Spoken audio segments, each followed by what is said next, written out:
Okay, guys, let's get this party started, shall we?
Right, are we on?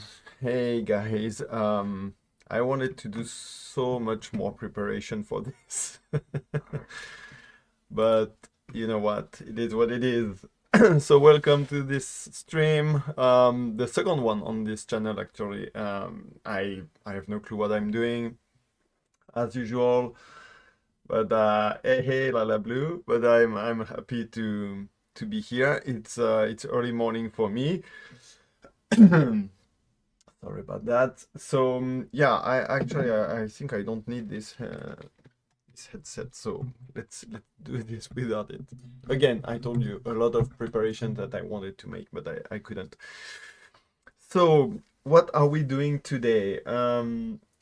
Hey, hey, you know what? For Russian people, or sorry, maybe not Russian, but with Cyrillic alphabet, can you just once write to me in the chat how should I pronounce your name? Because I'm always a bit confused by how I should read this. So, I know you, but I cannot really call you. So let me know. That's something that might happen in the live stream. Usually you scroll down your Twitter feed, people that are there in a photographic way. It's no pun intended, but yeah, you know the name, but you never read it out loud. So do it on stream might. Okay, let's go for X then. You might really butcher the pronunciation and stuff. So sorry if I do this. So what are we doing today? We are roasting you guys. Or not. We'll see. So basically the idea that I had, because I will have a bit of time this week and next week, was to make a bit more live stream, just as usual, because this channel is new and I really try to put out some work on it. So I thought, yeah, maybe it's a good idea to have a bit more interaction and stuff like this. So I thought, what could I do for this? And I know that people are always looking for more feedback and, stuff on their shot. And it's a tricky thing to do on social medias. I've touched this subject before in a video. I think it's almost impossible to actually have real feedback and opinions on your shots on Twitter, because not only because of the format, that you need to develop and expand opinions and stuff. Even if we could do this on Twitter, because actually we kind of can. Hey, it's gonna start with the weird namings. Let's go for Gig. Hey Phil, I know Phil. I know how to say this. Thanks for tuning in, Phil. I know it's really late for you. Really sorry about that, guys. European guys. Maybe most of my audience is in Europe and stuff like this. Me being French, but living in Japan, it makes it very complicated. But yeah, thanks for tuning in anyways, and you will be able to. Hey, N7. you will be able to catch up on the VOD if you want, because this live will be, you know, real live. It's not very well structured. It will be a bit all of the places content, but my plan is to actually make an actual video, actual video, a proper one, you know, with what we learned today with this stream, with this live, and just using the best examples that came up through the live, because I received a lot of entrants, which is cool, but also a lot of really good shots. So I was a bit wondering, why would you enter this? I mean, maybe just to get some nice comment and, you know, praises, which is fine. I will do this. But the main point here is to try to figure out, like, you know, the common mistakes or the common flaws that we do, and I say we because obviously me too, in our shots or in composition and stuff like this. So this will be more helpful, obviously, to the masses, to everyone who is watching this video, than just looking at great shots and saying, oh wow, what a great shot. But of course, it will be interesting to have some really good examples of what to do. So we will check on every shot anyways, even if it's a bit long. So some shots, it will be very fast to review, because it will be like, yeah, good shot. Some shots I will expand a bit more on why it's good, or obviously what could be enhanced or upgraded in the shot. You'll see that, I mean, I didn't watch all the shots really with attention yet, but you'll see that we will have like maybe 3 or 4 common mistakes that come up and come again. And pardon my English, you know, it will be a bit complicated because it's live and I didn't prepare this, so free speech in English is complicated sometimes, so sorry about that. Be patient and we'll get there. All right, so we will start watching shots. Maybe some of them I will be ballsy and I will grab them and maybe do some changes live to demonstrate my point. Quick disclaimer before we start all this, because, you know, I know internet is not a safe place. This is a safe place. I'm not here to speak evil about anything or anyone or any shot, but I also know that sometimes getting an opinion on your shot might be triggering or disheartening or whatever feeling you might have. So I will try to be careful with this, but I'm not gonna just, you know, sugarcoat everything. If I have something a bit blunt to say, I will. But to explain this, maybe I need to just a bit explain my background if you don't really know me or stuff, because you might think, hey, who's this guy who wants to give opinions and talk about shots? I'm no one. And I'm not here to say that my opinion is really the one that matters. It really not. It really doesn't. Why then? Why am I speaking, right? Hi Nash, looking forward for this stream. Me too. We just get starting. Yeah. Yeah, no, not such a safe place. So, anyways, why am I speaking? It's because I want to. It's as simple as this. So, if you yourself want to make this type of content, or just want to give your opinions to people and stuff, reach out to them and just ask nicely and stuff, and it's fine. And if you did agree with me, please be free to comment in the chat if you're watching live, or in the comment section below if you watch afterwards, because I want to know what you think. I want to change my mind if I need to and stuff like this. You know, it's really just a discussion. also I understand I'm speaking kind of alone now, so it's a biased discussion, but still.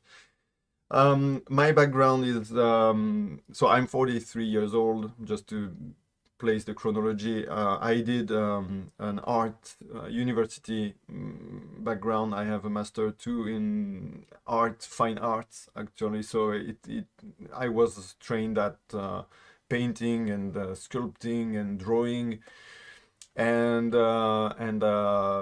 video as well. Like I made some I made a couple of short movies, but I was not good. It's not, I'm not saying this like I didn't do this as a pro or whatever. I just did this in my university time, which was 20 years ago. I know how to make a picture, I know how to frame something, I know how to, you know, I like this. This is what I like to do. So that's the only reason I am able to give an opinion. Doesn't mean my opinion is the right one, doesn't mean you're not allowed to disagree, etc. Right? It just get that out of the way because I feel like people will be like, eh. So, you know, people entered like killer shots, and I'm like, yeah, are you trying to test me to see if I'm gonna put some bad comment or whatever? Sometimes I will have nothing to say because I really don't know what the flow would be. Right? And if I do have something to say about a shot, it doesn't mean that I'm right. Enough with that. If you come at me after that like, oh, but you said this and this, yeah, sure, I'm not gonna fight you.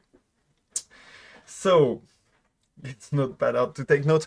So yeah, you see that actually there isn't too much like new type of mistakes that are in the shots. Honestly, it's almost always the same, so it will be easy, I think. So let's start.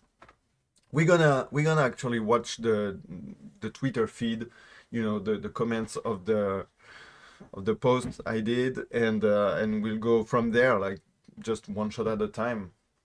So it's the easiest way for me. Okay, so let me switch my all right, so there it is. It's a bit small, I guess, so let me put this bigger. I mean, the shots will be full screen anyways. So just, yeah, if you just watch this video having no clue about what it's about, I published this. Like, would you like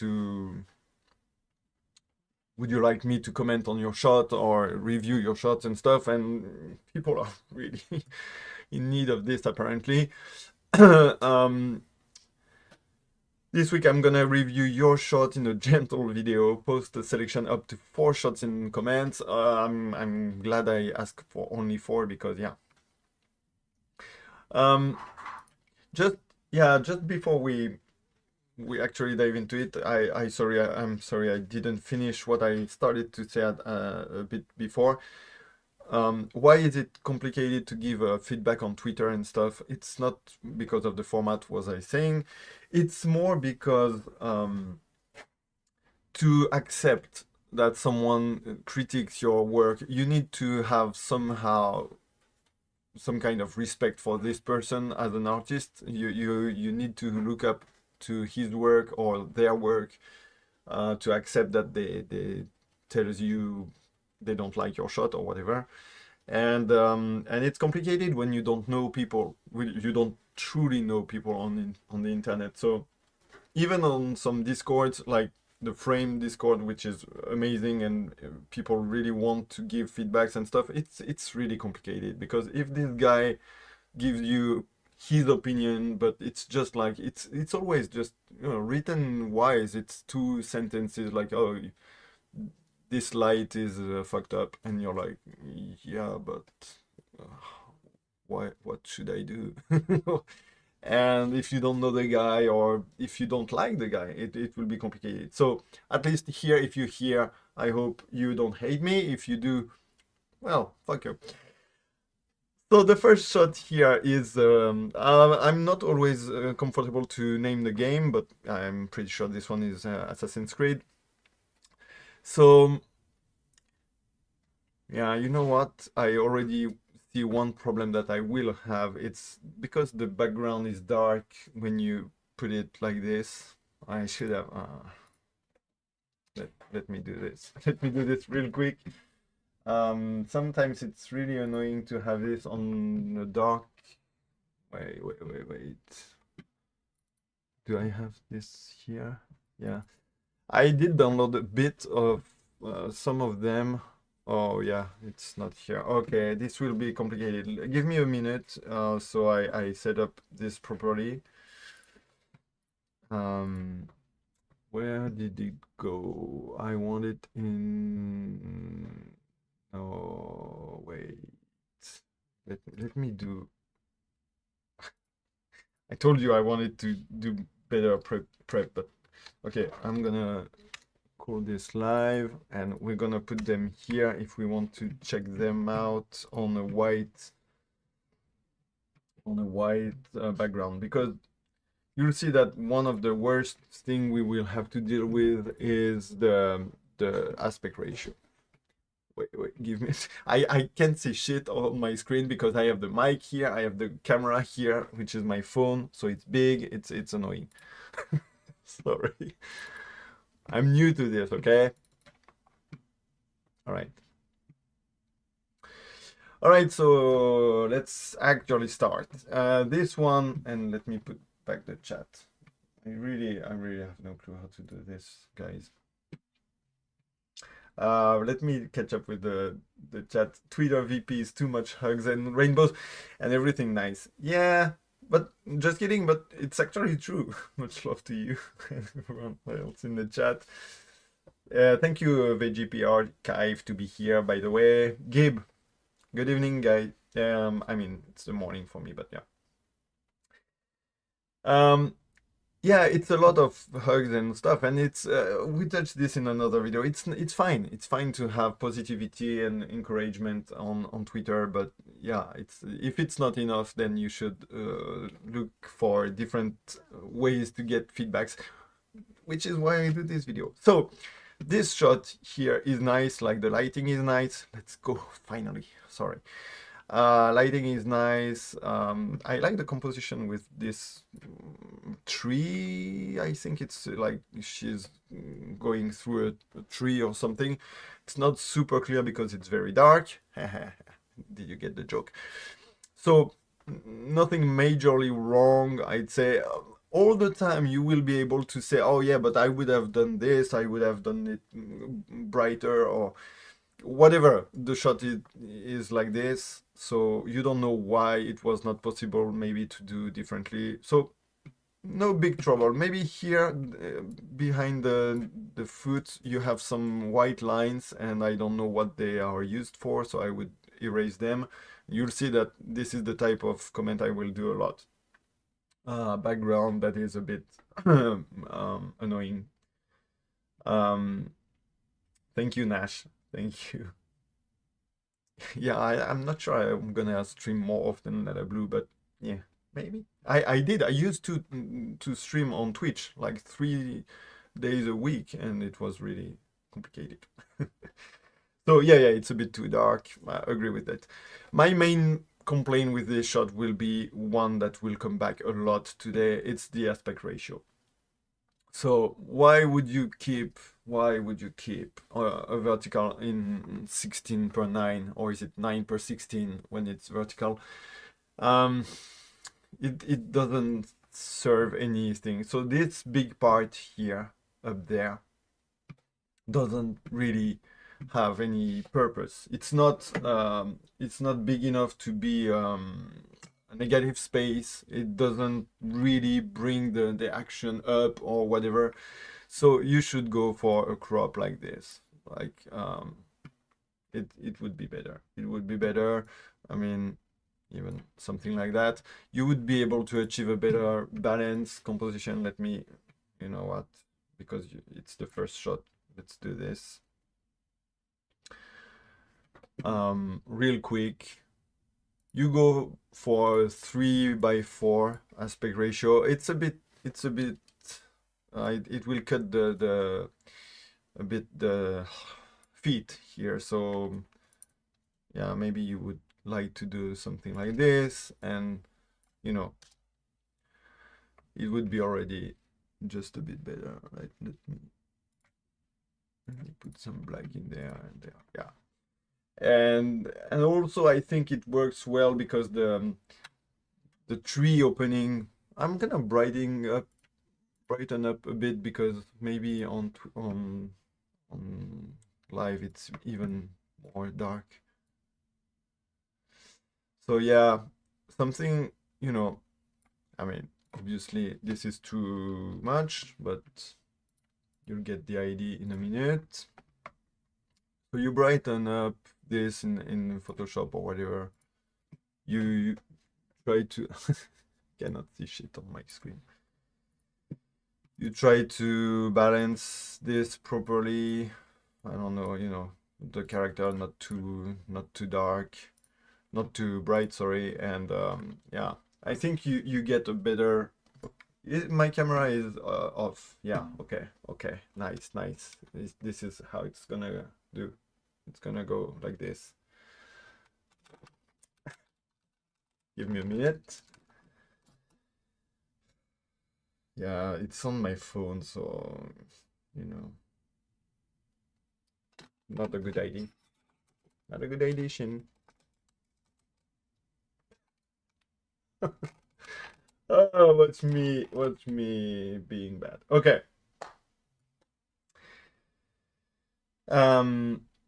I think they wanted to use the top to frame. Again, this chat is annoying because there is something that hide the text.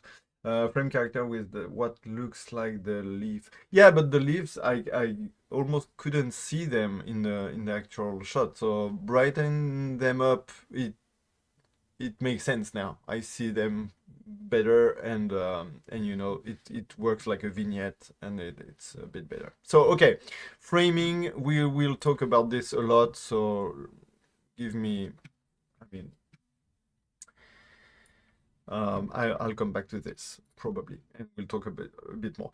Yeah, same thing here. Really cool portrait, good lighting, really nice colors in the eyes, and going with the plants on the forefront. I don't know how it's called. Okay, how it's called, diadem, or I don't know. Nothing to say here. Okay, a landscape shot. It's interesting because I'm not a great landscape shooter myself.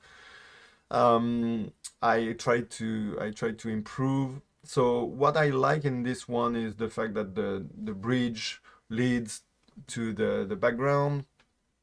So nice. I like the colors.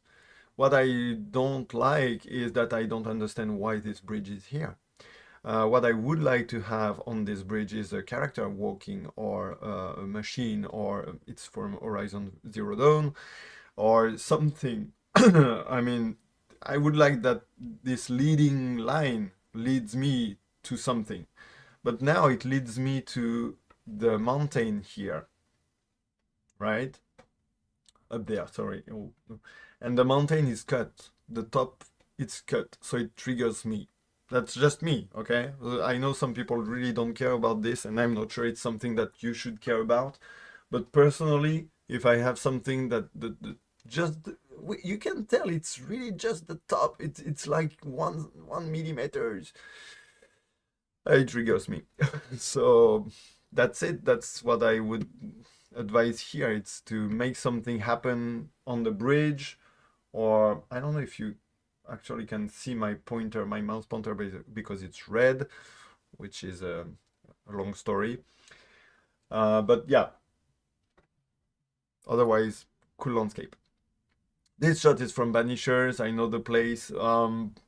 Yeah, nice framing. I like the V shape of the frame, the silhouette, kind of silhouette, because it's not really. So maybe you can be a bit more extreme here if you want to do a silhouette, just blacken everything. would be nice. The definition, but it's probably because the game, I mean, the trees back there could be, I mean, they are not looking good. But it's probably a technical issue with the game, so we are not all able to have the perfect definition and the perfect load. So, you know, I'm not gonna roast this in this video because it's too bad if you are not able to play in 4K and whatever, but that's not the shot issue. So nothing really wrong in there. I don't think it's a mind-blowing shot either, but I like the colors and what it shows, you know. But yeah, sorry, that's it for this one. Up, what am I doing? Okay, I try to, I wanted to hide my browser window, but it's actually annoying, so I'm gonna put it here. I don't care. There is no porn or whatever. No. Okay, let's go with photo mode of Tsushima. I love to see side-by-side photos of what you saved versus what you edited post-stream. Oh, okay. Yeah. I mean, I can do this probably, Nash. It's a good idea. But I'm not gonna, you know, I'm not gonna touch every shot here and there. I just want to demonstrate one point, like the framing stuff, and maybe brighten stuff up. But yeah, good idea. I will keep that in mind for the final video.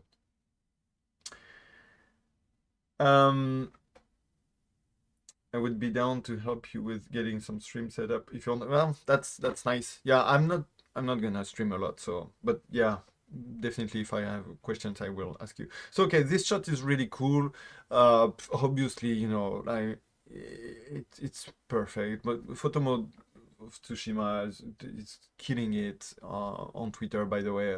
Just check them out. Again, the ratio, I don't know what those stairs down there are really bringing to the mix. So I would crop this. So I know a lot of people don't crop because they don't even just bother, or they just don't think about what values it brings to change the aspect ratio, and they think, yeah, people watch my shot on their phone and stuff, and it's something that really I hate, because shots are not made to be shown on phone. You can watch them on your phone, whatever, but a picture rule, a picture composition rule exists way before phones.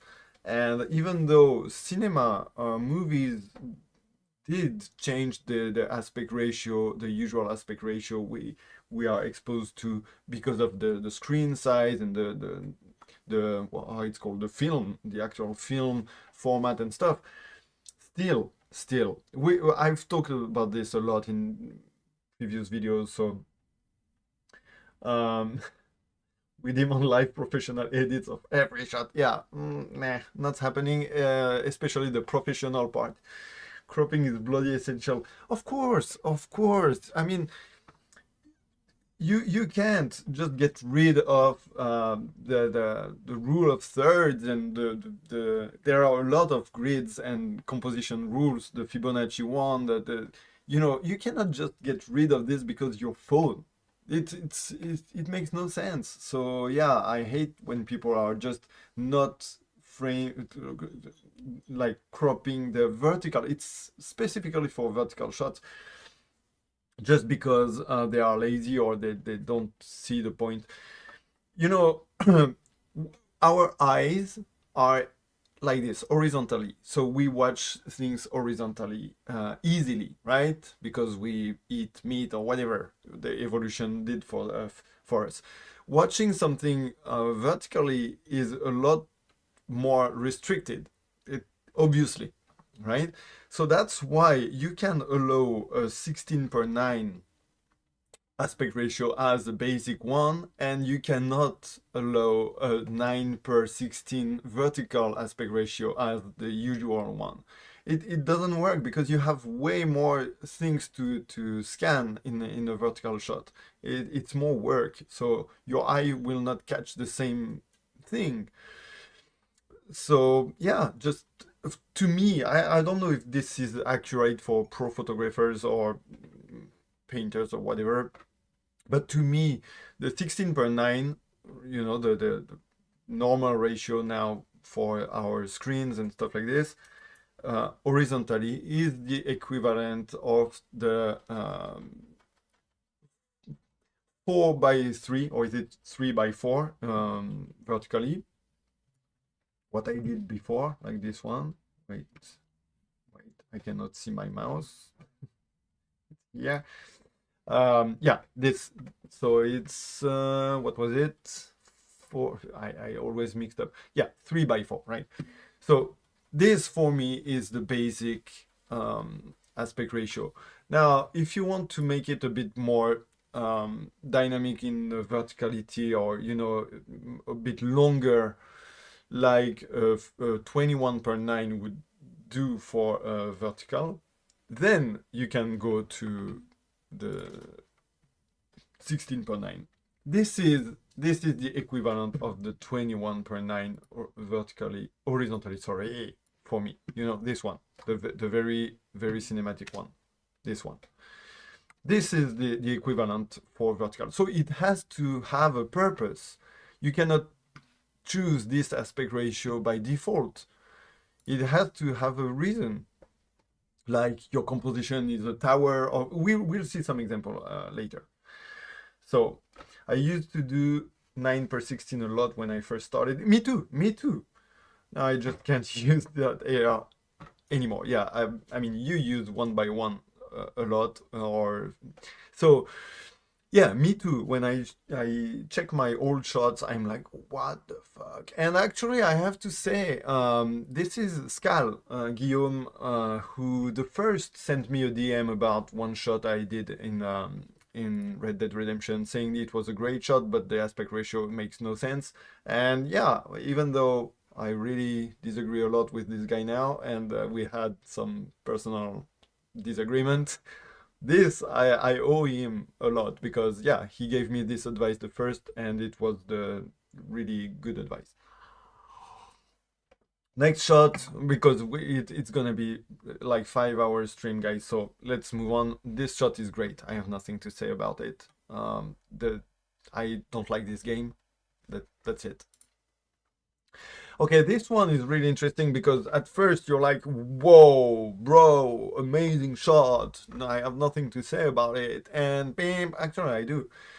So this is the type of shot I love, because it's striking. That's why I actually put it in my background for the video thumbnail.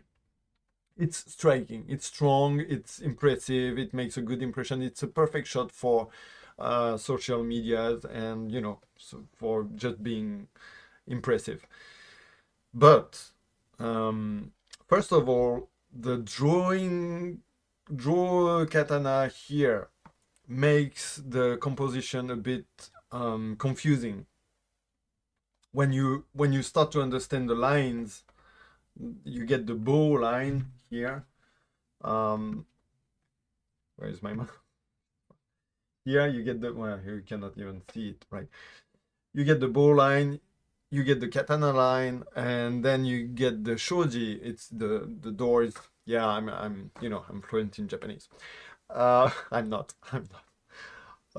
It's the door in paper with those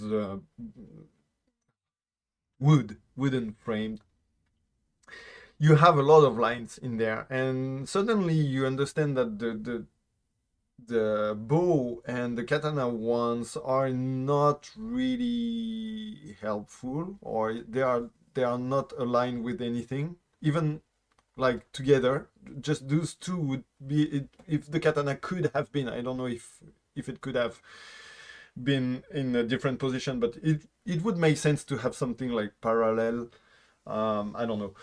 For me now, it's just a bit too many lines happening with the guy. So I would have unequipped the bow, and just leave the guy standing, so we could use only the the shape of the armor, and you know, the horns and stuff like this. Also, what the fuck? Those shoji are not aligned. Look up there, the line up here. This is a no-go for me. This is an absolute no-go. You absolutely need to you need to, right? If you don't, you will burn to hell. You need to turn this shot so it's aligned. Do I need to do it? Do I need to demonstrate it? I'm pretty sure it's clear, but you know what? I might. Where did I? Yeah. Okay. Give me a minute. Yeah, door lines aren't aligned, level cut, sword, hit, and bow. Okay, that's what I said, right? Yeah, so this needs to be like, okay, at least something like this. So I mean, it's my kink. It's really something I have issues with. But I guess it's a good obsession. But yeah, you would need to have the lines up there aligned, you know, straight. They are not straight right now, but you get the idea. So yeah, I mean, now it's the lateral ones that are not really straight. So what I would do, if it might help, I just go on my old Photoshop. It's really a shitty one, and I just put some guidelines like this, right? I hope it shows on the stream. Yeah.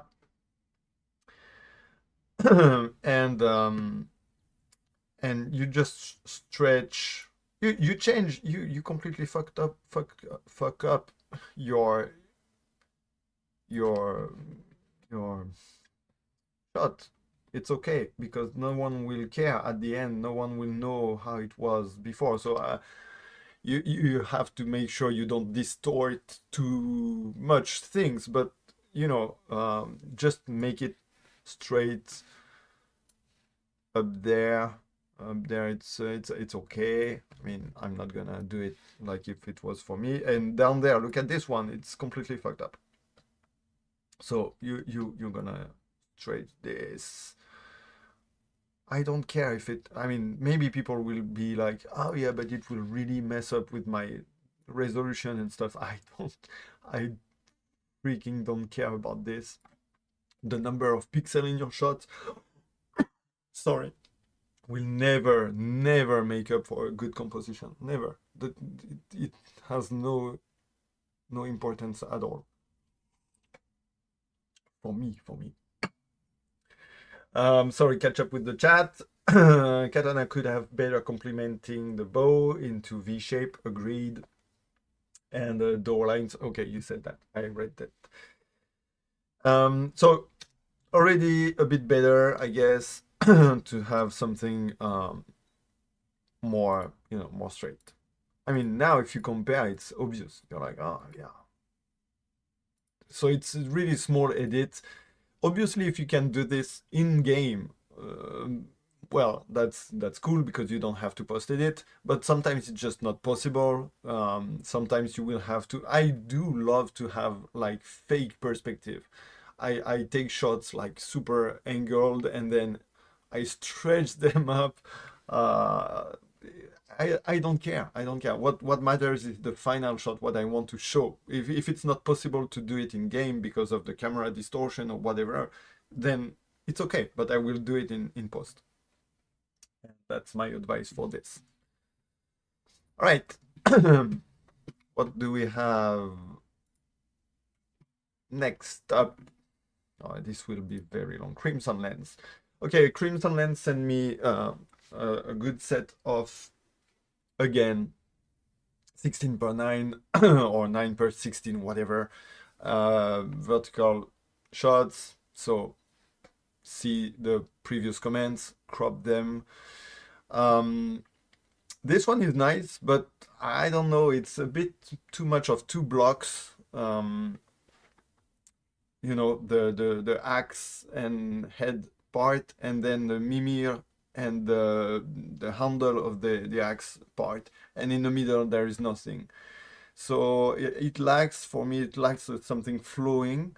I guess if you could brighten up again, you know, again, same deal.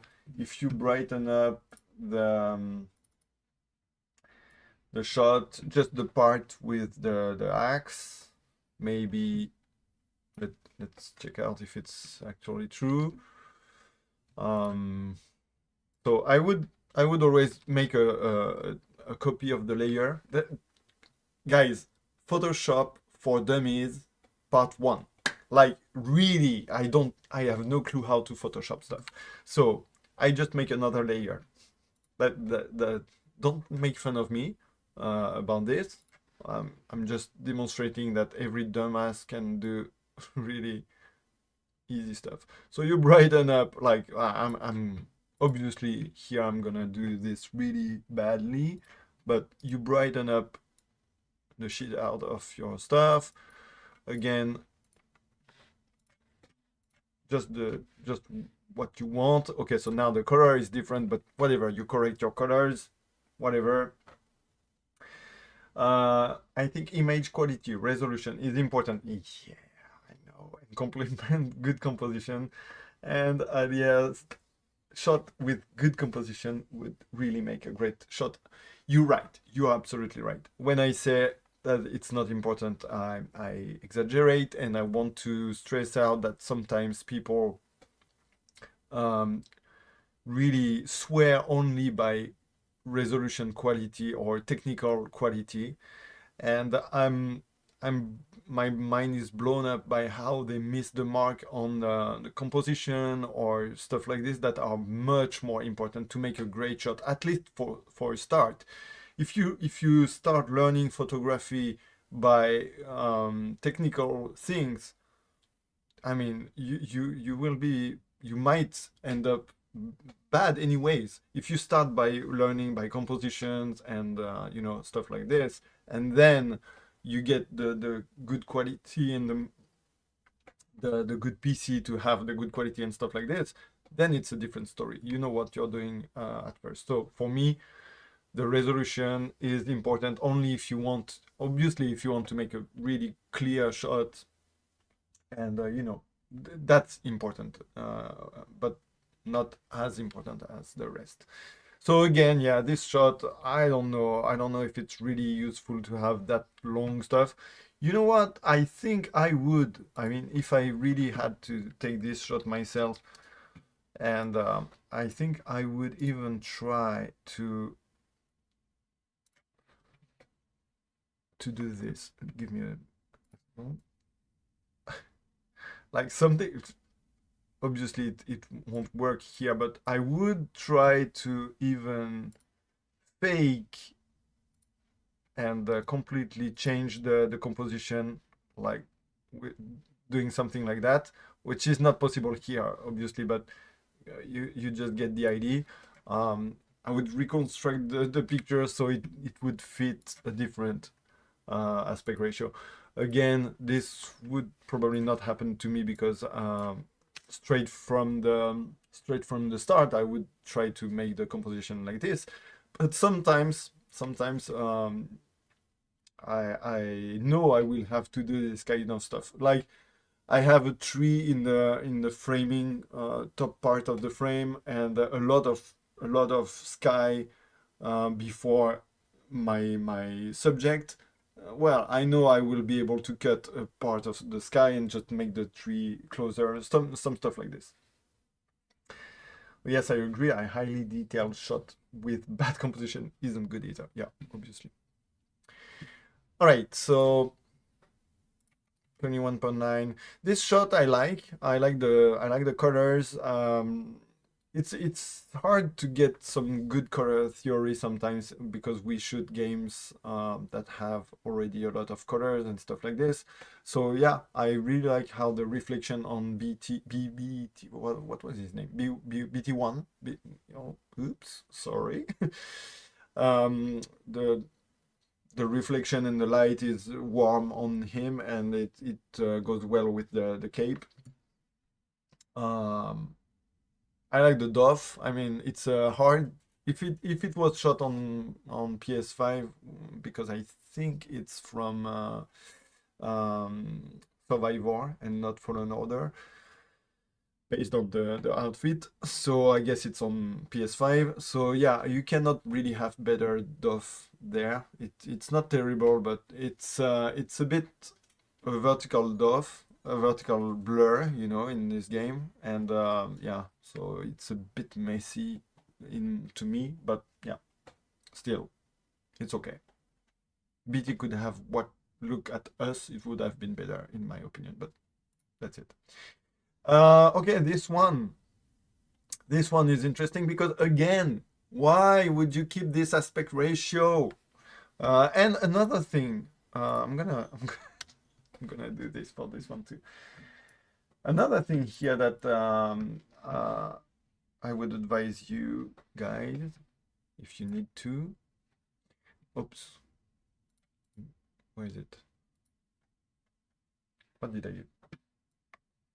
What did I do? Oh, no, I didn't take the right one. Okay, that's why. BD1, sorry, it was D, not T, of course. Might be a silly question, but how can I improve my understanding of aspect ratios and when to use different ones? I do have a video about this, but I think I took it off. I will make one. I will make another one, but you know, you can definitely just start by checking internet and understanding aspect ratio in photography. I'm sure you will find a ton of websites that explain basic stuff. And then, as usual, you are free to disagree and you're free to use the aspect ratio you want. But I think it's important to make this choice consciously. It's important to understand why they exist and what they are used to usually. And then you would be comfortable choosing a different one, but for a reason. So again, for me, if you want to choose this type of this aspect ratio in vertical, you would have to want, is it English?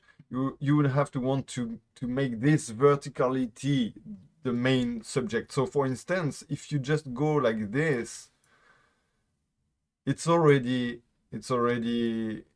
makes already more sense to have this because you want the little smoke down there and the foot silhouette, so it gives the weight to your character because he's not floating in the air.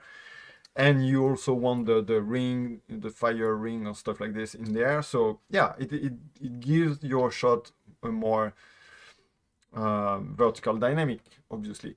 But I don't think it's really needed here, or really, yeah, it doesn't bring that much. So again, I would just cut it like some around like this. And again, look at the lines on the rule of thirds. It goes on the eyes of the guy, so it works well. It's you don't have to have the eyes on the line absolutely every time, but it does make sense here. So sorry. So it's already a bit better for me because it gives this weight to the character because it's a bit wider, and I think it works well. Now, one thing I would get rid of, yeah, it's I mean, again, we will see an example in a moment of 9/16 that works. So just, yeah, wait for that. Yeah, one thing I would do here is to get rid of the background lights here and there. Not much, right? Not much. Maybe even like even here it's a bit too much, I guess. Yeah, I don't know. But I mean, you don't have to put it all super black here as well. Here there was a little, did you see it? Like here you have a little, how it's called, lens flare or something. That could be a good thing if it was masterized, if it was here for a reason, like you put a big one through the whole composition. I don't know. I'm just guessing what could be done. But since it's not really helping, it just breaks the circle composition. So I would take it off like this. And yeah, the other ones, let me just put some black here just to compare. So they are a bit distracting. Sometimes it's nice. Sometimes I like to have hey Rudigs, welcome for joining. Well, welcome. No, that's not what I wanted to say. I wanted to say thank you for joining and welcome. That makes more sense. So yeah, sometimes I do like to have an isolated point somewhere in the frame that will bring, I don't know how it's called in English actually, but it will make an echo. It will create a tension between the two elements, and then just because you have this little light behind, the brightest one in front will be more interesting or something like that. I'm sorry, the explanation might not be super clear, but we might find an example along the way. But here, I actually don't think it really helps anything. So the one in the background could be interesting to give depth, and you know, the sense of the room. It's the action is happening, but here I don't think it really matters to have this space understanding. So I would take it off. And then the one down there, it looks like a reflection in some watery thing, but it just looks like it. I'm not sure it is. Therefore, I don't think it's really relevant to have it. It doesn't really give me the information of this guy is walking in the water. So yeah, I think we can take it off safely, and then we focus on what matters, which is this ring of fire behind the cool looking guy. By the way, this armor is so awesome. I'm in love with this game. So you could Google some guides for aspect ratio for photography. Yeah, feel what I say, what I said. It's really always the basic stuff I do personally. Every time I feel like, wait, I don't really know what it is, I just go on Google. It's so stupid, but and I find the first, like, you know, the shitty guides with 10 tips for nani nani. Nani nani is in Japanese to say blah blah blah. And it's not the best, but it's really a good starting line anyways. So I always go from there, and then I put some personal thought in it, and it works fine. I might also get the same feedback. I would love to learn more about aspect ratios and composition if necessary or recommended. When learning photography, you need to know the main fundamentals. Absolutely, absolutely. And myself included, right? I know what works for me, but I'm not always super sure of more confidential aspect ratios, because there are actually a lot. The classic ones are classics for a reason, but you can go on other ways, but you have to understand why. For me, the main question is always the same. And if you watch my last video, you know, and if you haven't watched it, please, it's nice, and I need some views on it. It's called How to Unlock Your Creativity. It's on the channel, please. But yeah, it's how and why. How and why are always the two questions you have to ask yourself. how to do this and why to do this, or what it creates, what it produces if I do this and then if I do this. So yeah, for aspect ratio, it's really important. Okay, let's move on. Takes much more longer than what I thought. Okay, this one is the first one that will touch a new type of problem that we will meet a lot. Oh, okay, so here, for instance, the aspect ratio is not that much a problem to me because the goal is to, you know, showcase the verticality of the buildings and how it's called, the I don't remember how it's called. I mean the Venom thing. So why not? I don't think it really is well used here. I mean, you would have to probably make a much stronger perspective to make it work. Also, this guy up there, there is one guy in the sky. Take it off, take it off, please. Why my eyes have to go there? Why would you bring my eyes there? There is nothing to see. Or, oh, fuck, I'm gonna have to do this for every single shot. No, please make me stop. Okay, just because I thought about it right now. Okay, if you want this guy up there for some reason, because it's, I don't know, just stomp it here. All right, and just get rid of him.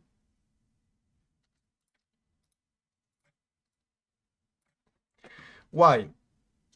I mean, okay, you can do this better than that, right? Because now you can see really weird color around him, but whatever. If you do this, I mean, it makes sense that your eyes are led to this point because of the black thing, right? And yeah, Phil, you already said it, but that's where I'm going. So you cannot see Spider-Man in this shot. I mean, it's almost, you would think that this guy up there was Spider-Man, and then suddenly you will be like, hey, wait, what is this thing? Oh, it's the subject of the shot. So yeah, you really need to make your character more recognizable and readable. That's something we will see also a lot. So I guess it's too late here in this shot because you have to do this in the composition moment. You have to find a placement where the background is brighter, so he will be more, you know, more recognizable. If you haven't, you can try in post to brighten up a bit around the character only, or just the character himself, but it's tricky. It's tricky. The symbiote. Thank you. So yeah, this one has, as usual, it's always like this. Really good intentions, really good ideas. You can see that the guy, I think it's Crimson. Still, we're still on Crimson. Had a good feeling and a good, idea of what he wanted to do, but the execution is a bit lacking. Also, we could say that the lights, the how it's called, the street lights down there are a bit it's called too present. I don't know. They are messing around, and I think they hide Spider-Man as well. So stuff like this. Okay, let's move on. Let's move on. Start to be stressed about the rhythm of stuff. I know everyone wants to hear about their shot, but oh, we have a serious one here. Gary, you spunny bard. Maybe a different stuff. suit, sorry, would have made the character stand out more. Obviously, I mean, in Spider-Man you have the 3-point lights system as well. So definitely here you would have to use the lights to make the character pop out. And definitely I know why they chose this suit, because it fits the narrative. But for the shot itself, yeah, no, it doesn't work. So yeah, a brighter red suit would work. That's something we touched in the Unlock Your Creativity video. Please watch it if you haven't. It's that you need to forget the game. I mean, at some point, if you want to be creative and to create your perfect shot, you need to forget about the game. Story and stuff like this. If you want to showcase Spider-Man down there, you have to find a way to make him popping. So if it goes by another suit or a super bright light on him or stuff like this, yeah, so you should do it, in my opinion. And if you want to keep this suit, then find a placement where the background is brighter, and then it will be fine. Okay, so Gary shared this one that I know it's one of his favorite, or maybe his favorite shot ever. And he's always wondering why he doesn't get too much likes on it. So okay, I'm gonna I don't want to say you shouldn't like this shot, but I don't like it. Ooh, sorry. Okay, aspect ratio first. Aspect ratio, we explained this. Actually, I think the fur here down there, the fur is pretty cool to have. That's what I meant earlier by, having one element echoing with something. It gives an information important here. I think this fur, it gives the information about the outfit, and also about maybe the coldness. And it's interesting because the shot is super cold, obviously, with all those blue tones. So I would keep this, definitely. I'm not sure we need that much. I mean, maybe I would do what I said earlier, like move it a bit up, so I could change my aspect ratio. I mean, it's an easy change to do, the aspect ratio one on this shot.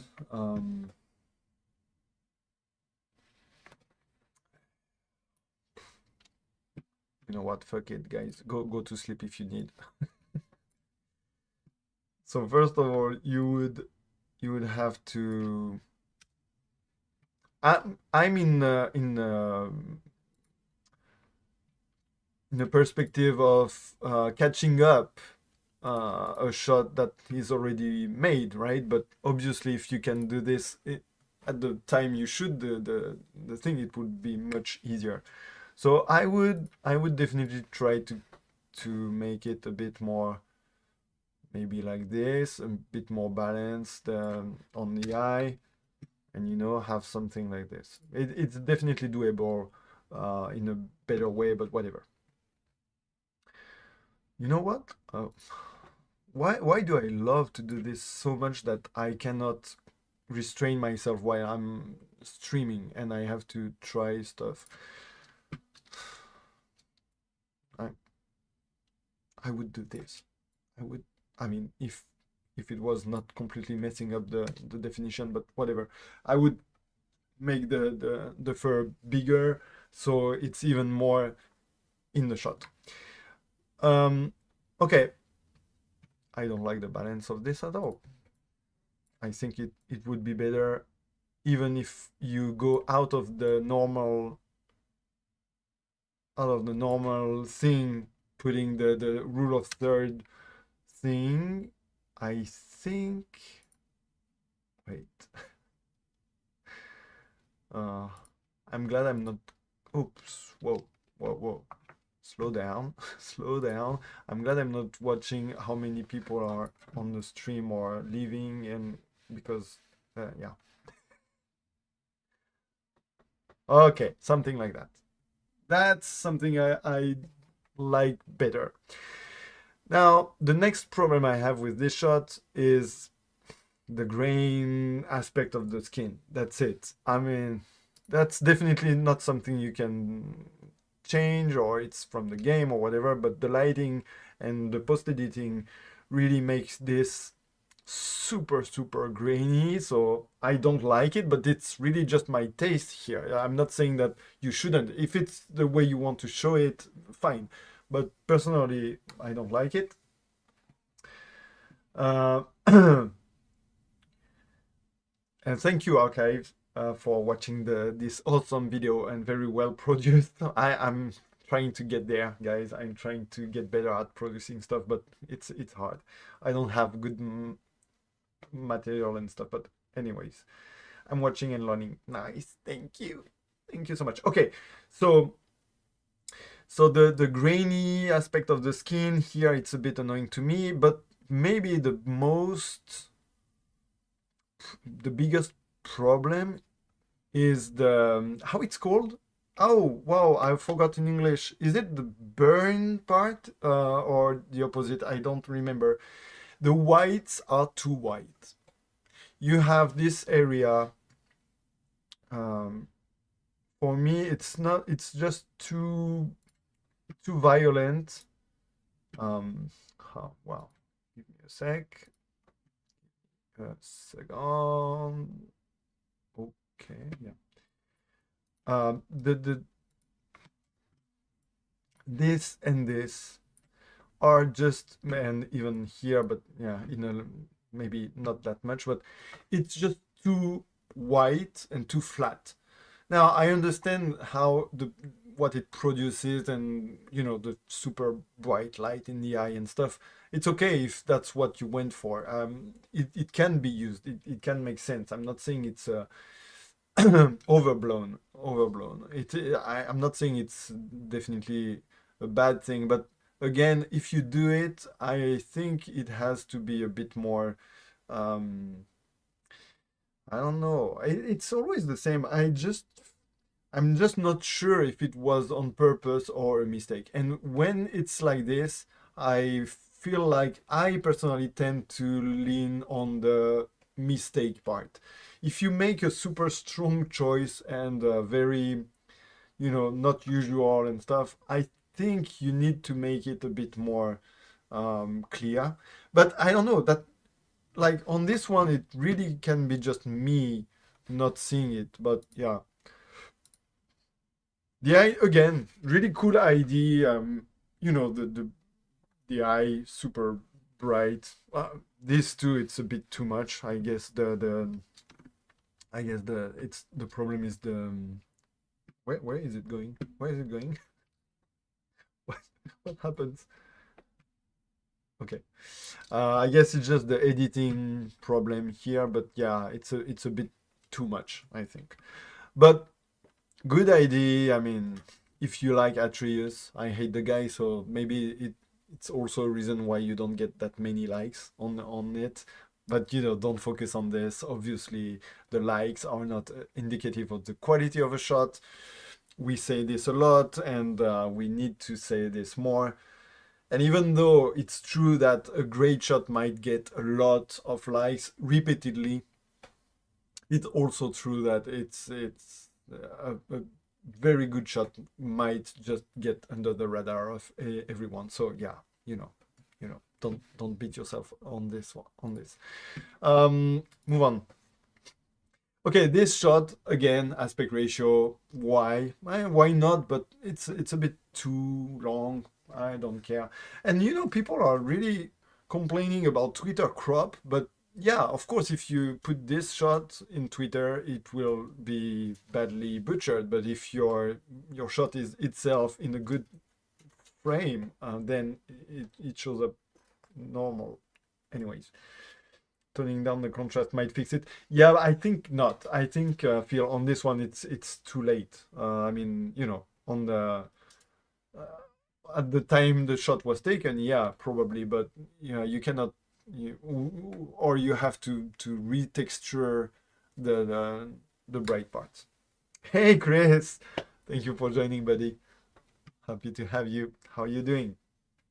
I'm taking way too long for demonstrating basic stuff. I'm bad at live tweeting. Live tweeting? Whatever. Yeah, you know. Oh, I'm all unfocused because Chris is here. Okay, so this shot, for instance, works much better in this aspect ratio, although I would tune it down for a third 3:2 probably. The 916 is a bit too much, but still it makes sense because of the verticality of the enemy towering up the character and stuff. So yeah, good shot. I'm gonna have to speed up, seriously. Yeah, I mean, cool action shot. Okay, this will be a bit. It's boring. I think the shot is boring. Sorry, not you. You're not boring. You're not boring, and definitely it's fine to have boring shots, and I do plenty of them. But yeah, at the end of the day, this one, you're like, okay, the action is, I mean, the axe, you can see the movement. Okay, I get it. I don't know. Maybe I'm just not really interested by the game and the this fight.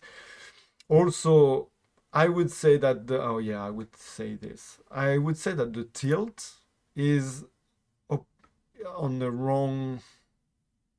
Why? Wait. Chris, you will help me with this.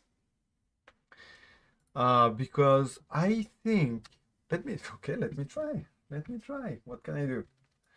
I think the tilt would work better in the opposite way, but I'm not sure why. Oh wow, the shot is really okay. So let me elaborate. I would try this. Let me see.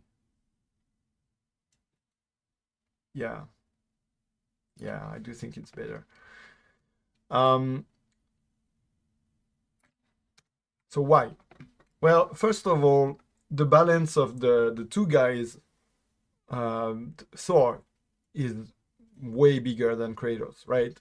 So the weight, having his weight lifted up there and having Kratos going up to him, it doesn't make sense. It shows much more effort from Kratos and much more like he's fuck English.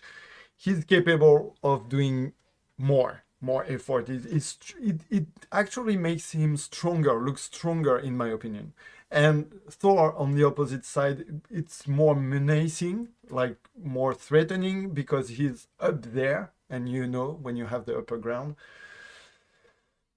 Um, because it feels right. And Chris, I know that you say this, and actually, I remember you explaining me some stuff about the tilt, and like you have to. When I think we were talking about when is it too much, when is it too tilted, and you said it's when your head start to tilt.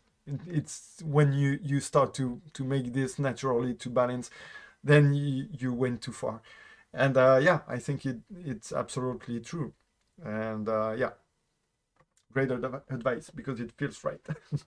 But yeah, I still try to make the explanation on words, but yeah, this tilt is better.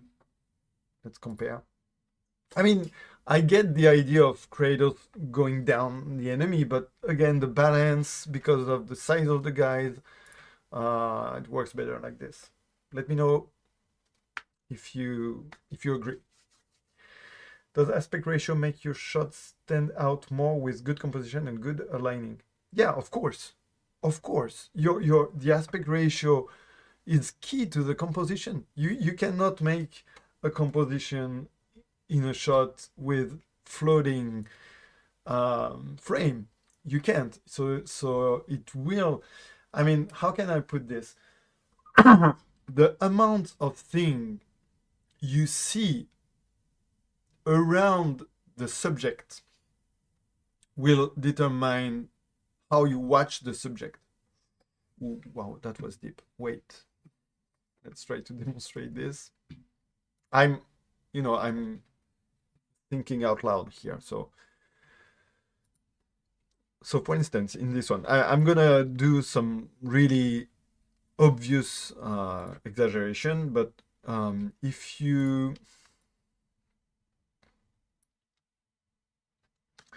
do this, oh wow, yeah, looks great, looks really great. The editing skills are up there.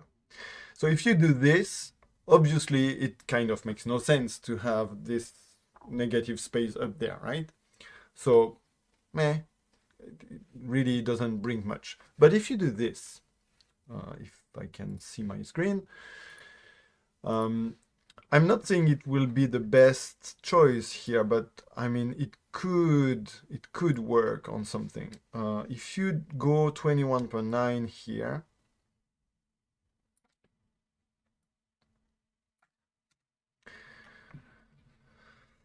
if you do this now, okay, again, maybe at the moment of the shot, you could do different decisions that would make this work better, but still, this would enhance the movement of Kratos. I mean, you could even make some negative space, I guess. I mean, you need to try out some stuff, right? But having this aspect ratio here with a more wider composition will definitely change the feel of the movement, just as it was different. It felt different when it was like this. Oh, damn. Right? It's completely a different story told in those two shots because of aspect ratio. So yeah, I'm not saying you can choose any of them with any shot, right? You have to think about this when you take the shot, but still, the aspect ratio definitely changes everything. Hiding Kratos' face doesn't really work. Framing is too tight also. You mean in the original shot, or oh yeah. Hiding Kratos' face, you're right. It's a good point. I mean, it's a bit too bad. So sometimes this type of stuff you can help it. I mean, in the game, the animation will go like this, and you cannot get the right angle. So okay, it's okay to let go some stuff. You will never have the perfect shot, but that's right. If you want to make it better on a different occasion, maybe have Kratos' face not hidden behind the shoulder. If you can, it would help. Good advice. Did you inherit this version of Photoshop from your great grandfather? Yeah, actually I did. Fuck you. Yeah, it's a very, very old thing. I don't need more. I do nothing in Photoshop. I just brighten up stuff. Oh guys, I want to go in Lightroom. I want to understand this magic world you guys have, but I'm not gonna pay for that. And last time I cracked something, I took a cracked version of something. My whole computer was burst into viruses and shits, and my Amazon account is still locked because of this. Long story, guys. Axis trail to show movement. Yeah, of course the axe. It's all about this in this shot. Actually, it's all about the trail of the axe. But yeah, I think it could be a bit more well shown. Next up, thank you, Gary. Thank you. Mario. Okay, this will be fast. This here probably not perfect. Background a bit too present. This okay. We'll touch this on other shots, but at least it makes sense to have a more longer composition because of the church roof or something, I guess, and the rain. But yeah, I'm not gonna dive into it. This one is really interesting. I think it's a bit too, I mean, okay, it's really like nitpicking stuff. The the angle of the head is a bit too far. How it's called? Like, I would like her to watch toward us a bit more. Does this make any sense? She's looking at the something on her left right now, and I would like her to have the head a bit more on the right, so it's more profiled to us. That's it. That's it. And okay, so the chromatic aberration. Sorry, chromatic aberration. Sorry, I cannot say it. Okay, I guess it's used on purpose here because I know this terrible photo mode. I have a good video about this. Go watch it if you haven't. So yeah, I like it. What I would have done is take one shot with this chromatic aberration and one without, and then I would have put both in my grandfather Photoshop, and I would have erased some of them, some of the chromatic aberration out, like on the hair, the how it's called, ponytail is not, but yeah, the back part of the hair I would have taken off. Well, my English is worse and worse by the minute, and because it's a bit too noisy, it doesn't help. But I would have kept it on the mask to give this maybe this feeling of choking, and you know, yeah, it works. I'm not against the chromatic aberration in this shot, but I would have taken off a bit on some places. That's it. Let's go. Last time you took crack. No, don't do that, kids. The leading lines are nice, so it was on the Spider-Man shot, and I agree. Not much to say about that shot besides the CA and the light on the lower left. Oh yeah, that's right. The light, and I would say, like on the weapon cross. It's called a cross in English. It's saying cross in French. It's distracting. So yeah. Yeah, this one is nice. Lower right. Okay, wait, I was a bit confused. You mean the angle? Oh yeah, it's a bit too bright here. Yeah, absolutely. Okay, sorry. Let's go back to Songmi. I like the shot. I like the shot a lot. I like the effect. I don't know how it's been made, so it's exciting. You're like, oh wow, how did they do this? I mean, I haven't been in this game so as far as this, so I haven't met Songmi. Yeah, I know why. I love the DLC, but still. So I don't know. Maybe it's obvious if you play this part, but since I don't know this, I like it. Now the background, again, I think we could get rid of some elements that are not really needed. Some white light on the left, and this thing on the roof, on the ceiling, I guess, behind her. I mean, it does plant the background, the room and stuff, so why not? It doesn't really bother me, but I think I would at least try to take it off to see if it makes the subject, which is the girl, a bit more the center of the shot. That's pretty much it. Okay, very classic shot. Well done overall. I like the black and white here because usually the line behind her head, the right, is distracting. Yeah, agree. And yeah, feel chromatic aberration literally hurts my eyes. Me too, usually. But you know, if with parsimony, it makes you dizzy sometimes, but it makes a good fit with some shots, in my opinion. Agreed as well.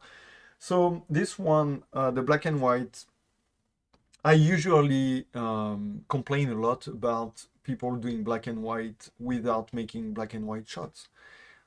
What does it mean? Tell me more.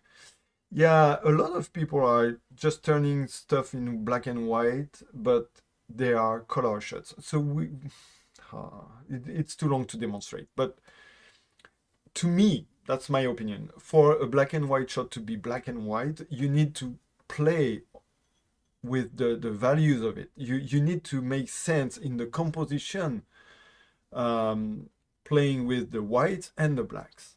It has to serve the composition to have it in black and white, right? If it's just black and white to make it a sad shot or sad portrait or whatever, it doesn't work for me. I mean, why not? But then you would take the same shot in color and it would be the same. So this one at least has this. It does have a purpose to have this white mask, half cutting the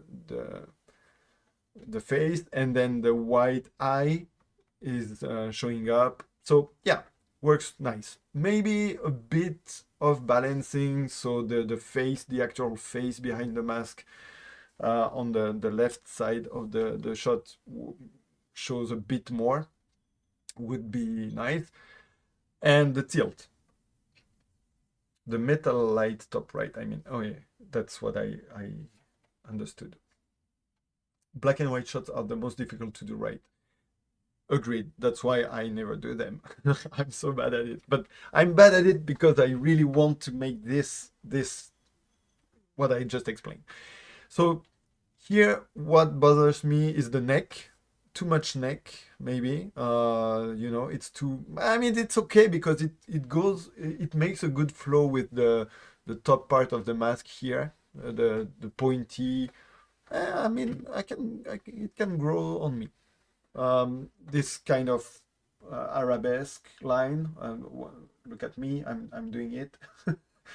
Anyways, so why not? Maybe just tune it a bit down so it's not that bright. And the tilt, it's just not straight, and it triggers me. So you would have to tilt just a bit, so the nose line here, like from this hair, you have hair on the forefront, right? The here, that is not right, so I would make it right. And yeah, this whole line would be it's just 1 or 2 degree, not much.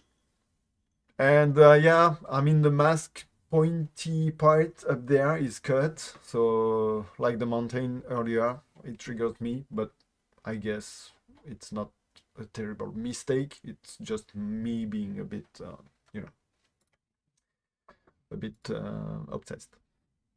Can I get out of this shot, please? Where is the... Yeah. Oh, France. Okay, France sent me shot and said, I'll make it easy for you. And then he sent 4 bangers. And I'm like, what am I supposed to critique here? So always, you know, small stuff possible.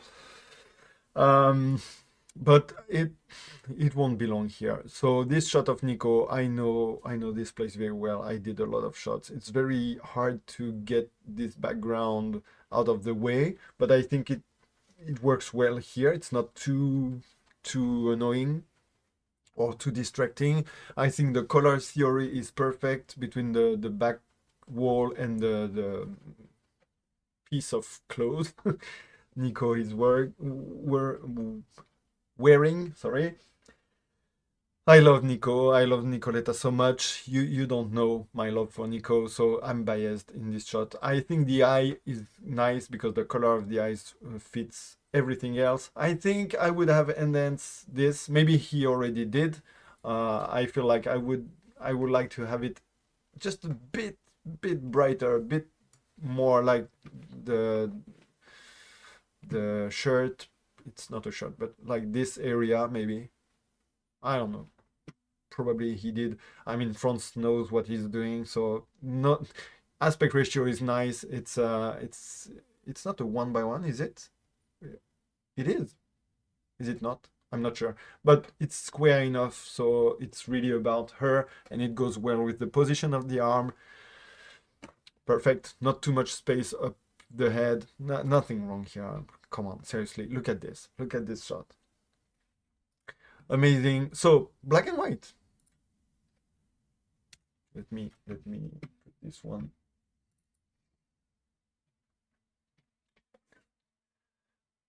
Phil say there's too much negative space. Which shot are you talking about, Phil? Because I move on, sorry, and I don't check the chat enough. So is it which one was it? I'm not sure. Level the head. How much time do you have? Where to start? Okay, so this one, I'm not sure which shot you were talking about, guys. Black and white works well because you have this super strong eye, white, some, how it's called, this stained on the face that you can do in Baldur's Gate, really showing up. You have the lines of the outfit. It's really just lines on the outfit, right? It's so it's nice. You have the textures popping out a lot, and this super strong face. Yeah, for me personally, it's really hard to justify a portrait where the character is not looking at the camera. But that's me. I know it's not. You don't have to make the character look at your camera, but every time the character is looking somewhere else, I kind of need to understand why. And I don't know. Looking just right up me, like up the camera, so as if the character is looking something behind me or up, like something going up me, behind me. Fuck English. I can go by. Someone watching, looking out of the frame on the sides, I can go by. Here, I just feel like the eye direction is just not making too much sense. Again, that's a very small problem. It's not even a problem, it's just my opinion here, definitely. So yeah, maybe change the angle of the, I mean, the arms are also a bit disappearing in the dark without too much explanation of this. Come on, it's a great shot. Yeah, nothing to say about this. Sorry. Okay, this one too, it's nice. I did something equivalent, I guess. I like the colors. I mean, guys, go ahead. He seems it's easy to critique. So tell me why, because I don't know. I mean, no, seriously, this one is, I like it a lot. I don't really have anything to say. Let me catch up with the chat. It's fine if some shots have some of their body or equipment out of frame instead of pushing back the field of view and extending the background more from left to right. Is it fine? I think it's a question, right? Is it fine if some shots have some of their body or equipment out of the frame? Yeah, sure. I mean, if you want to shoot if the subject of your shot is the equipment, then it has to be in, obviously, and centered. But if it's not, well, so on this one, for instance, yeah, he said it would make it easy for me. I think he was just testing me, like, haha, what have you in your bag for this? I don't know. I don't, you know, some people, I'm not sure. I know France a bit. We talked a bit, but not that much actually. But I know Jim, for instance, from Framed as well, because we did the Explain That Shot episode. Watch it on the channel. And I know Chris here, it's the same. Those guys are, you know, they know what they do. So I'm not saying every single shot is a banger. I think some are not. We're gonna be there in a minute, by the way. Teasing, but still, it's not. There is no obvious mistakes in those shots. Could you do better? Yeah, sure, probably. But you know, too much space on the right, but that's about it. Yeah, yeah. And again, I'm not even bothered by this because it gives the shoulder, the back, the shoulder going on the back, it gives it a bit of space. I can live with that, seriously. But yeah, okay, I understand what you say. And I mean, it's not really showing here because it's on a black background. But yeah, maybe this space here is a bit useless. But seriously, that's not no big deal. So just to come back on the equipment thing, here in this shot, I like that the frame goes down to the necklace.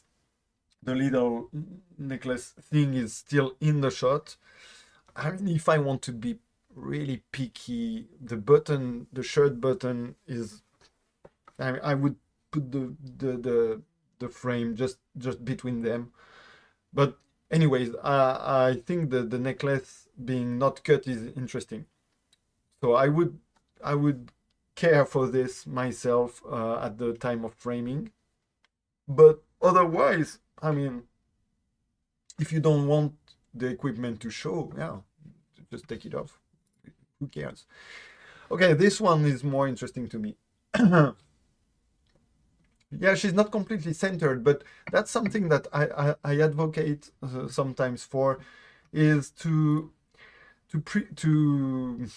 put more, what's the word? Sorry, now it's just English that I'm looking for. For me, overall balance is more important than actual framing and actual, you know. So for me here, it works because it gives the movement of the shoulder. The fact that it's more, there is more space on that part, and it's in the shadows as well. So it works. It's not too triggering. I think. Come on, you will make me do this. Let's check a bit the composition, the actual composition. Maybe it will explain why he chose this. So it's a 1x1, right? Let me get my 1x1. Where is it? Where is it? I do have a 1x1. Yeah. Okay. Oh no, it's not. What is it? Okay, it's a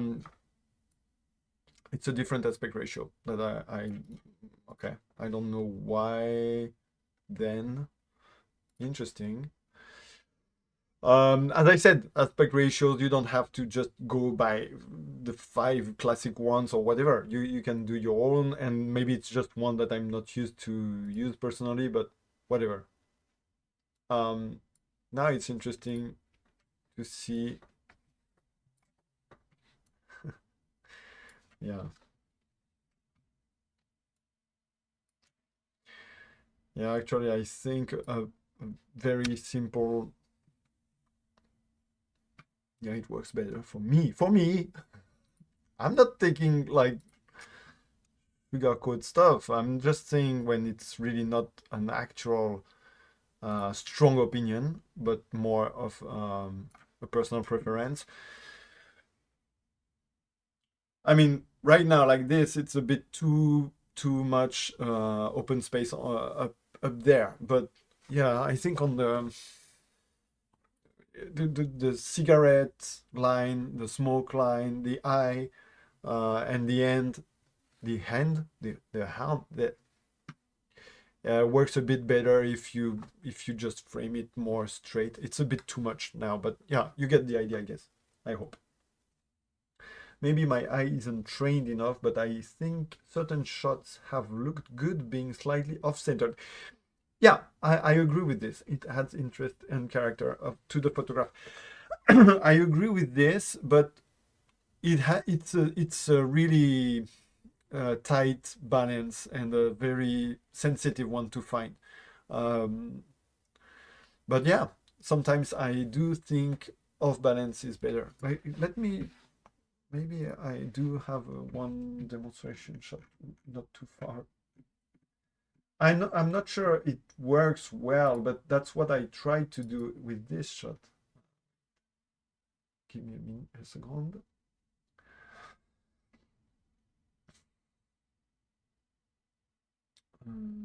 Where is it? Sorry, loading time of this shot. It's one of the last. It's that one.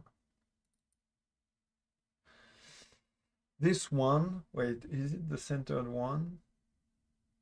Give me a minute. Yeah. Okay. So I have two.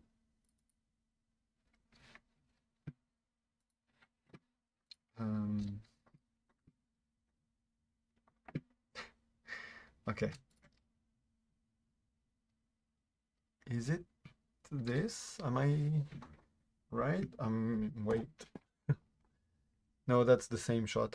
No, this one is the same. Wait, I have another one. I have a different version of this one. No, I don't. Okay, it's in a different folder.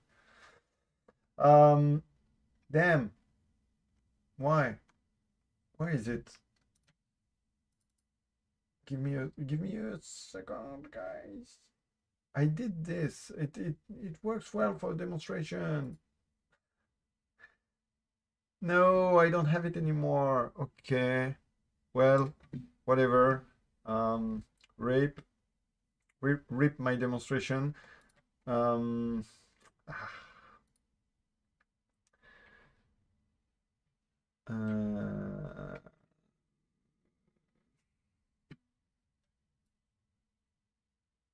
Nah, whatever. Forget about it. Sorry, I'm not sure about this, but okay. Anyways, this. Whoa, whoa. What did I do? What did I do?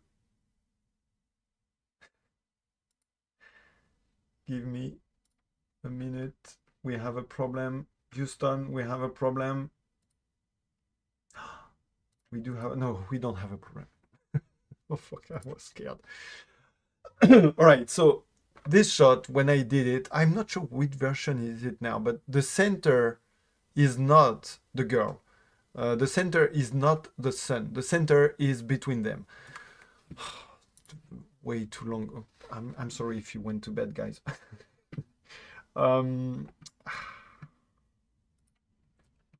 Little panic here. Little panic.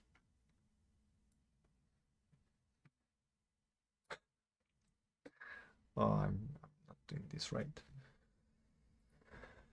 Okay, let me check if what I'm saying makes any sense. No, it's not. Okay, because of Jean.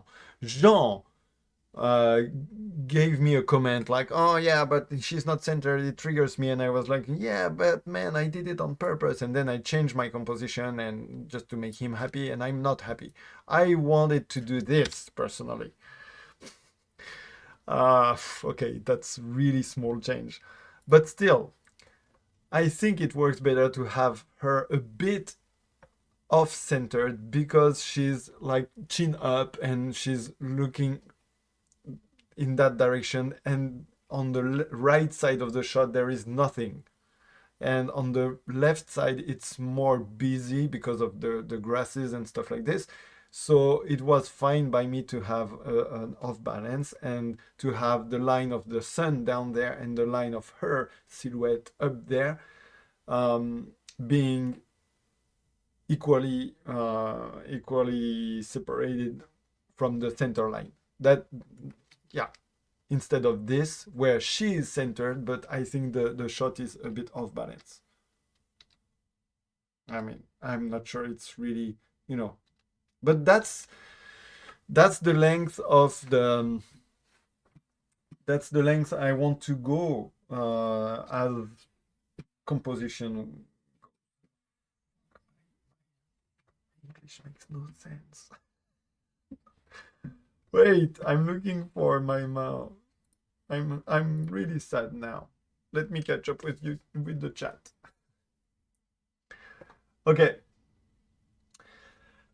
Field says, in the original, see how the left side of the brim of that hat is closer. Wait. Let me go back to this. Yep.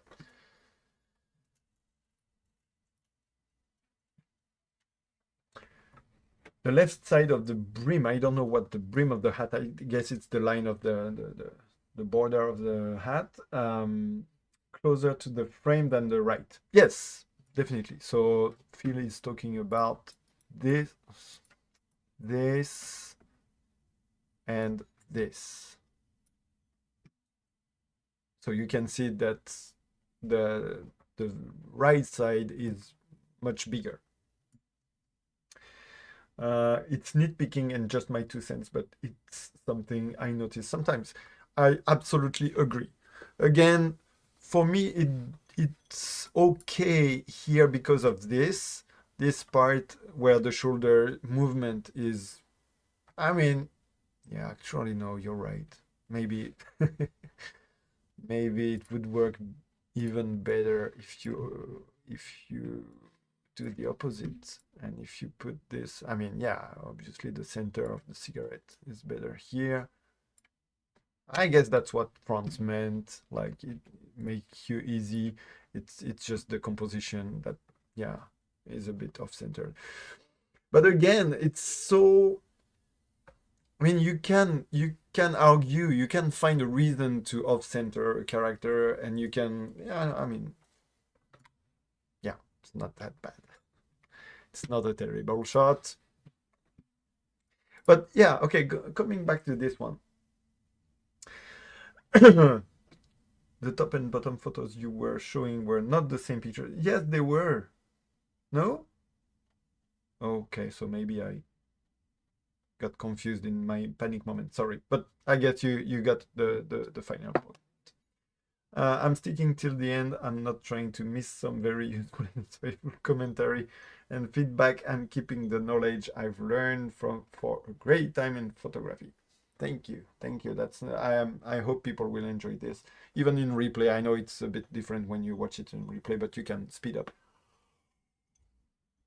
Okay, so this shot, let's go to this one. It's fine. It's perfectly fine, but it's boring. To me, it's super boring. And I want to say right away that I do this type of shot a lot, and they are boring to me as well. I'm fine with doing boring shots sometimes. But since we're here to point out some flaws and stuff, I think it's very interesting to watch this type of shot, which is a landscape shot that I would call environmental, because I cannot pronounce it properly, but environmental shot, more because of the character being in there. So it's not really landscape. It's more about the character than the landscape, arguably.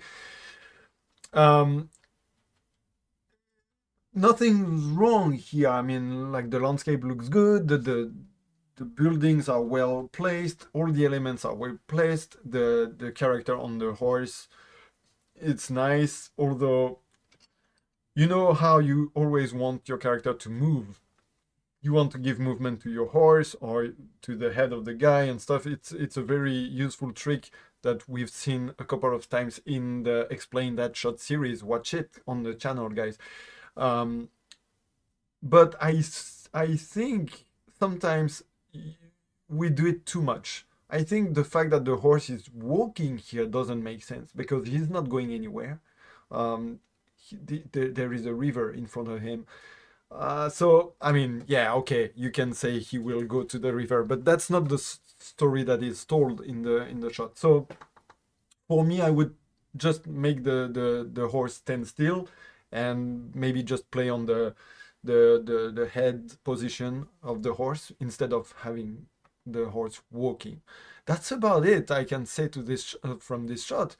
I mean, nothing wrong here. It's everyone who can compose a decent shot can do this, I guess. That's the only complaint I have, which is not a complaint, because who doesn't want to do such great landscape shots? It's not a landscape, but whatever. Yeah, I mean, as I said before, I'm not good at landscape because of this. I usually think it's more the game doing good things than me, but I also know it's not true completely because I tried to actually get better at landscape. So I understand that you have a lot of composition stuff going on, and you have to think about the size of the sky, and the layering is very important. I'm not talking evil about landscape shots, not at all. But still, um, I think it's, yeah, it's a bit less impressive, creatively wise, which is fine, which is absolutely fine. Again, I do a lot of those. You know, the tiny man shot, it's great. Doing only this, I think it shows a real lack of creativity, but it's fine. The bird up there, is it the best place for him? Probably not. Okay, I could do this like we did with Spider-Man earlier. I could stamp the bird on the actual center of the shot, maybe center line, or maybe closer to the tower. You know, so it's not distracting. I don't know. It's nitpicking. At this point, it's really nitpicking. But I want to address something else that Franz said in the comments. Let me catch up with the chat. The sinew above the village. What? I totally agree. Oh, wait. This looks like someone hit pause on a movie scene. Beautiful game, but it doesn't say anything. Yeah, the more I stare at it, the more I appreciate how far game graphics have come. Yeah, that's for sure. Valhalla is amazing for this, and you can really get amazing shots from the look of the game. Definitely. Okay, so Archive, you said the sinew above the village. I'm not sure what you mean, so move on. So I said thanks for joining. These are definitely not some I will be able to demonstrate. Classic mistakes, obviously, to avoid the beginners, but I always have something to say, so I had. Took much more time than I thought. And then he said, let me dig up some classic mistakes, and came up with this. And this is interesting. It turns out to be more difficult than I thought. Yeah, definitely, because you did great shots. I did do a guide some times ago with some common mistake descriptions, and I did make this classic error myself two years ago. So first of all, let's check the shots. Because first of all, I wasn't sure what kind of mistakes he was talking about. And to be frank, after I read the guides he linked, I don't think it applies here, but anyways. Okay, character in the foreground, wide landscape in the background. Nice, I mean, cool shots. Again, this one, the mountain cut up there, triggering for me, because I mean the one on this part, the on the left part, it makes more sense because you can tell it's way bigger, so you understand why you wouldn't have it in the frame. But this one, you can see it's really just pointy here, so yeah, I wouldn't cut this. That's, you know, that's about it. Nothing happening in the landscape down there, so it's a bit boring, but what can you do? I mean, the game is the game. You can always Photoshop something down there if you want, but I guess it's okay. But I think what he meant, because I saw the guide, is about the scaling of things, and this is interesting. So let's check the guide.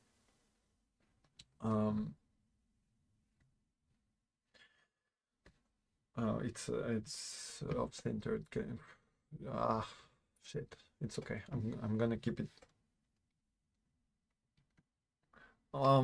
So you can watch the video on replay and pause here if you want to read everything, but the point made here is the scale of geometry and how to avoid to make mistakes like this. And I think what's interesting is the guide has a good idea, but it fails to demonstrate the point, in my opinion, and I want to explain why. So he says that when you take a shot like this, it's hard to understand the size of the elements. So for instance, this huge door down there doesn't look huge on this shot because it's a 2D shot, and then you have only Lara, the character size and the door size, and side by side it looks like they are the same size. So classic problem in photography, traditional or virtual. Obviously the depths of the scene, it's hard to translate it in a shot. So his point is that to showcase the size of this door, you need to take your shot differently, and this is what he shows. So in this shot, same problem, big size door down there, but you're not sure how big it is because Lara is here, and then you should do this. And I disagree with this demonstration. I disagree with the solution, because yeah, absolutely, this shot has the problem of the perspective size, but that's not the same shot. Obviously, if you want to showcase the size of the door, if that's the subject of your shot, well, you cannot take this shot, definitely. That's not a shot about the size of the door. So stick with me. This shot showcases the size of the door because Lara is close to it, and then you can compare, right? By the way, I could definitely critique this shot with the lines and the composition, but because still, if that's the shot about the door, it's not well framed. But anyways, what I would like to know is how to make this door look big in this shot. In you know, like doing this composition, doing this shot with Lara in foreground and stuff like this. And I think you can. It's hard, but you can. First of all, obviously, if you can have a character, someone down there near the door, it will actually make the scale thing clear, definitely. But if you can't, because the game doesn't allow you, well, you have to find, in my opinion, you would have to just go much closer to Lara and take only the boots, for instance. You frame only the boots, so she's out of the frame. It's just the boots, right? And then you completely break the scale of her. So by breaking her scale, it doesn't make the shot about her anymore, and it's much more about the distance between the two elements. I mean, I'm not sure it would work perfectly here, but I think that's what I would try to do to demonstrate the point, at least. Sorry, catching up with the chat. I grew up with Age of Empires and City of Heroes with massive lag at okay. I have to remind myself these are games and not production sets. Okay, yeah, because it looks really cool. I think the cinematic ratio over the extra elements out of frame, so you tend to sometimes crop it and keep the rest of the shot in the frame. Sorry, my reading is really bad. Put some punctuation, guys, help me. I'm not English native speaker, obviously. Not acknowledge the outer frame or know what to do. Okay, I would have to read this again to understand. I'm so sorry. It's totally my bad. Keep in or out of the frame. I mean, it's very important. Yeah, of course, if you go 21/9, I don't know if that's what you meant, but yeah, the aspect ratio to give a cinematic feel, obviously a 21/9 will help you. I think that's why many take tiny man shots. Yeah, definitely the tiny man shots are great to demonstrate a wide landscape and surroundings. It's great for this, but it's just one purpose. You cannot make all your shots about this. I mean, you can, definitely can, definitely some do, but yeah, I think it's too bad. To give a sense of scale of the surroundings, yeah, or more back and zoom in. Yeah, so obviously you can, because we are in virtual photography, we can play much more with the depth of field and the FOV, to to crush stuff and make them bigger. He talked about this just after in another example. So let's continue. But yeah, again, my point was just I was surprised by the examples given for demonstrate the point, because yeah, sure, if you put your character near to the door will look bigger. In real photography, you will have no way, I mean traditional photography, you will have no way to have actual size of things except with the 50 millimeters at full frame. That's it. That's about it. You can't. It's always the same problem. So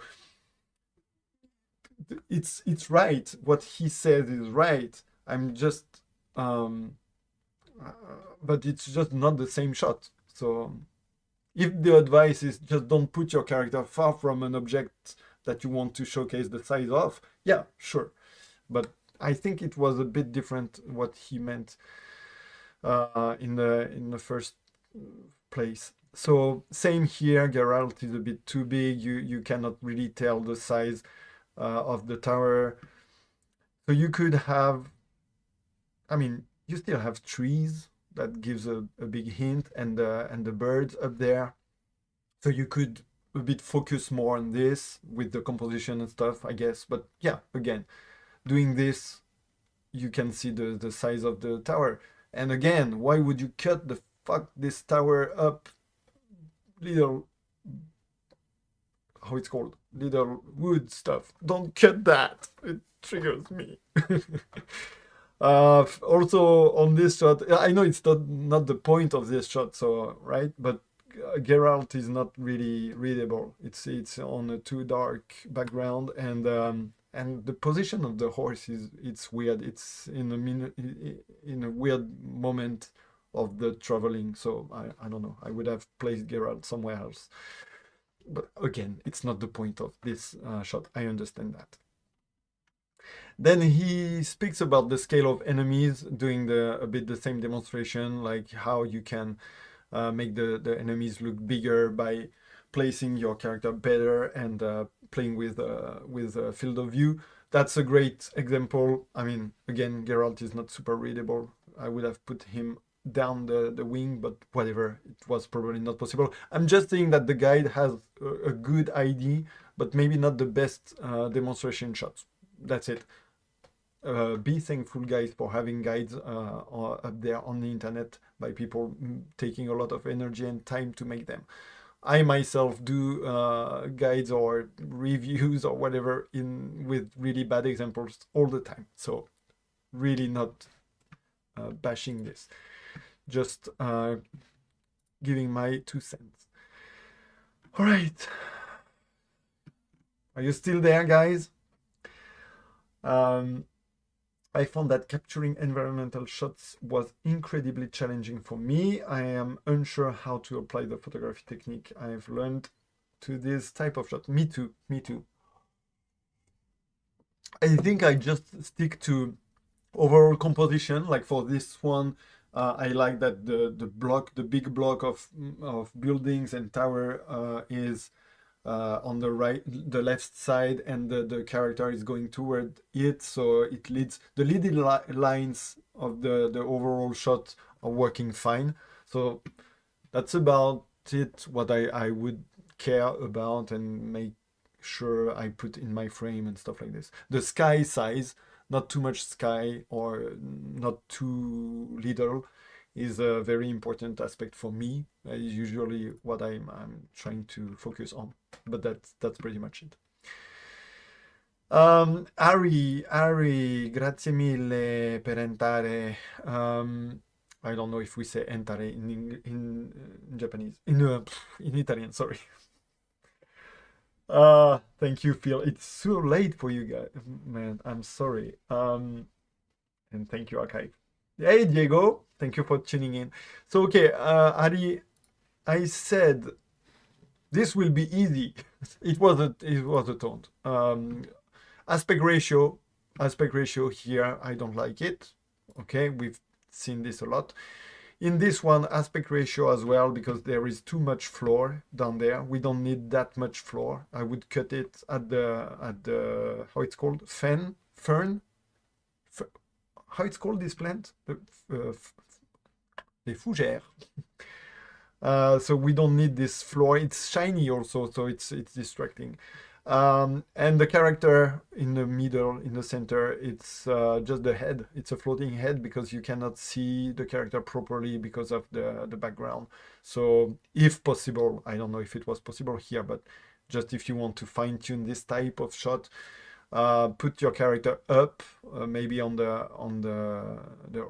horizon line, so it's well defined. And that's it, because now the shot is more about this hanging person, right? And it's not framed to show that it's a shot about this hanging person. The framing tells me it's about the character in the center, but this character is not showing properly. And there's a lot of vertical lines happening with the trees. So yeah, I also think this character is not even centered, to be frank. Let's check it out. I think it's not. Is it? Let me find my folder. Where did I put it? Okay. Okay. Let's go back in ground that Photoshop. I will need to close all this shot. Oh yeah, it's definitely not centered, is it?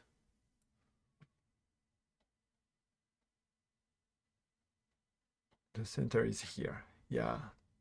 So you see, this first problem is, yeah, this.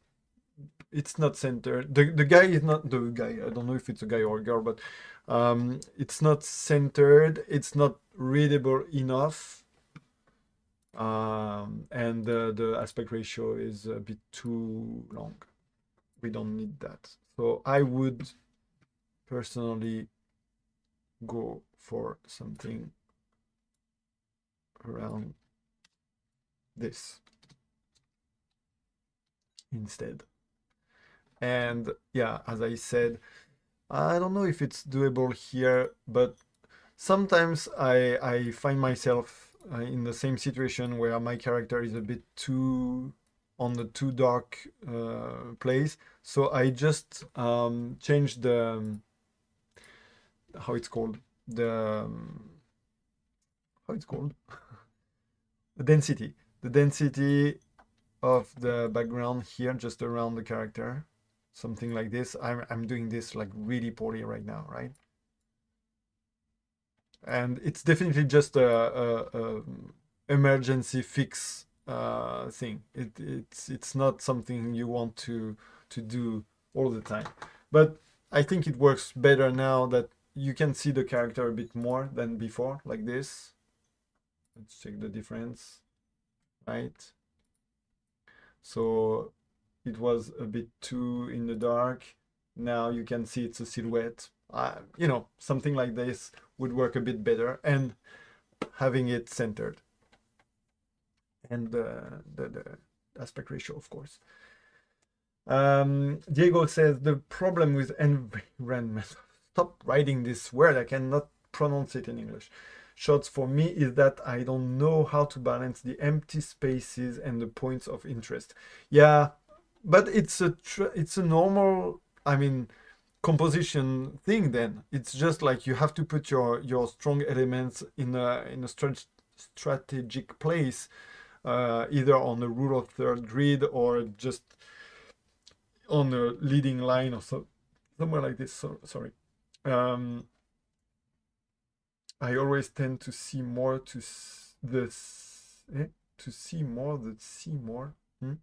the empty spaces. Sorry, my English. Sorry, mine. Sorry, mine, Diego. I'm glad everyone took their time to be here, to me as well. Me too. It's too busy, too much stuff, too distracting, and look at, okay, in that shot. The shiny floor, the plants, the hanging guy, the character in the distance, etc. Yeah, we agree. That's what thought as well. But things like this, little trick can help fixing this, in my opinion. Centering your character, making it a bit more readable, get rid of distracting elements such as the shiny floor in the foreground. It's even in the foreground. So one thing I really don't like, or something that is triggering me more and more with the time passing by. Sorry, I'm gonna close everything now. It's people sharing stuff on Twitter saying, like, let's say a vertical shot, and they say tap to open to full view, or tap for full view for detail, whatever, and then you open the stuff and you learn nothing. The shot is the same but with empty spaces, and you're like, you feel like you've been, what's the word? You've been, fuck, what's the word in English? You've been, I don't have the word. Like, you've been played. Someone played a trick on you, and it's triggering for me. It's like, why would you make me open this shot when it's just sky? Ah, I hate this. And by the way, there it is. There it is. Demonstration. I forgot it was just the next one. Look at this. Why? Why do I have this? Half of the shot is the sky. Now, I don't need this. I don't want this. Tricked. Yeah, tricked was the word. Thank you, X. Come on. So, okay, so as I said earlier, if you want to keep, for instance, you want to keep the vignetting, like, because why not? I mean, first of all, you can reproduce it pretty easily in post-edit, but let's say you're lazy like me. So you want to keep this vignetting up there. I would do this. Look at me being a smartass. I'm not a smartass. That was irony, right? So something like that. Wait, yeah. I mean, obviously you can try to be a bit more applied, and I didn't. Yeah, something like that, I guess. And then you can frame it properly.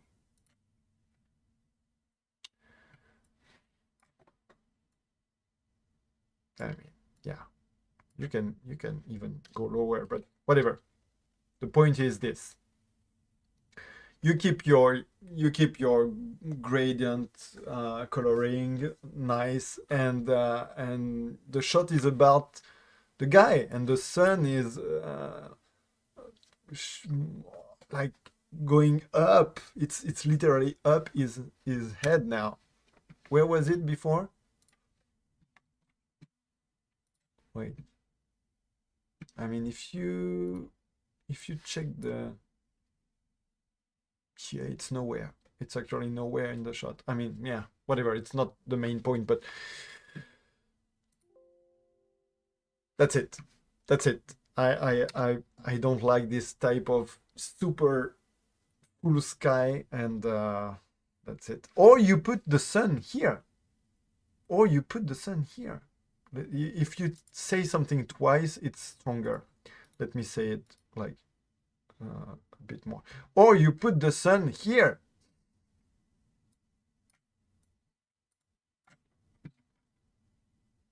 Now there is the, I mean, it's still too long, but the point would be different. Like the space that you use in the shot is different, because you have this one element on up there.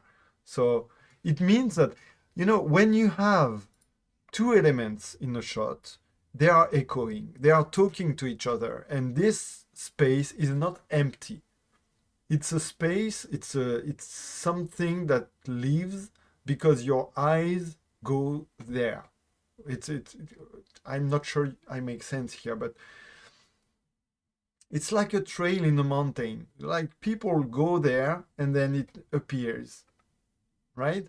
So if you want to make an empty space useful, you can use this type of stuff. You can make an element that will make a segment. It will make a, wow, I don't know how to explain this. It's so obvious to me.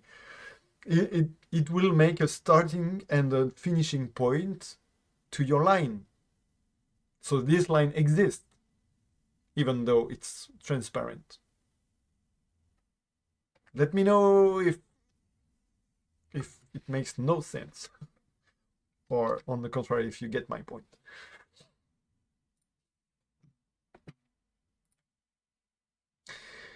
This shot is a good demonstration. So again, this aspect ratio, and look at it in the frame, in a different frame when you watch the shot on Twitter. It's much better. You want it in this aspect ratio. You want it horizontal, because the branch is horizontal. So I think this aspect ratio works much better than this, because here you just have a mess of branches and different colors up there. So yeah, really not a fan of this framing here. And also look at the branch background. If I'm pretty sure, sometimes it's not possible, but I'm pretty sure if you just up your camera for 1 meter, the background branch will be separated from the foreground one, the subject of your shot, right? If you go up with your camera, the foreground will go down, right? So it will be separated, and then it will not be, it will be clearer. The branch with the pendentif, the pendant, the necklace, will be the actual subject of the shot. Now, the subject of the shot here might be the branches. It's more about the tree than that one branch with the pendant.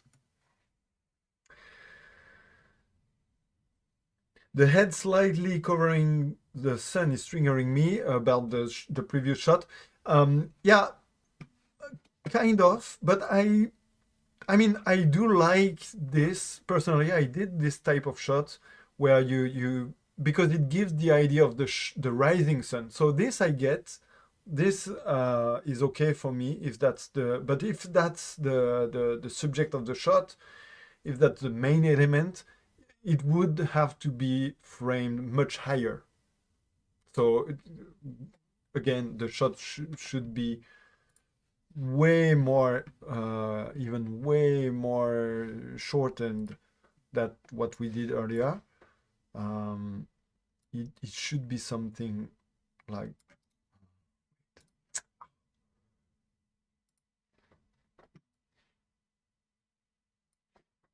I mean, if you do something like this, then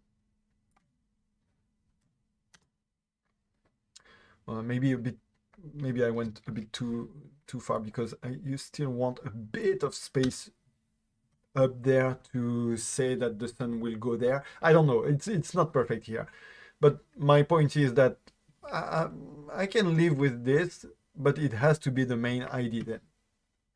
And yeah, it was just not well balanced here and not clear. All right, moving on. Jean, that he's the guy who made me change my Alan Wake shot that I showcased before. This will be fast. We talked about this shot privately before. I don't like the tilt. I don't like the center. It's too busy here. It's not in the center. So we just, yeah, I mean, he's got a good point on the direction of the shot she's facing there. I don't know. I'm not really gonna spend too much time on this one, because there is no real reason why I could say it's bad or whatever. The leading line stuff I like. Is that the one I make mirroring? We talked about he got this series of shot, and I advised him before to just turn the frame so she was facing a different way, but I'm not sure which it was. I don't know if this is the version I advised him before. Whatever. You know what? I'm not really, yeah, the tilt, mainly the tilt, and the center is not working for me. So I also, we don't really know why she's shooting at something. So I don't know. I just don't feel like it works. This, on the other hand, is really nice. I like the black and white because it makes sense. I like the different elements completely separated, but clearly completely separated. So yeah, I'm not sure about the framing. Probably it could be more centered, like the gun would be more. I am, yeah. Yeah, I think it's just the framing here. It's too much space on the left, and maybe too much space on up there as well. I'm not sure. At this point, guys, you kind of are able to make your own judgment. I'm sorry. This one, I'm sorry, Jean. I'm totally letting you down on these ones because they are not that bad, anyways. They are not really triggering stuff, except for the first one and the tilt. This one really, I mean, I like extreme close-ups myself, but is it an extreme close-up of the gun or the nose or the hair? I mean, there are too much elements for me in there. I mean, you get the position of the girl and stuff, but if that's what you want to shoot, I think it's more efficient to have the actual head showing, or maybe a vertical with the gun and the half of the face. I don't know. I just feel like this one has too much stuff going on. And what is this corner down there? It's a black angle, black triangle. I don't like it. Would take that off. This one, it's easy. I really don't like the color. It's really just this. I love the framing. I love the costume. I love everything. The tones, though, this greenish blue and the pink. No, I'm pretty sure, knowing you, Jean, I'm sure you did this on purpose, and it's looking good to you. So nothing wrong about this. But myself, nope. But yeah, Duff is nice on the web thing. Composition is nice. Nothing bad. The face is well uh, showing, like the shape of on the white sky. Sorry, the pink sky. Just the colors. It just doesn't work for me. Sorry. Moving on. Nico, let's bring it on. Went with 4 shots that are also among my faves. Yeah, so there are probably super bangers. uh, I'm not gonna roast anything here. They are amazing. I love this. I love this shot a lot. Thanks, Phil, for keeping the chat live. The head slightly covering the sun is okay. So I went there. It leads up your eyes up to something in the shot. Okay. One hair seems to be coming out of her cheek. Oh yeah. I think we will touch this on another shot later. But yeah, when you have some clipping stuff, and it can be a problem because we are in virtual photography. So of course we have to deal with this. The spider shot, I just don't like the P. I cannot see the chat. It's weird. I have a heart emoji or something. So the pink. Everything else is nice. Okay. Sorry for slacking chat lives. No. I'm not saying. It's just that. Um. Anyways, I'm bad at keeping up with the chat. So finally, okay. This one is really great. I love the tones. I love the colors. I love the look of the girl. I love the blur on the hair, just the hair, the hair. I love the magazine feel that you have with the dust feel. It's amazing. Come on, it's amazing. Fuck you. This one, okay, this one. So again, when you deal with people like Nico, doing this perfectly most of the time, they know what they do. It's not like random mistakes and stuff. I just wonder why Saga, the character, is on this line of the building of the house. So either it's on purpose because it's perfectly on center on the line. So sorry, it's fine by me if it is. I I do think it would work better to have her a bit on the left, so on the brightest part, again, just for the silhouette and stuff. But it's so perfectly centered on the line of the house that I'm pretty sure it was on purpose. So it works because the lighting on her still makes the silhouette readable and stuff. So it's okay. I just think it would have been a bit more powerful to have her on the left. But really, that's it. I really love the blue tones here because it's not blue there. I've been there in the game, so it's a really well done work on the lighting. A bit too much of floor, maybe. I mean, it's a third of the shot, so maybe that's it. Right, the heart emoji thing. It's really not well placed on YouTube. I think with good shots you can comment on what makes them work, like what's good about them. Yeah, sure, but there are a lot of them. So, and also I think it's more obvious.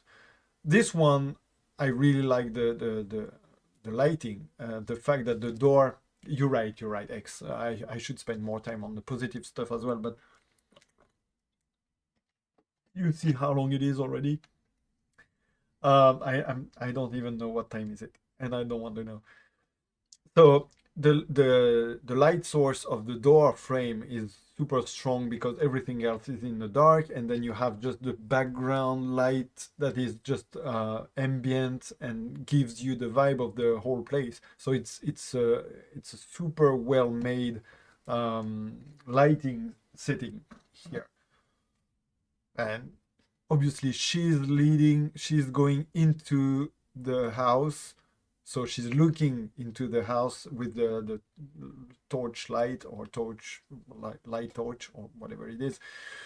So it tells a story, and you know, I mean, come on, you guys, you know virtual photography, you're not completely beginners. This shot, come on, first of all, it's Pan Am, so actual plus point for this. She's beautiful. It's very important, actually. You know, it's. I mean, we play video games, so usually characters are just looking good, and it's unfair to get likes on a character instead of the quality of your shot. I get this, so get over it if you think Twitter is unfair because this castle, how's the name, Audrey Castle in Cyberpunk, or Pan Am shot that is super dumb shot gets 1K likes because Pan Am is just big booby Pan Am. Whatever. If you get mad at this, well, you're not tailored for social medias. But that being said, there are some artists out there making an awesome job at making the characters look even more appealing, and I've seen some portraits in Cyberpunk that are mind-blowing, really. So okay, this one is really great because it's Pan Am, because she's looking right at your soul and you want her to kiss you. I'm sure even if you're a straight girl, you want her to kiss you. I mean, right? I like the effect, whatever it is going on with the. Is it a reflection or smoke? Or, I don't know, but it's beautiful. it's surprising. So you're like, oh wow, it produced something that is not just about Panam. It's not just about her. It's about the color. It's about the blues. The tilt is a bit triggering me, and the blue element on up on the upper side up there. I'm not sure about it. I would, I mean, it fits because it's blue. You know, it's not like a big mistake because it would be like green stuff or different orange stuff. Of course, it would be a mistake. It's not that bad, but I would have taken it off still. Also down there, the corner. Oh, but I think it's, yeah, you have some grays area in the corners, and it's fine because I think it's not a mistake. It's just part of the actual game element. But I would have taken this one out. I would have blacked it out because it's too much of a straight triangle. So it looks like you just moved your picture and you forgot this. You know what I mean. So that's it. That's it. Really amazing shot. This one too. Come on, look at this. Okay, so let me catch up with the chat. Exactly what I'm thinking. Too much beauty. Too much beauty. You can't go wrong with Magnificent and Surprising. Exactly. Nash, the lighting looks great. The framing is very nice. The effect used complement the shot overall. Agreed. I am a straight girl and can confirm. Thank you. Oh, Nash, you girl. Sorry, I totally misgender you. Maybe before. I mean, I didn't say anything, but I was assuming you were a man. I don't know why. Maybe the name Nash evokes me a man for some reason. I'm sorry. The woman in this shot is attractive, definitely. She's a bitch though. She's a pain in the ass. So this shot is amazing because the scene is amazing. First of all, the blood. I mean, it's Dead Island 2. I love the game. It's amazing to shoot. But the small elements that make this shot even better is the tilt. This time the tilt is really interesting because it breaks all the lines. So me, you know me, I'm obsessed with the straight lines on the frame sides, and but here it's well made, it's well broken. So the door frame, sorry, on the right side is completely diagonal, so it gives the unbalance perfectly, but it's not a mistake. It's clear enough that it's a decision. Same with having the top frame showing is making everything work. You understand, your brain understands what those lines are. Blurring them out will really help the focus on the background, obviously, and then all those leading lines going to this zombie eating stuff that you wouldn't understand if it was for the blood on the foreground, because you have this blood thing. You are in a like crime scene or something, so something is wrong. If you didn't have this, I mean, it would be much more complicated to understand what's going on back there, I think, because I know the game, I know the place. So it's also something we touched about in a previous video. It's tricky sometimes when you know the game, you see things that maybe people who don't know the game wouldn't see, but still here it works well. Final element that I really love in this shot is the pen. It's the pen. Do you see the pen?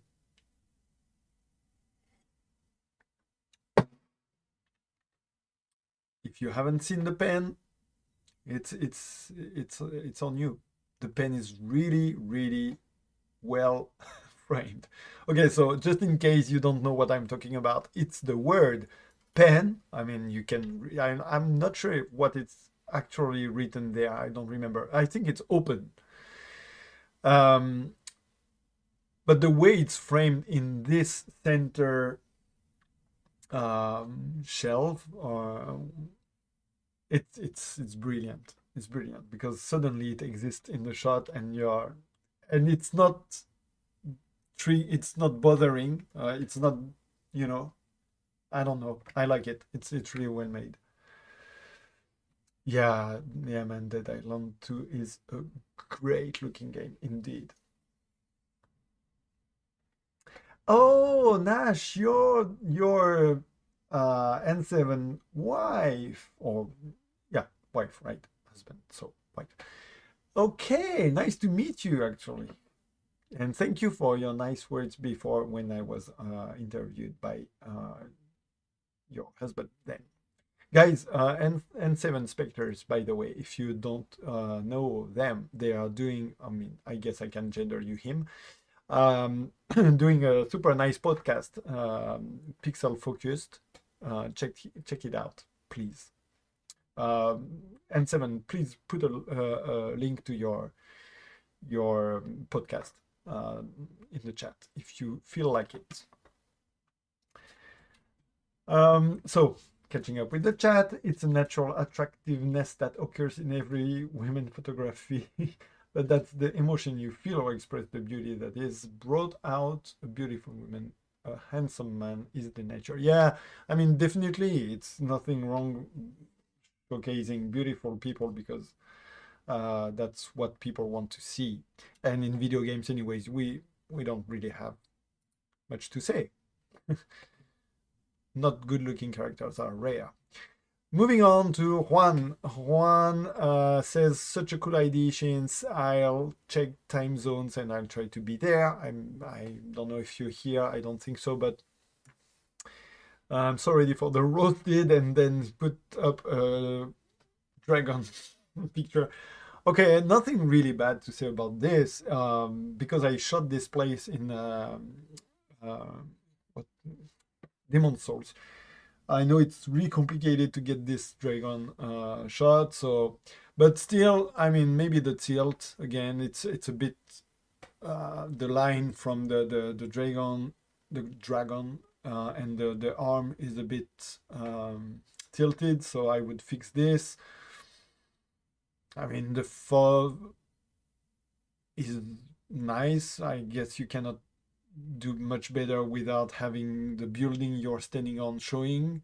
So the overall composition I like. The dove, I mean, it's because the game has there's not much you can do, but the flaming part in the mouth, it's a bit oversaturated, so I would fix this maybe. But yeah, that's nitpicking. Overall, nice shot and composition. I know it's hard to do better anyways in this place, so maybe the sky is a bit too white here. Yeah, actually I would balance this. Maybe I would use this color, this grayish bluish color, to just make a bit more here, so it's not that shiny on this side. That's it. That's really nitpicking. Moving on. Sorry, I need to. Okay. Okay, Gumao.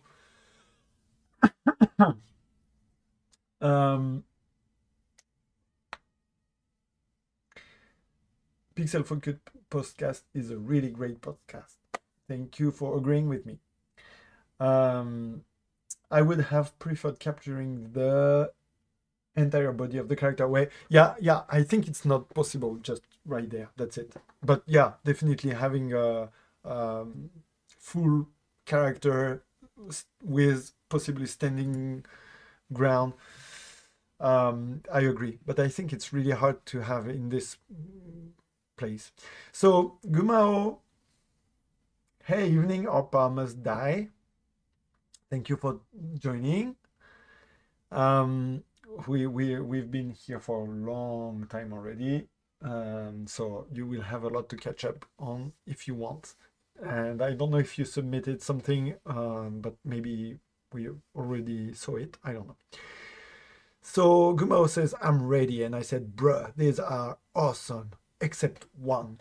And it was a bit a tease, of course, because they are all awesome. But I do think this first one could be better. So let's check them out. So first one is this. Next one is this. and then this, and then this, and they are awesome. They are good shots, no problem here. The episode with Shinobi was one of my favorite. Just don't tell the others. Thank you, Dash. Thank you. My voice, guys, my voice. Okay, so this one is really nice. Come on, I know Gumaro knows what they are doing, but I do think that it would work better on a horizontal frame, like it shows on Twitter, because the reflection thing. I mean, you have a lot of vertical lines with those poles, right? But they are not the center of the shot because you have them only on the right side of the shot. So the leading lines of the trees and the reflection of the trees in the water are leading you to the character, right? Which is cool. I think it's a bit too much on the outside. I mean, too much on the right. But still, the point of the shot is this, like those leading lines, super dark leading lines, goes to this silhouette. So having the vertical frame doesn't help. The vertical frame tells you that the important part is the poles, the electric poles, but it's not. So that's why I think this framing works better. But I would have the character a bit more on the left, because now it's a bit too much on the outside of the shot. That's what I meant by except one.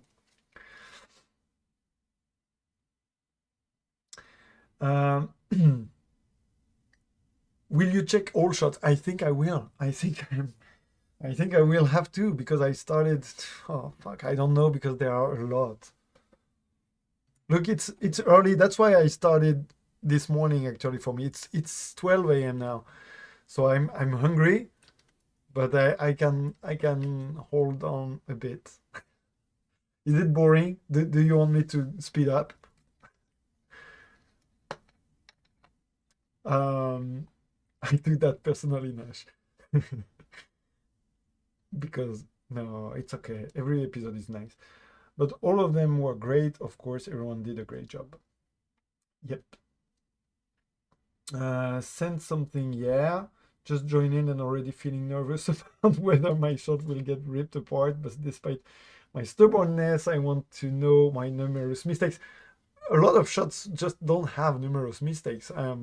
So yeah. So Arpa, did you send something under that same name, or is it a different name? So I know if we saw them already or not.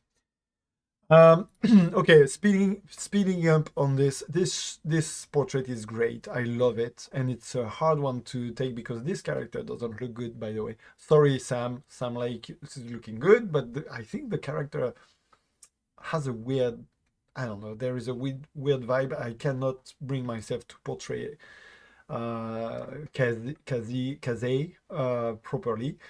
The shoulder cut is a bit triggering here. On the left, the shoulder is cut.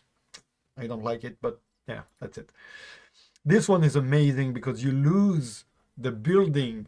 You don't know it's a building until you understand it's a reflection. Amazing X composition. I love it. I'm jealous I didn't take this shot. That's about the roast I can do. This one works perfect because of the leading lines. The composition is great. The way she's looking up helps you to make another line. So you have the cable lines, of course, and then you have the glance line that is fitting. It's making the same. So again, as I said earlier, the invisible lines that are in the shots, either because you have a different element creating the line, or with a gaze, direction, glance, or something like this, it's perfectly masterized here. So placement perfect, background not too distracting but still present, so you understand the context, and the snowy and the cold. Amazing. Great shot. Computer art, my fellow French guy. Take your time, I'm running a lot. Okay. That Spidey shot is great, right? It's amazing. I write a fantastic intro for episode 10, but I didn't get to hear it.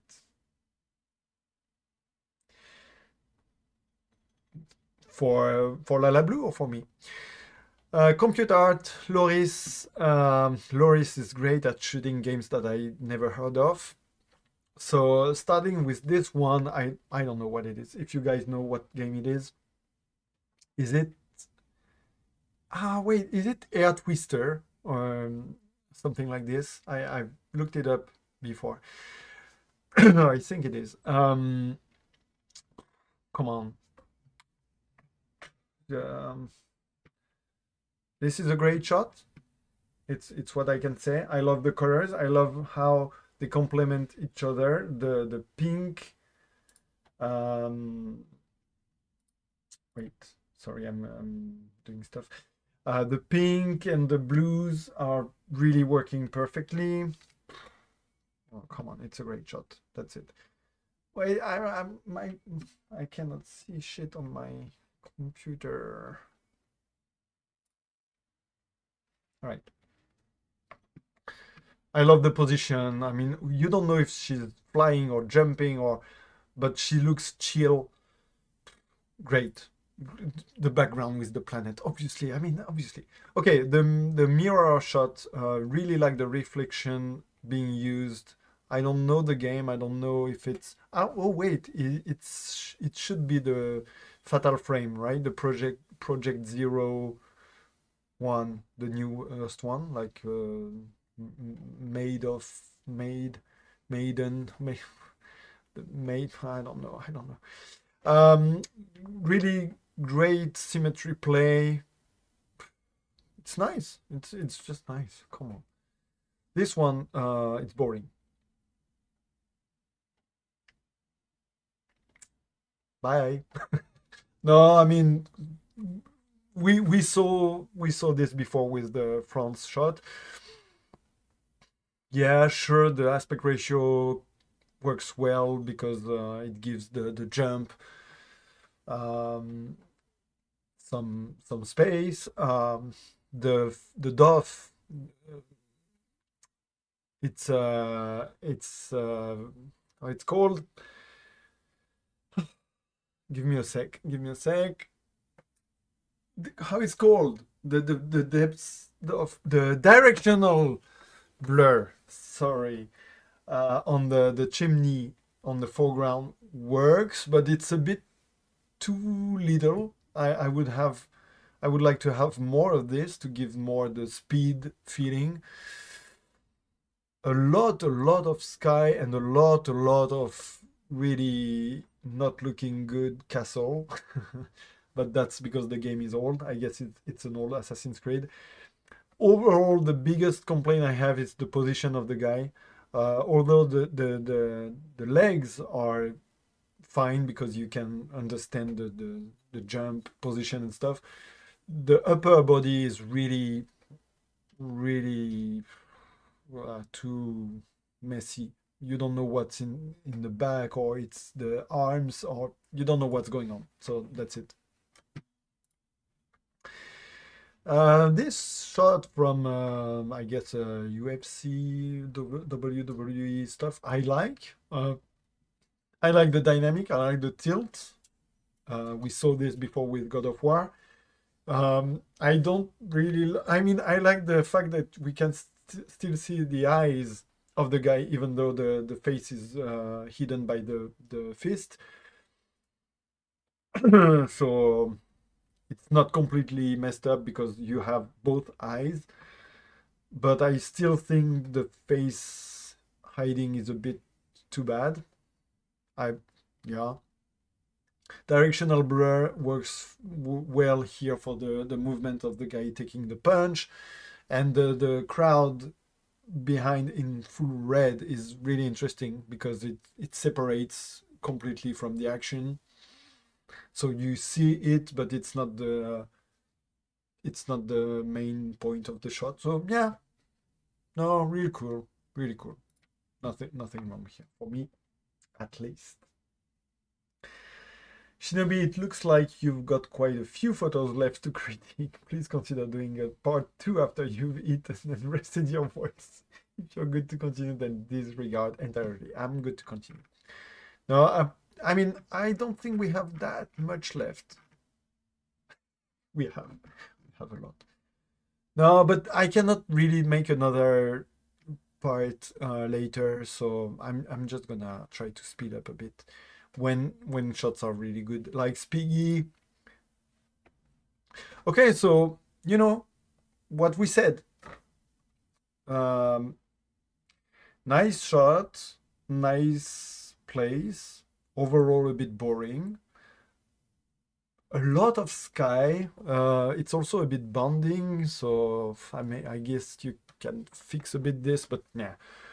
It's just a bit too overblown on the left side, right side, sorry, and too much blue. So it's very hard to get the sky, like with sun and stuff. It's really hard to balance. So I would say that maybe you can put a bit more blues on the right side as well.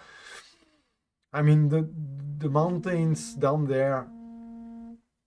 Oh fuck! I think someone is calling me. I'm sorry, guys. Give me a sec.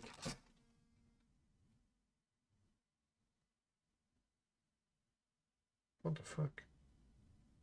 Oh my battery is going down.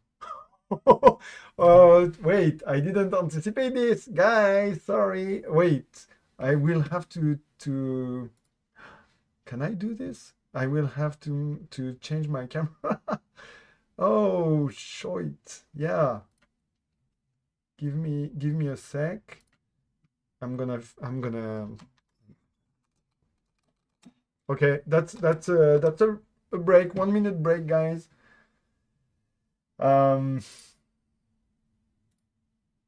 Okay.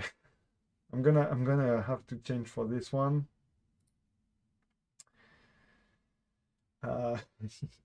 Welcome to my green screen. Where is the camera? Here. Okay, so this will be a mess now, but whatever.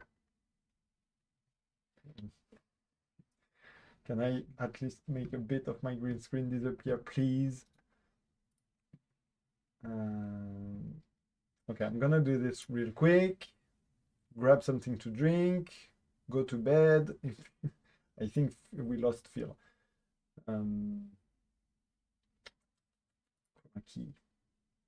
Key. Okay. Okay, something like this should work. I mean, that's terrible. Oh fuck! It's not working. Okay. Okay, well, good enough, I guess. For emergency fix, we go with this. All right. Sorry about that. How does it look with my? Oh yeah, it doesn't look at all. Sorry. Let me add it here because this one will go down in a minute. My phone is dying. So okay, let's go with this. Oh wow, that's terrible. Get this, there is my mic. All right.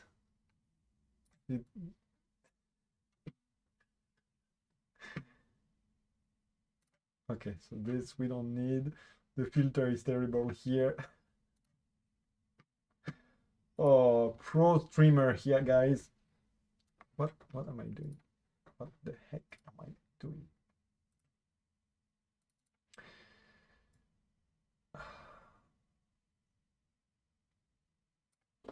Whatever. Sorry about that.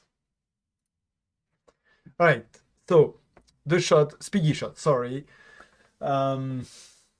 If you consider the shot as layers, the ground layer, then the building layer, and then the sky layers, you can see that the building part is really small. It's really thin.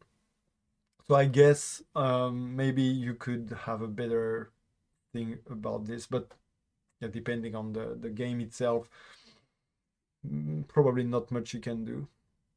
So yeah, despite that, really good shot. This one, look at this, it's amazing. Okay, it's amazing. The symmetry is perfect. The, the reflection in both part makes a great rhythm, like 1, 2, 3. I have nothing to say about this. Do this type of shot, guys. Okay, wait, I need also to. Yeah, I have the two cameras showing. Let me turn this one off.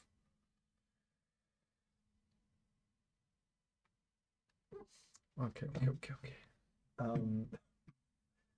Give me a sec. Oh, that's terrible. All right, we are back into something acceptable. What about here? Yeah, the mic is annoying, but it's okay. Nah. Oh, fuck me. All right. My chat is gone. I need my chat. I need to see if people are making fun of me now. You should. You should. Oh, you here, Phil. Okay. No one in chat wants you to rush. I just want to make sure you're taken care of. That's really nice. Nice. Thank you.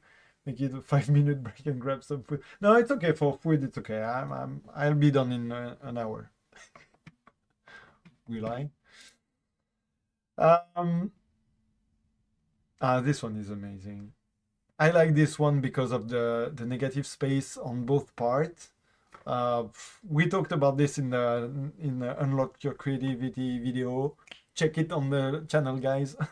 The negative space I love, and this one is really well made because of the blur. It looks like you're outside of the room, you're peeking through a door or something. I love it.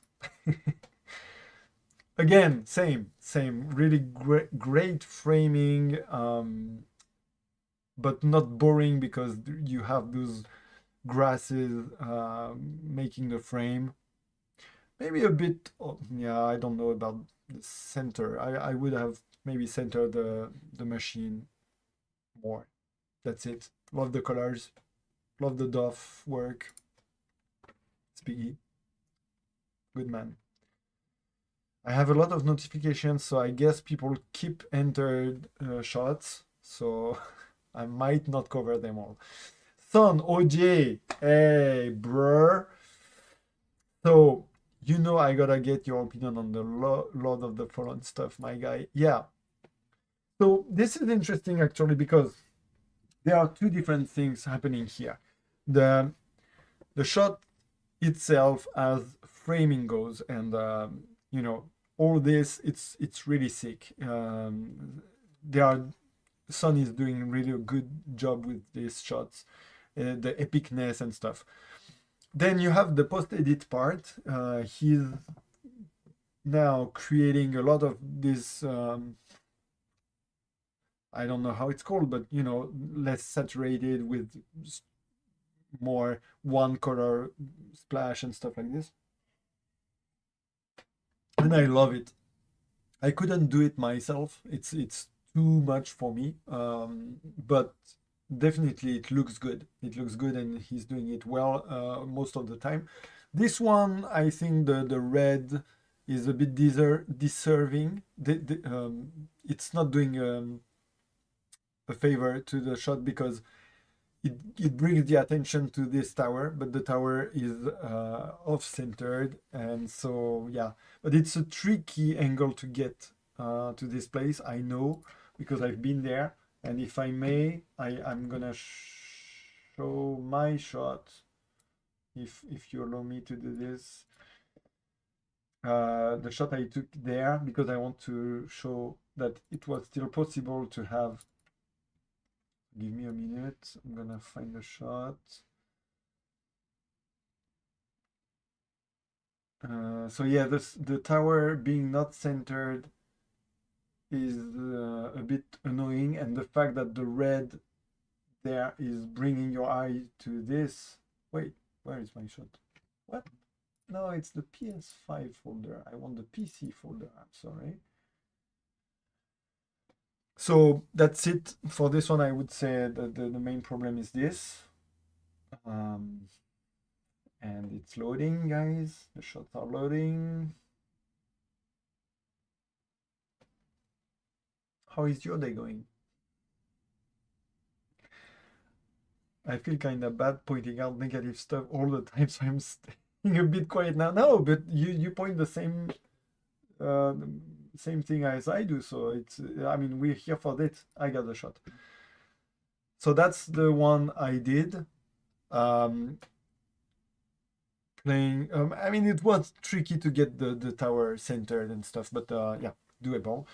And then it makes sense to bring the attention to this red thing, where here it makes everything off-centered. So that's, and also it's a 9/16, so cut the crap. Make it 4/3 or whatever. This one, same problem. I mean, great shot. I love the position of the guy. It's hard to get this position, I know. Too much sky. We don't need this part up there. Up to this point, to this flying dust or whatever, we don't need it. So you can definitely crop it. So it will even enhance the gaze looking, the fact that the guy behind him, you know, it will make it clearer. We don't need this big line down back there to be suddenly the point of the shot. Because if you go with a very vertical composition, then that's what we will see. It's this big line. But the relationship between this big line back there and the guy is not clear. Coming back to what Franz said in his guide, you could play with the idea that the guy is looking the line, for instance. I don't know, maybe with a forced perspective or something. I don't know. But it's not working here because it's clearly in the background because of the blur. So there is definitely no relationship between both. So what you want to do instead is to take off the attention of this line. Either you completely erase it by stamping it out in post-edit, or you just make it a bit darker so it's not, I don't know, you could do this. But anyways, in any cases, you don't want that much of it in the shot. So cropping down a bit is a good solution here, in my opinion. Most of the stuff is just nitpicking. Yeah, of course, we are just nitpicking. Sun's first shot looks nice, just the red is a bit distracting. Agreed. Even though that negativity might taste bad at first, reckon it can broaden someone's perspective when it comes to taking shots. And you know, it's very important to understand that you can do this yourself on your own shot. I do this on my own shot all the time. I'm not here saying, hey guys, I'm able to do much better than you, because there is a big difference between knowing what to do to make it better and being actually able to do it at the right moment. Because just for context, if you don't know, I'm a teacher. I'm a French language teacher in Japan, okay? It means that I totally understand one very important thing. When you learn a language, there are two aspects. You have the comprehension and the production, okay? So it means that the amount of thing you are able to understand is very different from the amount of thing you are able to produce, so to say. So basically, you understand more language than you are able to speak. I can watch a movie in English with no problem, but I cannot use as much vocabulary and stuff, right? It's exactly the same for everything, actually. So when you learn how to critique something, or you watch actively shots and you try to understand photography and stuff, you know what you should do. But it's a different story to be able to do it on the spot, because there are a lot more happening at this time. You're focusing on something different, your starting ID was different, so you keep focusing on something and you forget about the other elements. So obviously everyone makes those mistakes. The goal here is not to say that every shot should be perfect. It's not possible. The goal is, like, once it's done, if you want to look back at it and to find how to make your next one better, that's the work you have to do. You have to go and you can understand a lot of stuff in theory and still make terrible shots because you're lazy, like me. Most of the time, my shots that are not great are because I'm lazy. I just don't have time or energy to put in more thinking process or doing the shot again. That's it. That's it. So everyone is the same. We're just human. Even though so I read this already, but for you it's much easier because there are less flows to find. Nah, I don't agree. There are always flows to find. Okay, this shot, I like the dynamic. I like that the action is, like, the camera is really close to the action. It's almost inside the fight. So I love this. I don't like the effect. I mean, I get the point for the dynamic and stuff, but it's more a doubling effect than a blur, or a directional blur.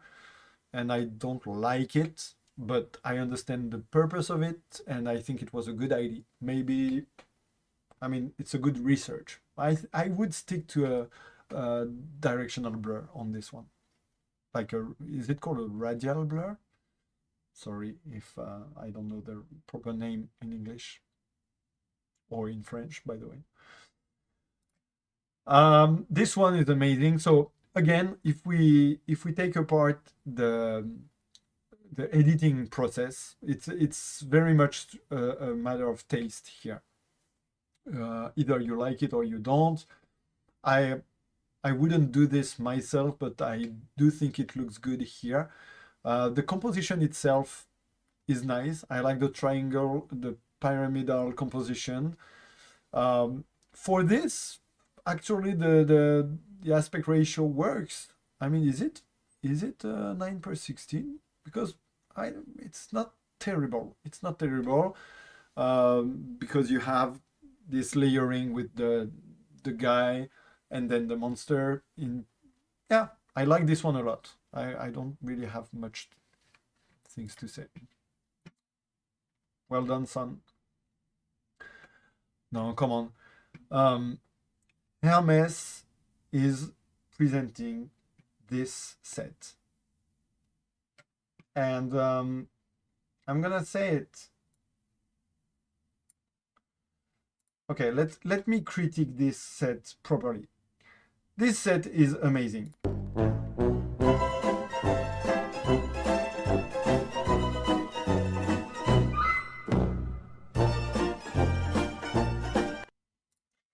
I mean, come on. What? I prepared this one. No, it's amazing. The portrait is great. So look at it. Pause the video here if you want to understand why portraits are great. I mean, okay, maybe this one, maybe the doff. The blurriness on the edge of the nose, it's a bit, I don't know how it's called, but you know, it's doubled. So I would edit this out to make it a bit less shiny or whatever. That's it. That's about it. The intensity of the gaze is amazing. The catch light in the eye is amazing. The hat border, I don't remember what was the word you used, Phil, is doing a great line. It's an amazing portrait. Love it. Aspect ratio, perfect. This one, okay, this one, not that much. I mean, again, a lot of lines up there with the sky. Too much of this shiny thing. I think the shot is about, I mean, the guy is looking up, so okay. I guess it, yeah. But I think the shot is about the Tori, this frame portal and the reflection, so it should be more cropped on this. We don't really need the electrical lines, and even more so, wait, because wait, let me go back to this.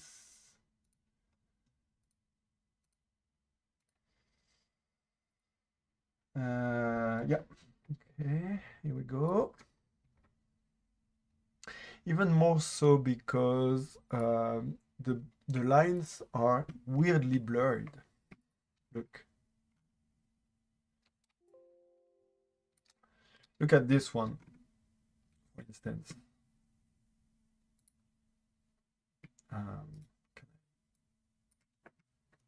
Wait. This one here. Yeah. Oh, very well done. So here it's blurred, right? And here it's not. So it's probably because of a post-edit thing that went wrong, or just not thoroughly, what's the word?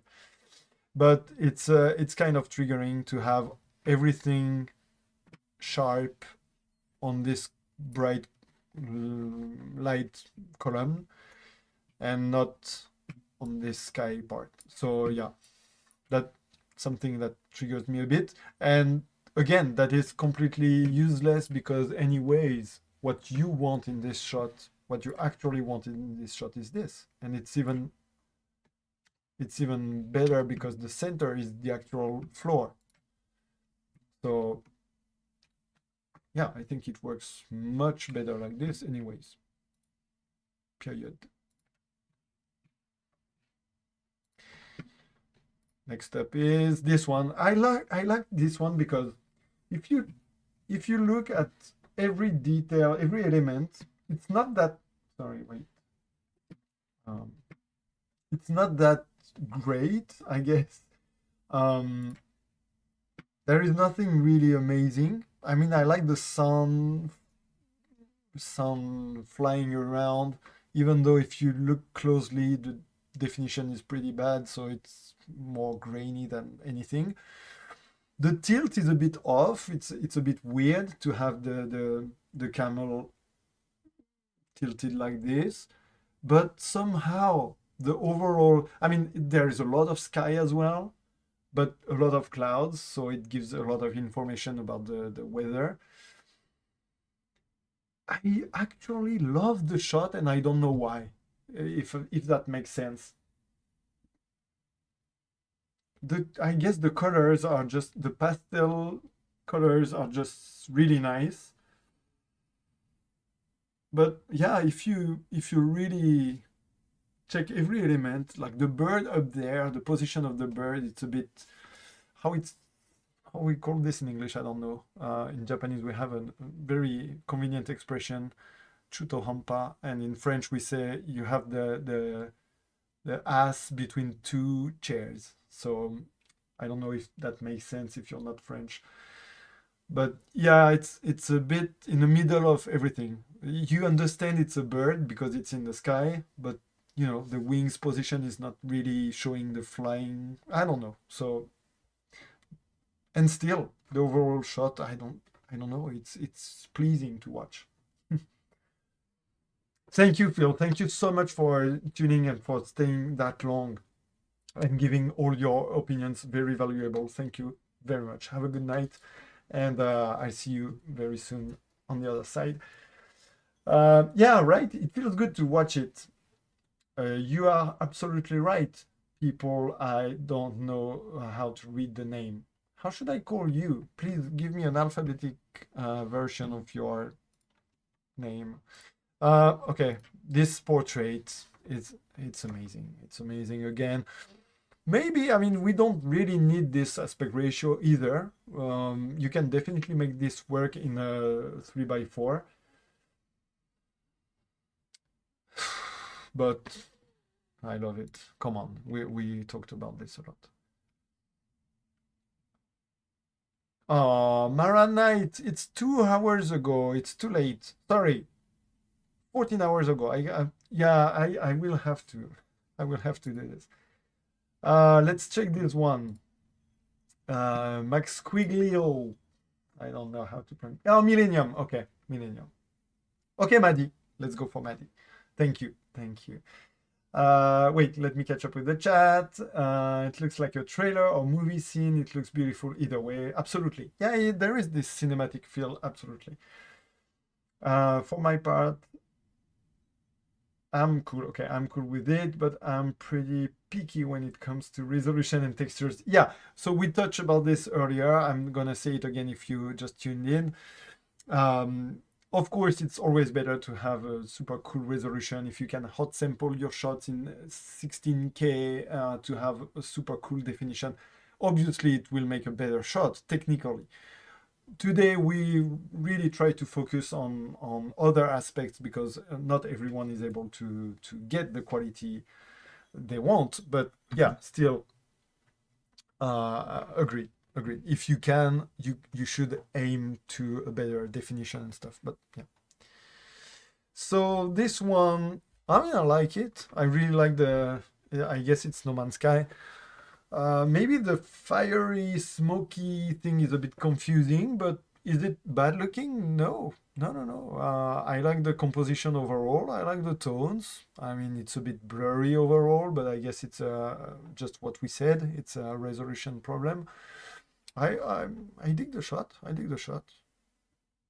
I personally would have made these trails going right in the corner of the shot, right? Just by framing it a bit differently, just because my kink. I just like this kind of stuff, like the lines going perfectly equally on the angle. That's it. This one, okay, this one is too dark. I mean, I guess it's Skyrim. I recognize this because I went there before I took an arrow in the knee. I mean, is it a shot about the sky and the Aurea, how it's called, Borealis or thing, or is it a shot about the building, or is it a shot about the gate, or is it a shot about the statue down there on the right? We're not sure. So that's the problem. I think you can choose a better angle. If that's the building you want, you can go on those stairs and just go for full face framing. If I don't know. Yeah, I mean, why not? Chromatic aberration is hurting my eyes right now, but I mean, yeah, the negative space is not shocking. I mean, she's looking up, so having that much negative space on the right and not on the up is a bit weird to me.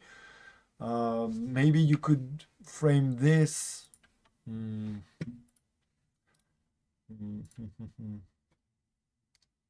Oops. Wait. Let's see if it works. I mean, it's okay. I mean, really. I feel obligated to give some feedback sometimes, but because people post it and just wait for it, probably. But seriously, though, it's not that much big a deal here. But okay, let's see.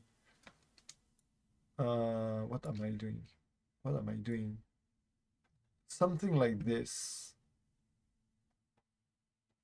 You can go crazy. Let's go crazy. No, it's too crazy. But something like this, for me, probably would. I mean, it would at least it would worse. Try. I would try it. I would do this, and I would check out how it looks to have some. oops, yeah, it's a bit too much. Right? To have something like that, you know, just to have an overall feeling or whatever. But I think now the negative space makes more sense because of the direction of the look. That's it. That's my 2 cents on this one. Okay, this one is interesting. But give me a sec. The idea is interesting to put this foreground structures to lead the eyes to the main building down there. But first, you would need to blur them out. The foreground should be blurred to not be in focus and not be part of the shot. I mean, kind of part of the shot, but not part of the subject. Hi, King Koka. Oh, you woke up and made it to the stream. Thank you. I'm glad you did. I don't know what time is it for you, but thank you. I hope it's not too inconvenient. Is there a chance that you stream a live like this? Wait, it moved. Oh, you take it off. Oh, I couldn't read it, sorry. Feel free to share again. So yeah, this one I would blur. Okay, there you go. I would blur the two buildings in the foreground, and also this big tree back there is really distracting. So probably go for a more vertical framing of the building with the both crumbling walls showing still. It's a good idea, but the execution is a bit lacking. There is too many elements in the shot that shouldn't be there. So, is there a chance that you stream a live like this to review people's shots again in future? Yes, there is. I understand if you don't have enough time for all shots. Yeah, I will probably do this again because I think people really want this, and if it goes well, I think today I just didn't prepare enough, and people just if I do this again, I will make a different rule and I will make a selection before going in live. It's just too long now. I know, I understand this. I still will keep it going because I want to cover as many shots as I can. You know, people can still watch the replay and just hovering the mouse, they will see where their shot is. But the format I like, and I think I will learn a lot from it. So that's what I'm looking for all the time. So I will probably do more of this. Maybe just better, in the better shape. But yeah, if you missed this, I can say it again. I will also make an actual video from this live, not using the live thing, but I will reshoot like a proper explanation and stuff with, you know, different categories of mistakes we've seen, and I will show some of the shots we've reviewed in this stream. So you will also have like a sum up video for that. That will be much more efficient than just the live. What I like in the live is being able to speak with you guys, obviously, even though I'm the one speaking a lot. But yeah, I think I will be able to do it again. Alison is going in with very busy shots. Okay. Thank you, Maddie.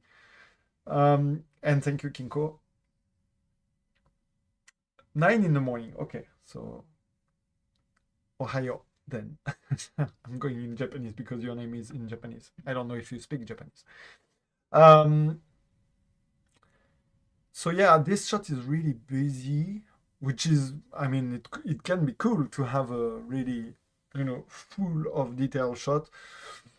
you can still see the creature, the horsey thing. It's not too annoying, so it's okay. I would still say it's a bit too much. It's a bit too full and packed of details. That's it. I guess the game is like this. This shot is amazing. I really love this portrait. My usual advice for this type of portrait is to, it's just what we did with this one actually.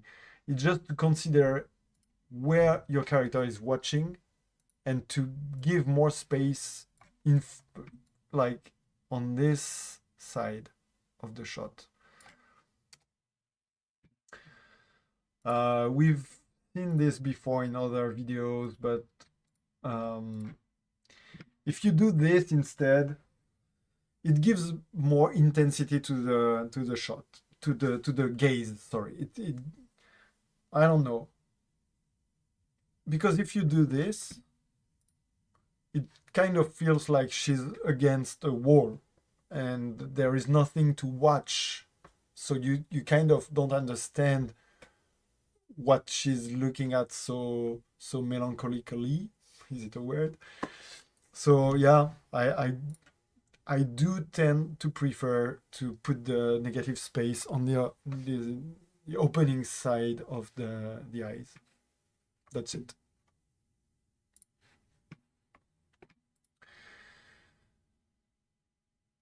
This one is cool. I mean, very, maybe too contrasted, but the necklace, yeah, we talked about this before on the front shot. Having the necklace in but not fully in, is it a decision or is it a mistake? I would frame up down to the first necklace, if it makes sense. Just about here, if you see my mouse. About here would be enough for me. I don't think we need this part. It's a bit distracting. Now this is interesting.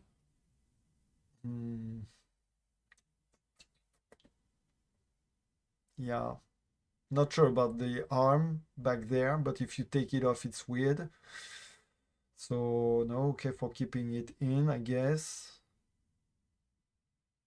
I like it. The shot is about the cleavage more than the hoodie because of the frame, but I mean, yeah, it works. Overall, it works. Yeah, no big problem here that we didn't cover yet. There's like a barricade blocking her in the frame, but not where she is focusing, more expanded. Yeah, so I think you were talking about this one, right? Yeah, and I agree.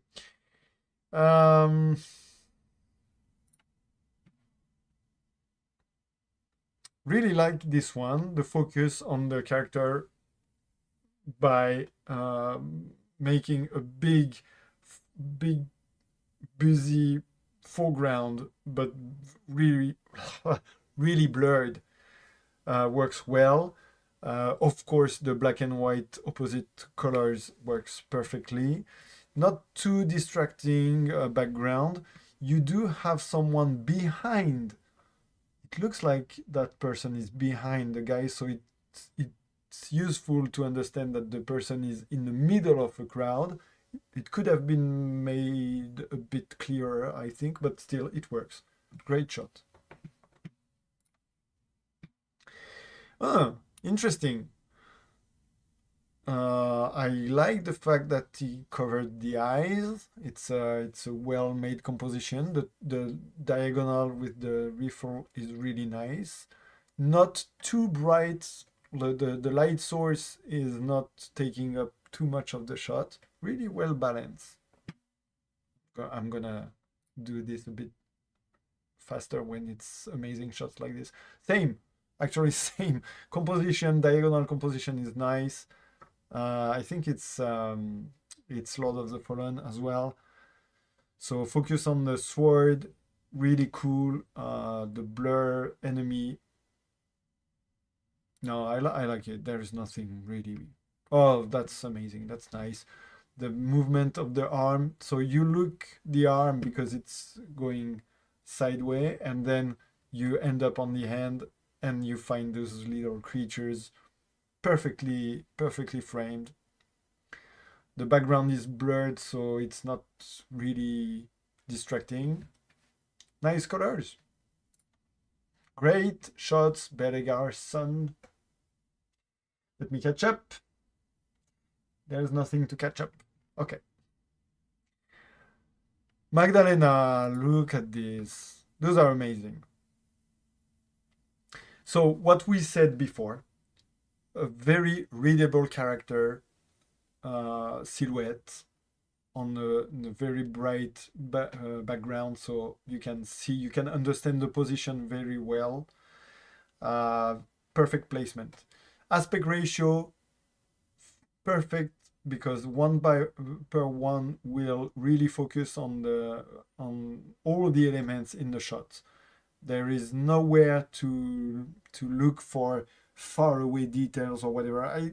I know it doesn't really make sense what I'm saying, but really a 1:1 frame, it's something I cannot really use well myself, and I want to improve because it really focuses on the elements in the shot. Beautiful. This one, so you see, this one for me has way too much sky, but it's so much that you understand that it's on purpose, and then you have to question yourself, what does it make? What does it say? And it does say about freedom, it does say about the feeling of wide spaces and stuff like this. So I'm not saying it's wrong to have that much sky. It's just a bit, for me, it's still a bit too much. But that's my taste. That's it. Composition wise, it works down there. It works.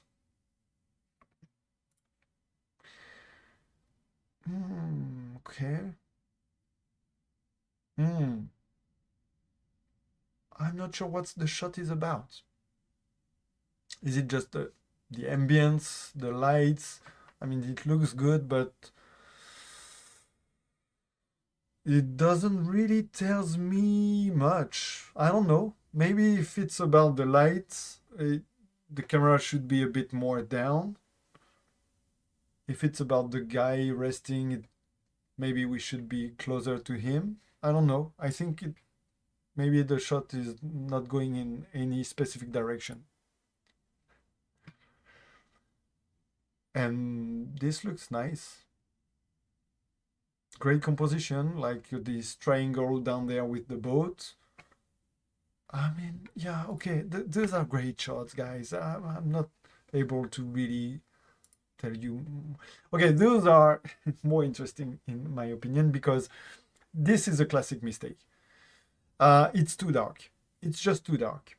So this happens a lot because when you are in your game, you are immersed in it and your eyes are completely used to the lighting and stuff. So you don't see it as it will be seen by people.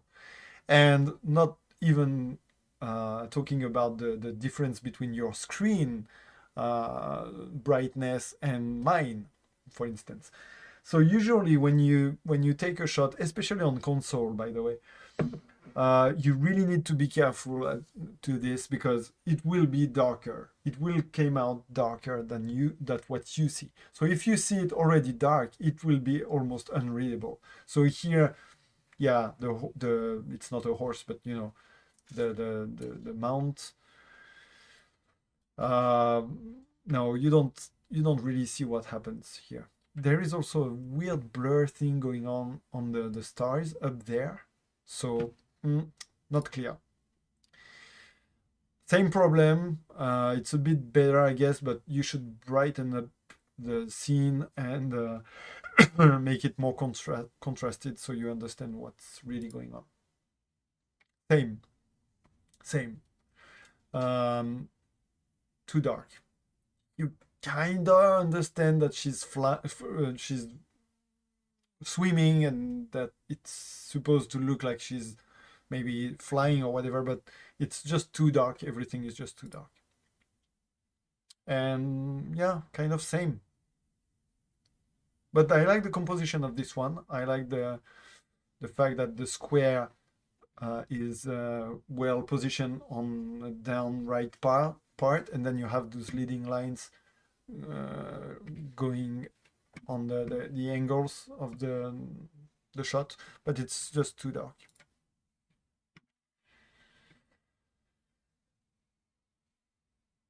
Murphy is doing a great shots with those effects in banishers. Aspect ratio, we talked about this. You can do better than this. You don't need the 9/16. On the contrary, because all your composition is rounded, it's all circles around her, so you need to have a square to put those circles in.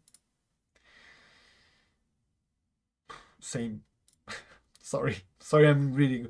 Okay, this one's same. What's up with this sky and what's up with this floor? Too much.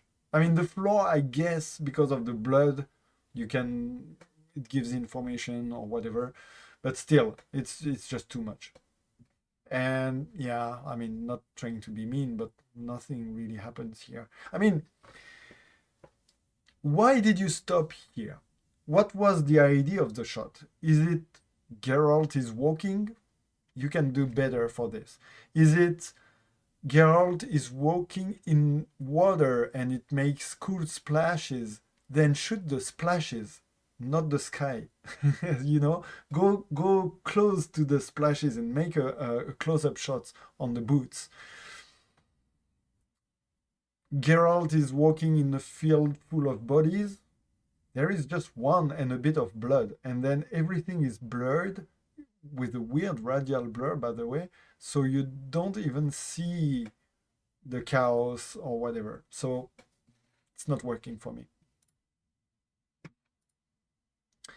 This one is. Again, I mean, you stuck with it now, but I guess when you shot it, maybe having a bit more squared framing would work, but it's not shocking. The blur on the foreground is working well. The splash, it's okay. I mean, maybe just the verticality doesn't go well with the movement of Geralt, which is a horizontal swing. That's it.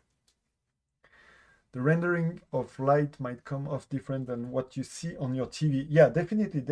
So this is really something that you need to consider when you shoot.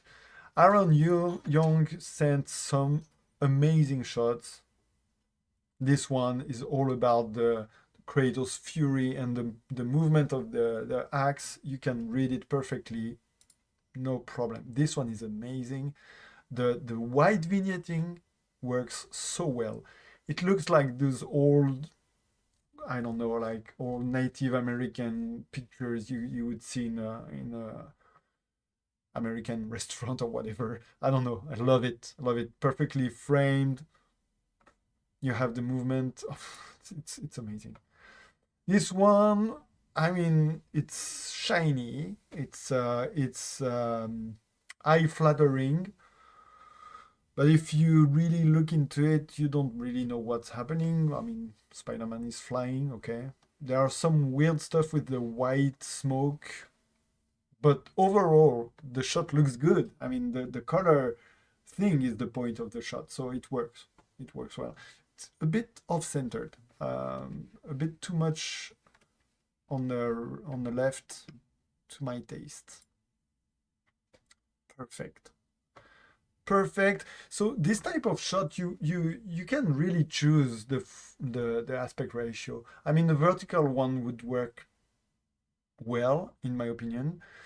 But I'm not shocked by this because it's so about the silhouette. It's you need a lot of white to make this silhouette super strong. So yeah, I do like it framed like this as well. I'm not sure you could do much better. Victor Torres. Amazing. Exactly the same that what I just did. I really love how BB Bubble is going with the same tones as the background. Perfect. This, as usual, what's up with this aspect ratio? We don't need all this smoky stuff and this floor. There is nothing happening down there. Put a reflection. If I can see a reflection, there is a meaning in it. But right now there is none. So 9/16, stop it. You can go wrong with silhouette. Yeah, definitely. It's always pleasing. Same, this shot, what's happening? I don't know. I mean, Abby is running. The hand is not really clearly positioned. The falling person, you can see only the legs. Not sure what's happening. Ceiling, too much of it. Yeah, this shot doesn't work for me because, I mean, the light, maybe the rim light on her face is nice, but yeah, make a close-up portrait then. The running thing, it's not working for me. This is interesting. I mean, you just play with funky effects of the game. So yeah, it's nice. I mean, it's clearly about this effect. Anything else in the shot is really not relevant. So nice. I mean, I have nothing to say about this. This is fine. All right, let me check a bit. Okay, that's the same. Aspect ratio. Shot is great. I mean, it's a bit too over what's the word? Sharpened. This is also a usual problem that I also do a lot. I tend to sharpen too much. But yeah, it's just the aspect ratio here. Why the fuck do you need this? Same. I mean, same, and even it's like she's like this right now. Look at me. I'm here. She's like this, literally, because the shot is making this to her. Give space around. We don't need this space up there. The neck. I mean, we can use the neck here because it gives the position of the head. But yeah, don't cut like this. It's imprisoning. Same. So this shot is about his torso. The framing makes this shot about the torso, like and the chin. This is the center of the shot, so it doesn't work. You need to cut under the flashlight here to make it about the face. Same, a bit too much of the suit here, but it's less problematic because you have such a strong different shape with the helmet and the light happening there. It's really appealing, so it's okay. But again, you don't need that much down there, so just frame it differently, aspect ratio wise. Oh wait, you're here actually. That's you. I'm speeding up your shots, but yeah. I mean, I have not much more to say. What do you think? Just realize it was you, okay? What do you think? Do you agree, or am I a monster? Yeah, I mean, this one it's really clear. It's the face is too up high. Are you here? Or don't tell me you went away from keyboard right now. All right, moving on. Gabri, I like those ones. So the idea is nice. I appreciate it. I learned a lot from aspect ratios. Nice. In your opinion, my friend. Nice. Thank you for taking it like this. I mean, again, that's my opinion. But yeah, on this one, on the aspect ratio, it's something that is really usual. And I understand why people don't spend time cropping their shots, and I get this, but yeah, I think it's really too bad, and it changes a lot the balance of a shot. This one is nice because of the composition. You know, we talked about this, having one element echoing with your main subject. It's just a bit too bad technically here because the colors are too saturated. I think it's the post edit that made it that way. So maybe just to try to redo the shot in the game and maybe have the light different. In this case, I would do two shots, one very bright for the foreground and one very dark for the background and the sky, and then post edit them together. It's much easier than just catching up in post edit something that is overblown. It's too late. You cannot tune it down. So yeah, I would always, it's easier to brighten up something than to darken it. So yeah, maybe take two shots and then edit them together. This one is nice. I really like it. I mean, again, a lot of negative space up there. I do get the fact that it's because of the sword handle, but I think we don't need the sword handle to make it exist in the mind of the viewer. So you can really cut up the hair, and it would work the same. But yeah, nice lighting. This one, I mean, it's this type of shot that it's not bad, but what is it? What is it about? Is it the room ambience? I think I mean, first of all, technically, like if you go for details like this, I mean, the textures are not great. It's very, very sharpened. So I think the editing process here could be a bit fine-tuned, but I'm definitely not the best person to give advices about this. So yeah, I mean, I don't know. The shot could be composed a bit differently for better results, but yeah, nothing wrong. Often, nothing wrong. This one is great though, because it makes you wonder what is going on. You understand that it's an effect, but maybe just tilt it right. It's not right. It's just make it right. You need to turn it like 2 degrees on the left. Join TVP. Got real picky with aspect ratios, basically stick on the same template over and over with 21.9 and 6/6. 5/6 I don't do, but yeah. Why not? Why not? It's close to some I use. Okay, this one it's gonna be fast. I knew it was the aspect ratio that was the biggest problem I had with taking photographs on my own, especially so.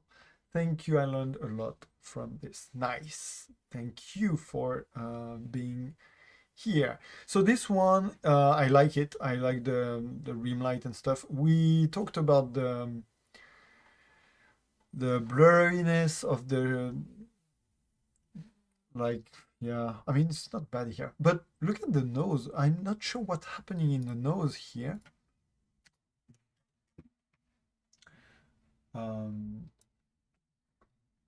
Yeah, let me zoom in for you guys.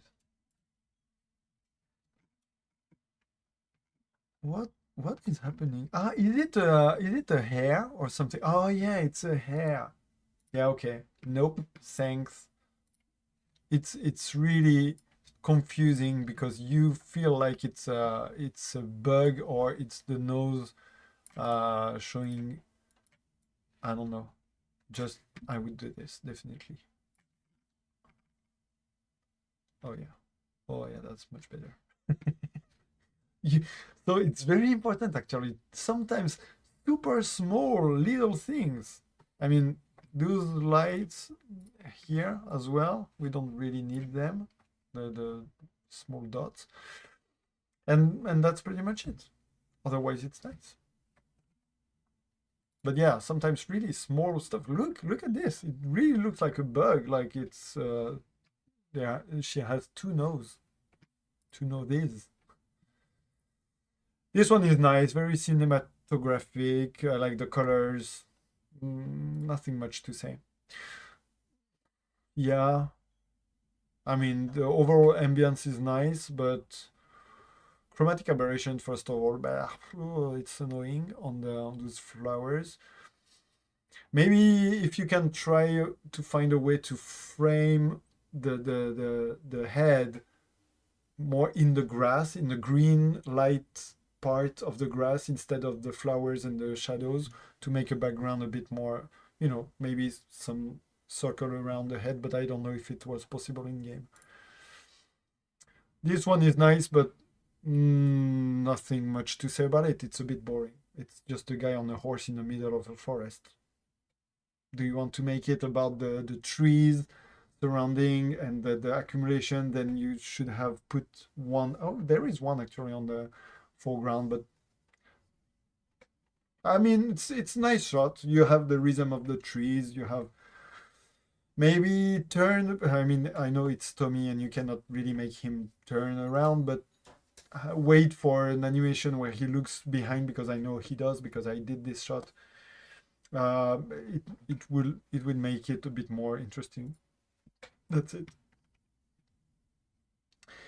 It's distracting. Yeah, the nose, right?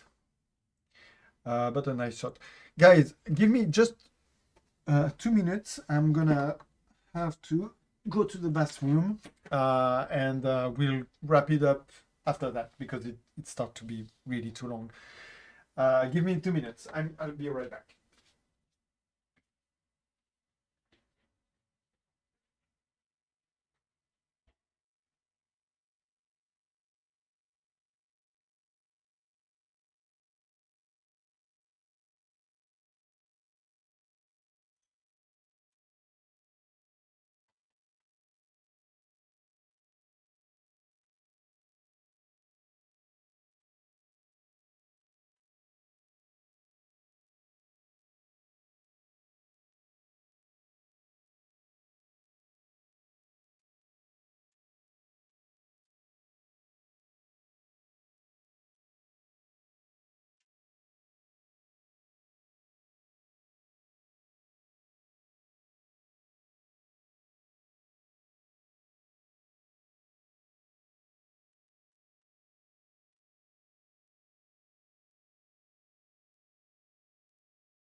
And I'm back.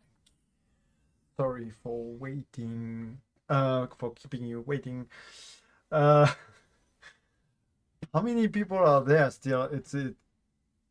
Can I even see it somehow? Yeah. Is it 7? Oh, guys, thank you for being 7 here. All right, so let's move on. A little posture check, a little stretch, leg stretch, sip of water, snack walk. I really start to be really hungry. It's 1 p.m., 1:30. Ducky, I have to cover Ducky.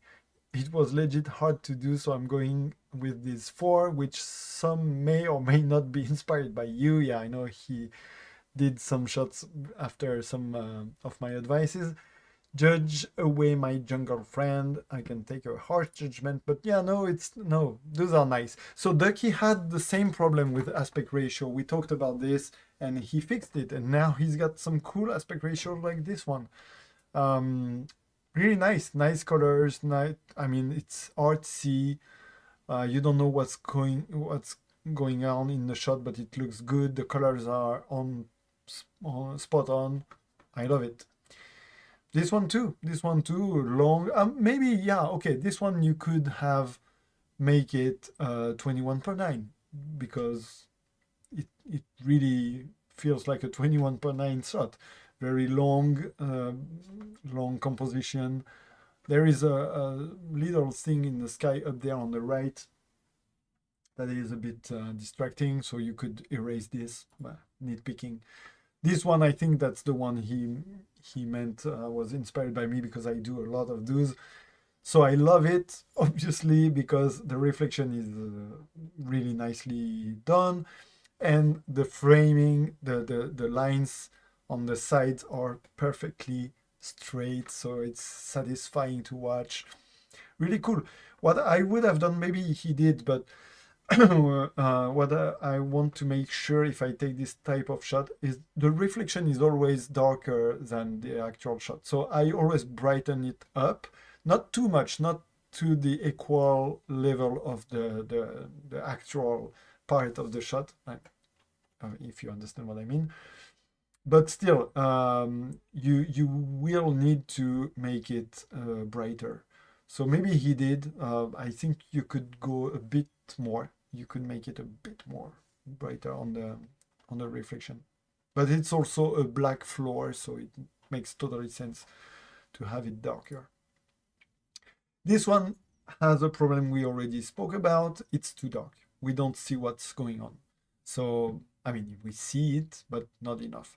So yeah, it loses a lot of details, and the character face and the gazing direction, everything is lost because it's too dark. It's just a big black block. Something that is really, really useful to do if you don't know this trick, it's really important. First of all, is to watch your shot on a small size. So even just like this, you watch it in your folder, and there it is. That's the one. And you can already tell that you see nothing, right? So really keep in mind this and do it all the time. One thing, so for instance, in my place, my computer is in, like, it's how we say this. When I enter the room, it's really far, right? So every time I'm on my computer working on shots and stuff, and then my wife is calling me for, doing some shit, unimportant stuff like taking care of my son or stuff like this, and then I come back to the room. When I enter the room, I see the shot very small on my computer screen, and every time I'm like, oh, well, wait, it doesn't work. And you discover something. So a good thing to do is while you are editing, if you post edit your shots, which you should anyways, I zoom out a lot my shot regularly just to check it out. So I do this, and sometimes I do my editing super small, like on a super small view like this, and then you come back full screen.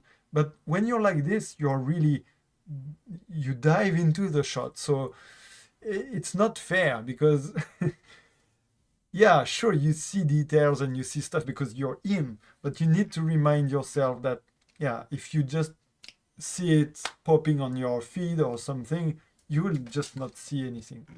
So yeah, good example here. Right?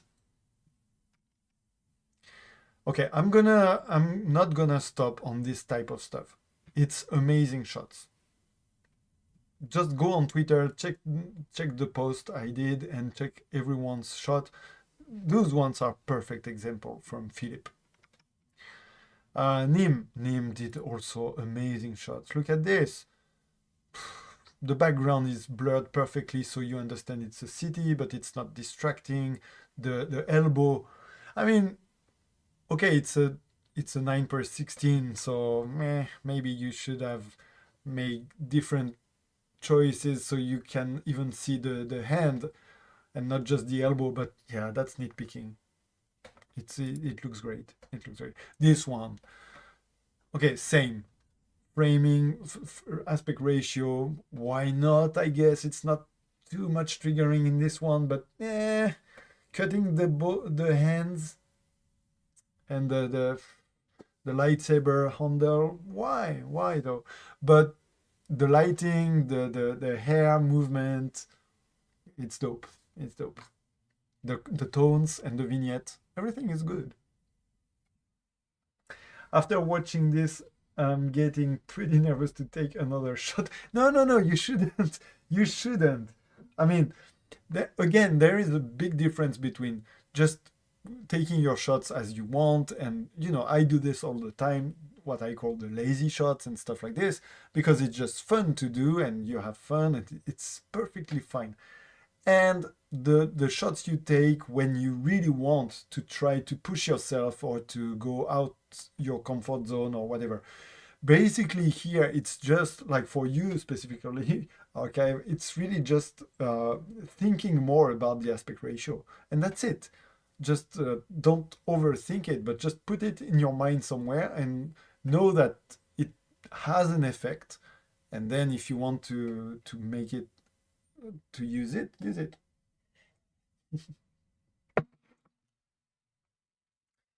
Just hope that I get.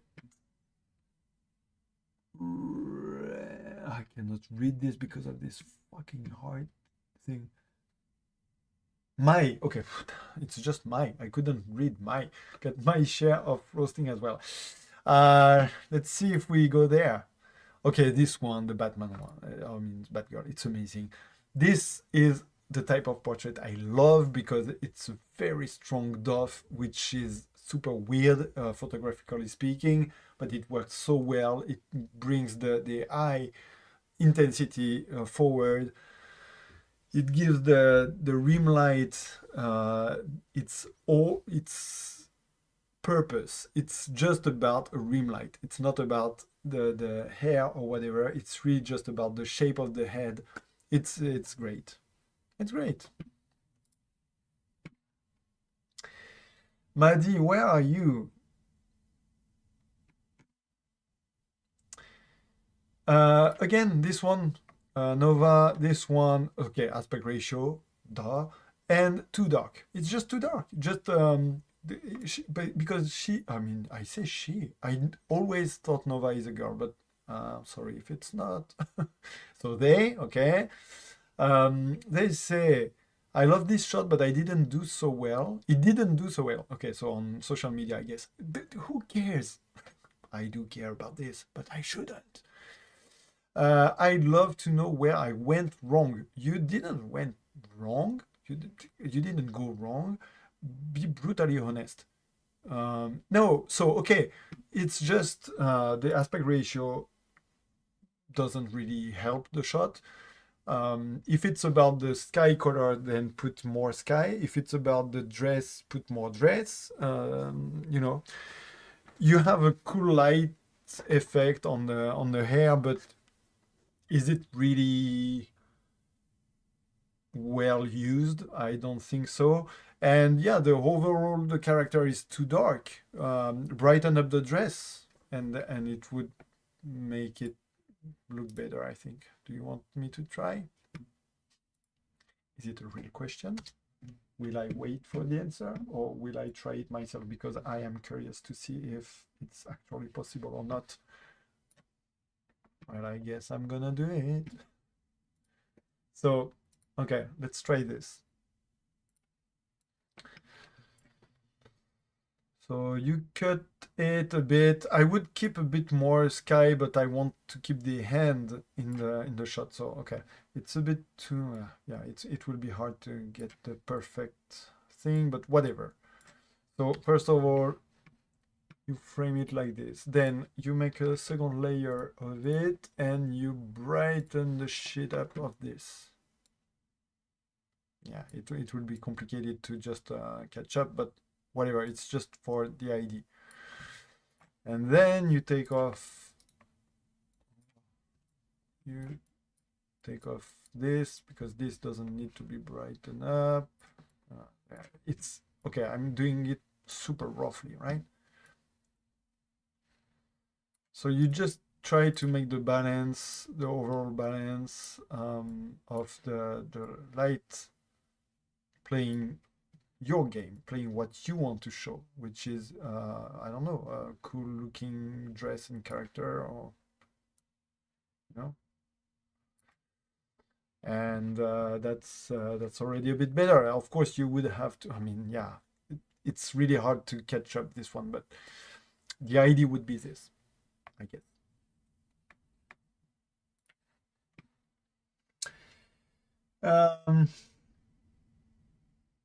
Heat in OC is killing me and my PC, but all good. How about you guys?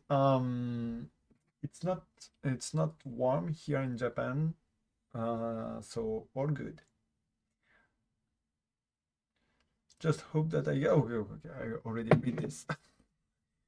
Akane shared some interesting stuff. So cell shading games, I don't know. It's always feels weird to me because it looks just like a drawing. I don't know, but portrait wise, I mean it works. Cutting the top of the head is always a bit tricky. So here the head is cut, the hand is cut as well. So it's really about the eyes, but the eyes are not completely straight. It's a bit tilted. I'm not sure it's something that would need to be fixed. I like the shot overall. I like the colors. Yeah, I mean, yeah, it looks good. This is classic. Yeah. I'm sorry, I have nothing to say about this. It's classic. It's too long for me, but yeah. I mean, yeah, it's a frame doors thing. It's well made. A bit too bright maybe on the. Oh, I'm really sorry when I have nothing to say, but maybe the positioning here, as we saw before, maybe giving more space up front the character instead of back would work a bit better, but that's it. And this is way too dark. Way too dark. The moon, yeah, no, this one doesn't work at all because you don't see what's happening. The definition is not good either, so it doesn't help.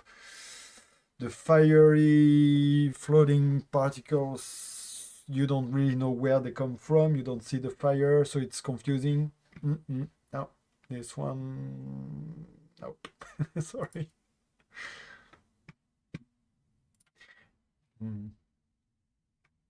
If you want to, yeah, I don't know how to phrase this, so Justice Locust, sorry. I love those. This one is interesting because usually when you do a half face portrait, you would go for the mouth and not the eyes. So this one looks like she's popping up, on your screen, like hoo-hoo. So it's kind of cute. So I don't know if it was the purpose of it. I do think the background is distracting. I would definitely make it darker. Maybe keep it because it gives the room. I mean the corridor feeling and stuff, but it's a bit too present. And the stamp, the logo, really distracting. This one is really nice. I like it.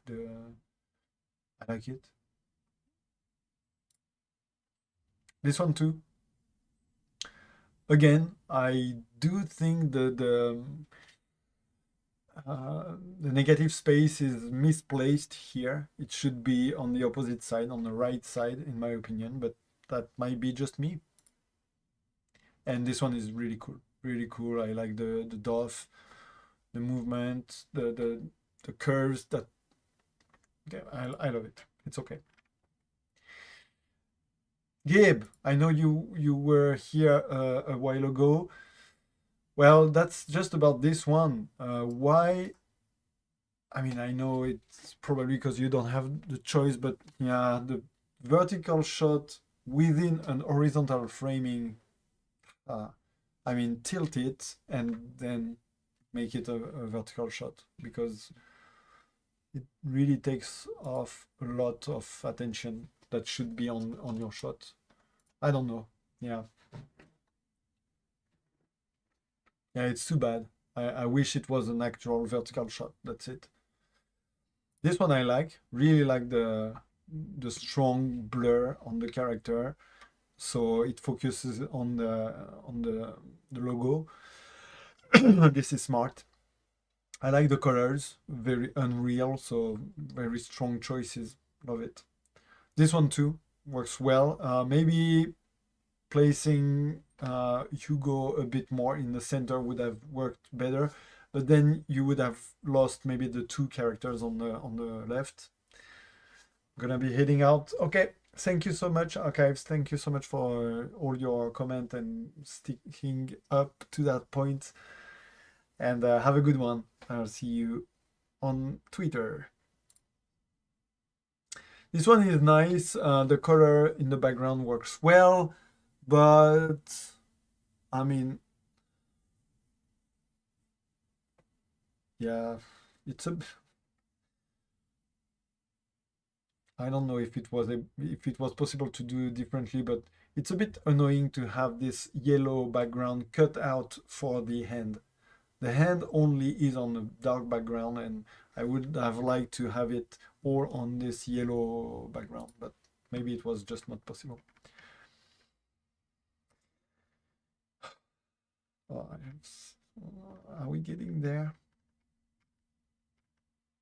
It's getting really long. I think I'm gonna have to capitulate, guys. These are amazing. Okay, I wanted to show. Wait. Oh, whoa. So let's try. Okay, I'm gonna do this. Sorry, I'm gonna find Maddie's one. Yeah, the dove felt a bit weird. I agree. Wait. I wanted to show something. No, Maddie. Where are yours? Did you post it with the same name? Arpa, you here? Let's go with you then. Oh yeah, and I wanted to comment on this. Oh, Millennium. Okay. I don't think we saw them before you came, so let's check out. Gojo profile? What do you mean? Go to profile. Oh yeah, I will. But okay, whatever. Let's go with ARPA. So I like this one. I really like it. It's a bit tilted. I would have tried to make her more straight, but yeah, that's really not a big deal. The background is not too distracting. I mean, it is distracting, but for good reason, because it gives some science fiction vibe, I guess, like laboratory, or I don't know the place. But I like that they are on both sides of her. Those Raylo, I think we did. Did we not?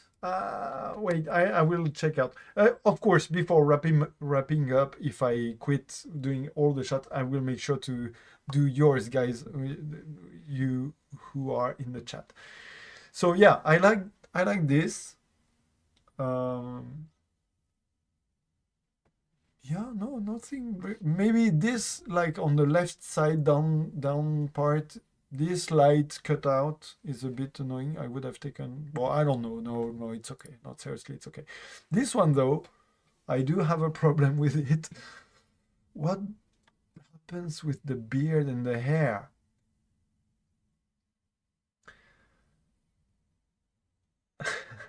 Hey Ed, I'm gonna go for Ed.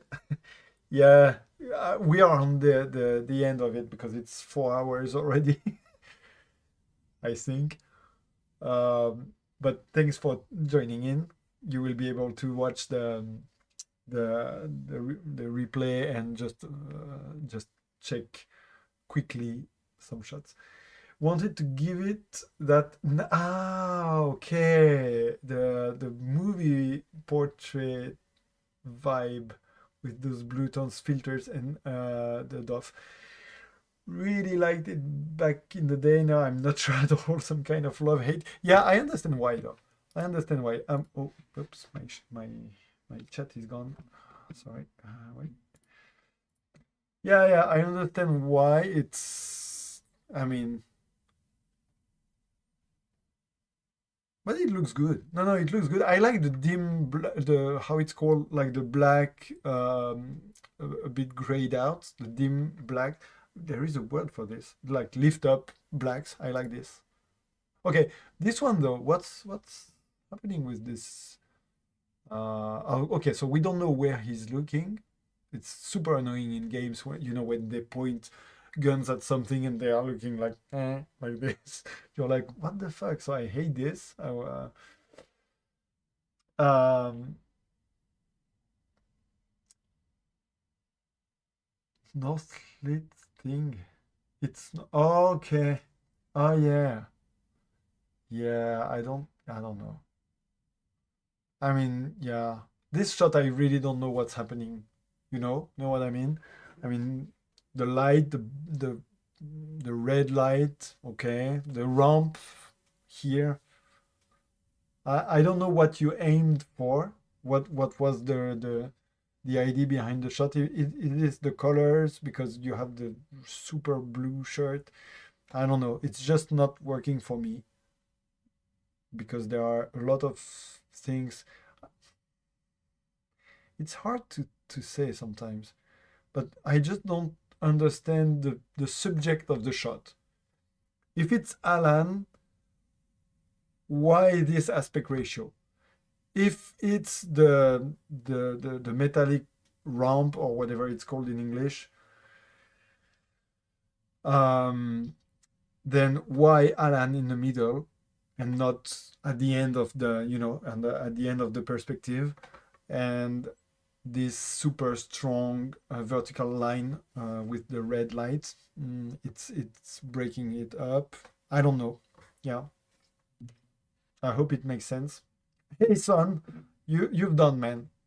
We finished your shot, so you will have to watch this in replay. Sorry, but it was interesting for me.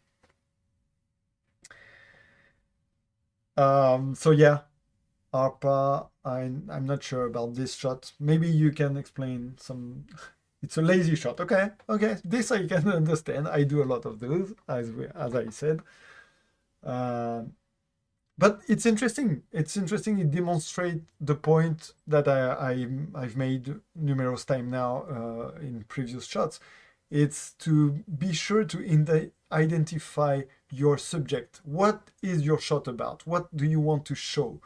And try to make the good decisions to leading to this. But it's sometimes super hard because again, I said it before, I'm gonna say it again. There is a big difference because what you know in theory and what you do live. And obviously sometimes you just stop because you think it looks good on the at this time in the game, and then you go for different decisions because I mean we are watching now like finished products, if you will, but it's a process every time, and every time you make decisions after decisions. So you make these decisions because before you made this one, right? You get my point, because everyone has the same problem. So wait, I'm gonna try to move a bit my mic still. So obviously it's easy afterwards to say, oh yeah, but it doesn't make sense to have this and this. Maybe it did make sense at the time. So again, I'm not here to say, oh, you did wrong. I'm just here to say, how is this shot working now as a finished product? Thank you for the support, son. Thank you so much. This one, though, it's really good, cool. Really cool. I like the reflection. Obviously, maybe no, it's cool. Maybe a bit too dark on the sides part, but it's nitpicking. I love it. And this one, yeah, I thought about it when I saw it. We had the same problem before with another. I said it. It was on. I think it was on archive shots.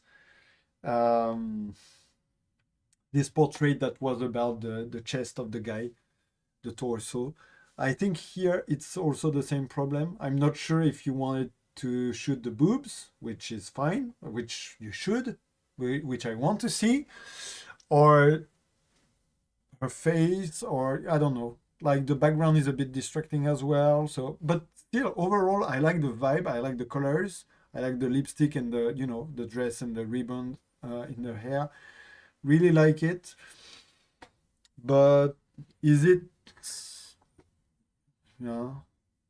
Is it because you cut the head up there that I'm not sure if it's a portrait, or is it about the movement? I'm just not sure. I think it's just in between different type of shots.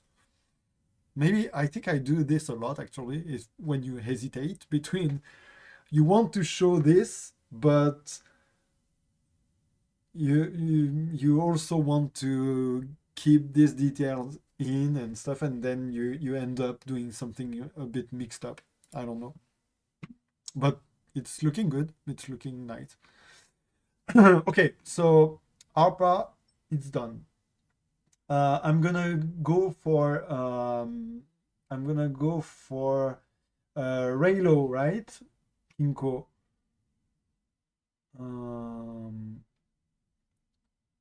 Let me go up. I don't remember if we did so many. Let me just check quick because I don't remember. Gary, Mario, Hans, Jean-Nico, Juan, Mao. No, maybe we haven't done yet. Piggy, Son, you were there, sorry. Miss Maranite. No, I think we did nothing. It's been 5 hours. No, actually, no. We haven't done yours, Rado. So I'm gonna look for it. Okay, I'm gonna look for yours and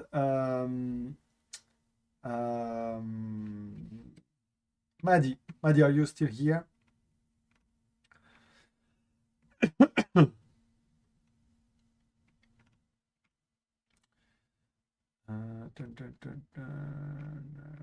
Rumble. Oh, there you are, Rado.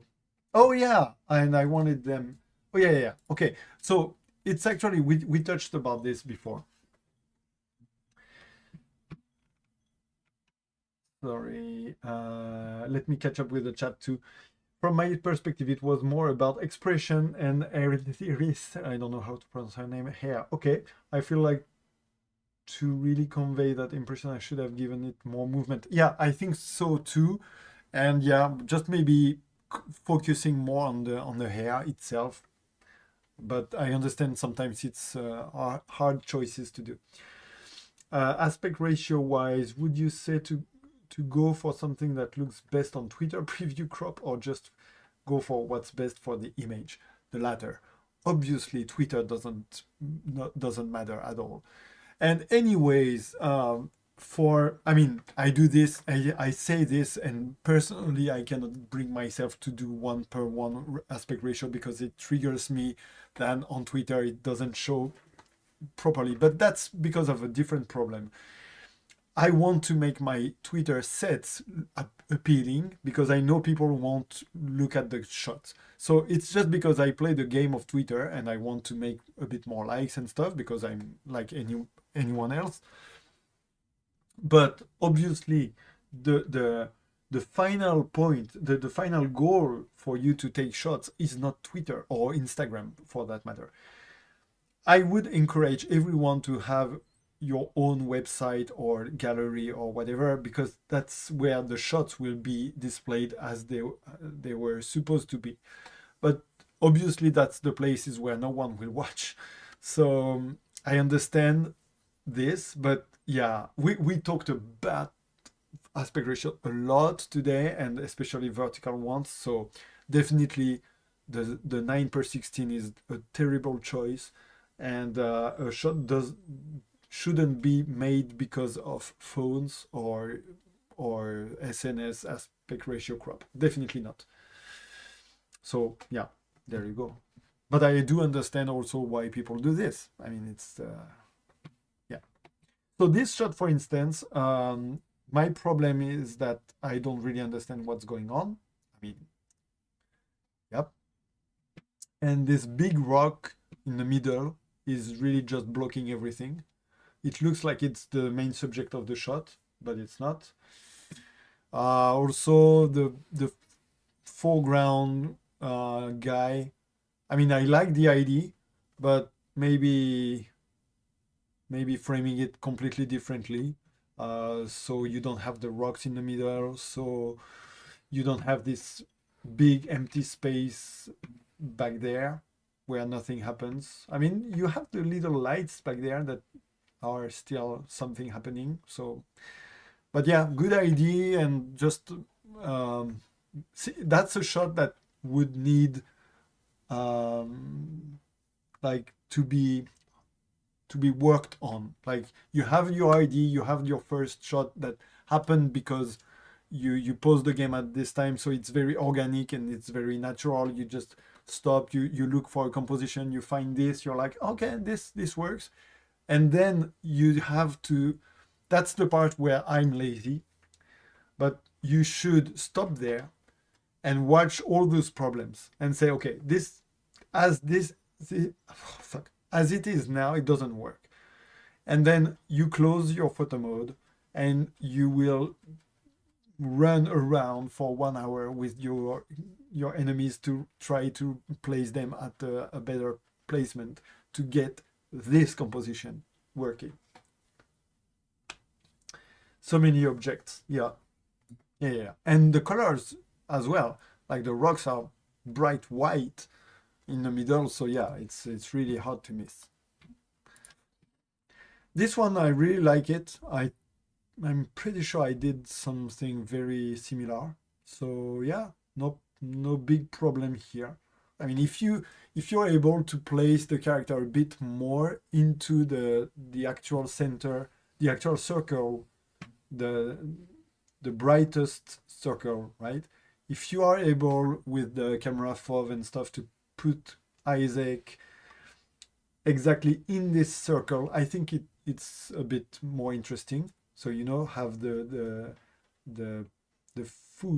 feet in the yellow circle as well, for instance. That would make it a bit better, I guess, but that's pretty much it. This is a classic mistake, quote unquote. The background is too distracting here, because you want this shot being about their love and the hands, holding hands, and then you have this weird guy behind them. Like, really, he's creepy. He's like, I'm watching you loving each other's. So very distracting. Also, the hand is clipping in the hand, like the thumb of Antea is going in the hand of Red. It's a no-go for me. I mean, I would be sad because I like the idea, but I couldn't take this shot because of this, because it breaks the whole point of holding hands. It breaks the immersion. And also, I think it's not well centered. Maybe it's actually well centered, but because the position of the hands are different and the position of the arm, the angle of the arm are different, the overall balance is a bit off, I think. Yeah, so maybe try to fix this, or again, just try to find another angle. But I understand it's complicated. I think it's not shot on PC, right? Did you shoot this on console or on PC? Please answer. So many objects. Okay.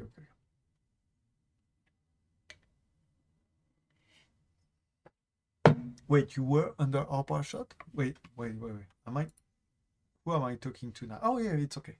We're here. Wait, no? What? Who am I talking to now? ARPA is Raylo, right? Oh, it's PC? Okay, so there is something that I cannot allow. No, I'm just kidding. The grain is crazy here. Did you really want to keep it? Because it's in the cutscenes. I know, because I shot this game early before release, and I had no way to take off the grain, because even with shader toggler, you couldn't take it off.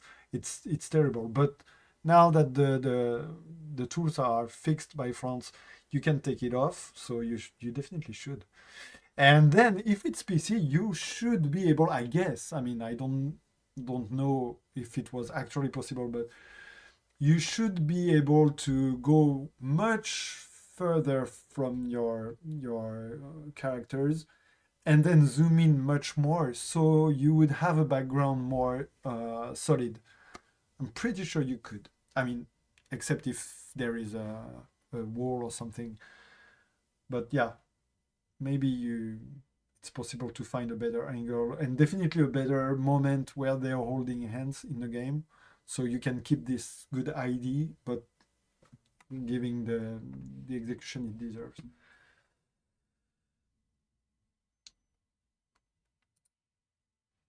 And the last one, okay, so this one is interesting because again, background is a bit too distracting to me. So you have two ways to make it better, I guess. It's either blur it more, but again, I know that from the console itself, it's a bit complicated to get better DOF. But maybe in post edit you can make it a bit more strong, or you can just again change the frame a bit. So in this one, I think I did it before.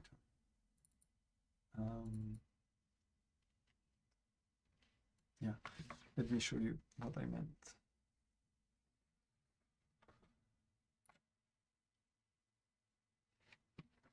Okay, so if you go for a 3x4, not vertical, right?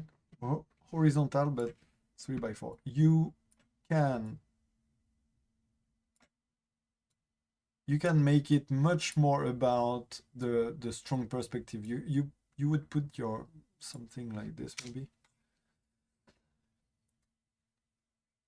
and already you have actually less background in the frame. You can even, guess you can even make something like that, because the shot is about the gun anyways, and the perspective, the strong perspective, right? So if you frame it like this and you crop it like this, you have more focus on the subject of the shot, and you have less background to deal with. So that would be my advice here. So, wait, so where are you, Maddie? Am I confused here? N7 entered too. Yeah, I mean, I'm not sure you're still here, N7, but okay, this edit is really nice. I have nothing to say about it. It's really cool. Love it. This shot is way too dark. No clue what's going on here. So we've seen this problem before, but yeah, I wanted to point it out. Too dark. And the red light on the left doesn't really doesn't really help anything, because there is no red lighting on the character. Would you have a red light? I don't know if in this game you can have custom light, but if you do, then you would have to put a small just a rim light on the character, but red on the left side, and then it would make sense to have this red dot in the shot. But otherwise, no, it's distracting. This one is nice. I like the tones. I like the fact that it's completely tilted, so it's a strong choice. Nothing really bad to say about it, really. Maybe the contrasts are a bit off, like it's too bright in the background and not enough on what's her name? Judy. And I love this one. Love this one. Again, maybe not the perfect framing, and the line of the horizon and the buildings is a bit tilted. So not sure if you could have made it straight and keep the idea of the composition, which is the smoke, the cigarette getting lit by the sun. So I don't know, maybe in posted it, you know, but yeah, really like it. There you go. ARPA. Wait, I'm confused. I'm loving the constructive critique. Shinobi went back and saw mine, and I agree with everything. Oh, you can already come back on the stream. I didn't know that. I thought you'd have to wait for it to end. So good to know. So I'm super confused, Maddie. You said it was under ARPA. Okay, so wait. So ARPA is here. Oh, sorry. Duh. In front of my... Okay. Oh, shoot. I love them. Oh, I remember them now. When I saw it... yeah, I know. I know. Oh, I'm sorry. It's been... What time is it? It's 2. So I started at 9. Fuck, it's 5 hours. So yeah. Okay, I remember when I saw them, I was like, bro, those are awesome. Period.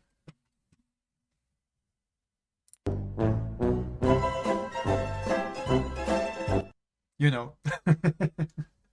Didn't work now because it was not in full screen. Duh. Okay, so seriously though, this one works perfectly. Wait, I need to put my chat up again. Sorry. So this one works perfectly because all the lines, like the keyboard lines, leads to something. I love this because it's surprising.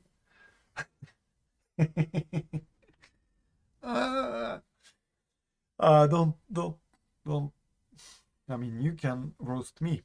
So all these lines are leading, and then you expect to find something there, and you do with this round shape that is completely breaking the whole vibe because everything is so straight, all lines, and then you have... Sorry, I just got a burp. You have this round shape. Now, maybe this line here,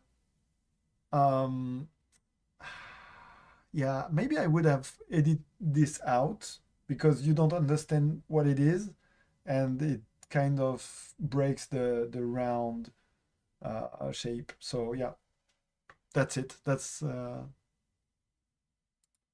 otherwise I like it.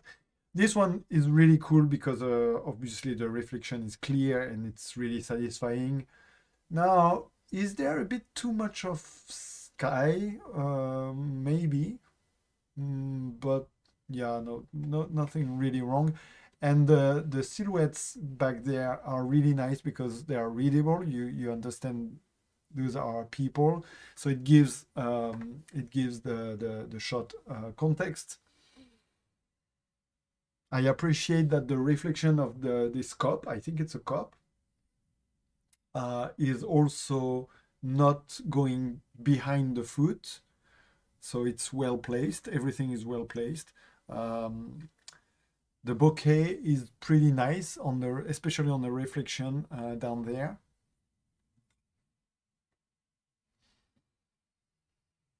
Maybe the red colors, red and yellow colors. I mean, it works because it warm up a bit the scene. So no, it's, I mean, no, I really love the shot. Sorry, I have nothing wrong to say. This one too, perfectly demonstrated from what we saw before. Silhouette readable. Um, like even the landscape silhouette, if you will, is really dark enough, but not completely, so you still see the rocks and you understand the landscape. Maybe it's just it's not clear that she's walking, because I think she is, because you can still see a bit of splash. But I know that for Saga, it's a bit hard to find the perfect frame where you understand the walking animation. I know, because I tried a lot. So I wouldn't say it's bad, but maybe just if you want to if you consider making this type of shots, you might want to spend a bit more time finding the perfect animation for the legs, because now it looks a bit like she's standing still. So I'm not sure. Oh, that's really as nitpicking as it can be. And you cropped it. Which one? Which one did you crop? Did you this one, the vertical one? If it was 16 per or 9 per 16 per 9, you did well to crop it, because I'm pretty sure it wouldn't bring. I mean, maybe the legs. I mean, I'm not saying 16 per 9 are impossible shots. I'm saying it really has to have a purpose. Oh, this one is fantastic. Come on, there's nothing to say. Yeah, okay, so you did well, I think. It's really, you can see the battlefield in foreground, but it's not distracting, because it's blurred, but not too blurred. The silhouette on the horizon is beautiful. Everything leads to it. Epic shot. Sorry, that's all I have to say for you. I'm sorry you waited so long to just hear you're amazing. Why the fuck am I not following you? All right. Who else is in the chat and didn't hear about their shot?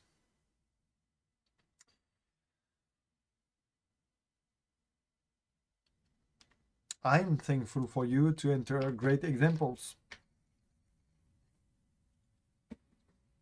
And because you've seen me talking about other shots, you know that I'm not lying or whatever. Okay, I think I'm gonna have to stop here if no one else.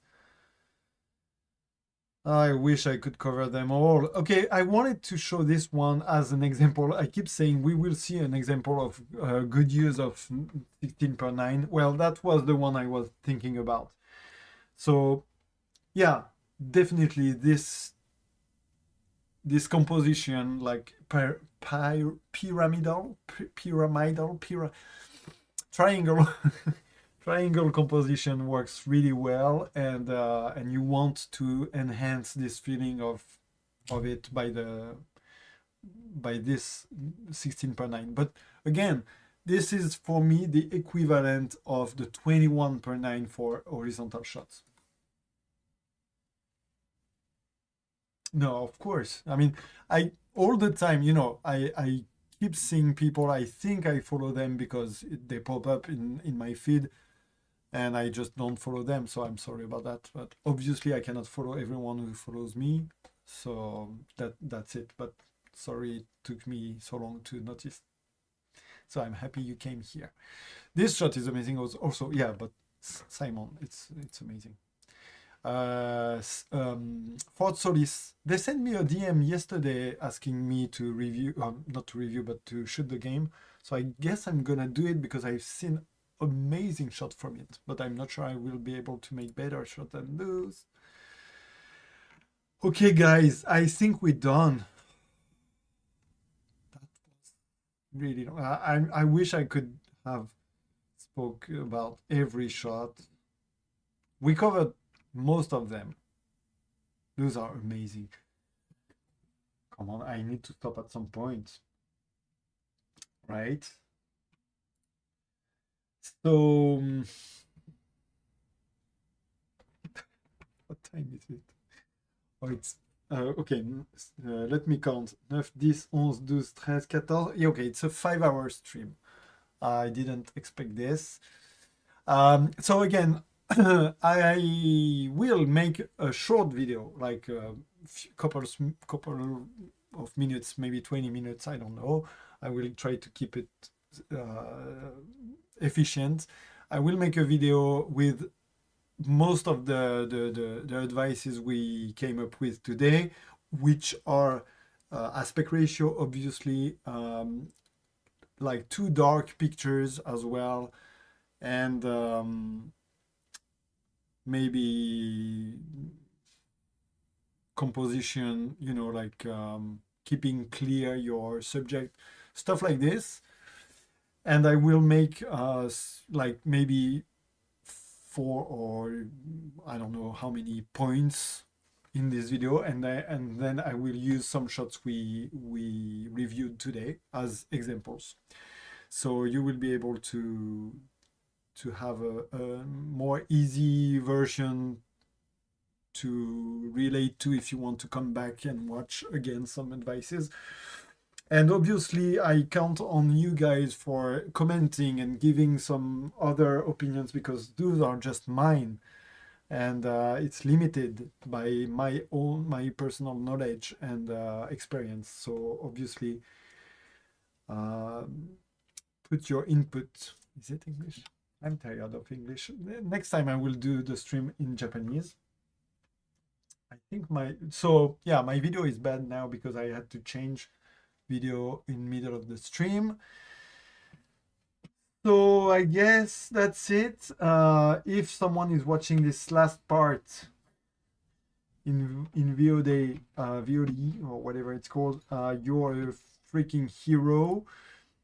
And subscribe to the channel if you haven't yet. Please, it's really important. I really try to put a lot of effort in this channel. I will be more busy next month, so I really want to use the time I have now to put some new ideas, new concepts out, so the channel grows a bit, and then it will be easier to be noticed. So yeah, please consider following. If you are not, you can still mute the notifications and just come back every month, check what you missed. And you can unsub anytime if it's boring to you. But yeah, we don't have many channels on YouTube. We have like time lapses of shots. We have like interviews of photographers, but I really want to have more. I want to have discussions about specific concepts of photography. I want to have this type of reviews, because it's lacking. I think we need this on YouTube. So do it yourself if you want. If you think you can make it better than me, I'm all for it. Do it yourself too. Otherwise, just drop a sub and a like and comments on the videos, and that will be super duper nice. All right. You did a great job. We heard some great things for sure. Thank you. Thank you so much, guys, for sticking up with me. I hope I will be able to do it again, maybe in a more defined way, and not that long, but we'll see. Anyways, I'm gonna have to wrap it up, and I really want to thank you again for being here. And I don't know what to say more. Thank you, and I'll see you on Twitter. I'm gonna read all those notifications now because I think I have a lot, and I'm gonna eat something. Peace, love you all, keep snapping, and be great to each other, be nice to each other, and be nice to me. Please be nice to me, or else I'll kill you. Bye.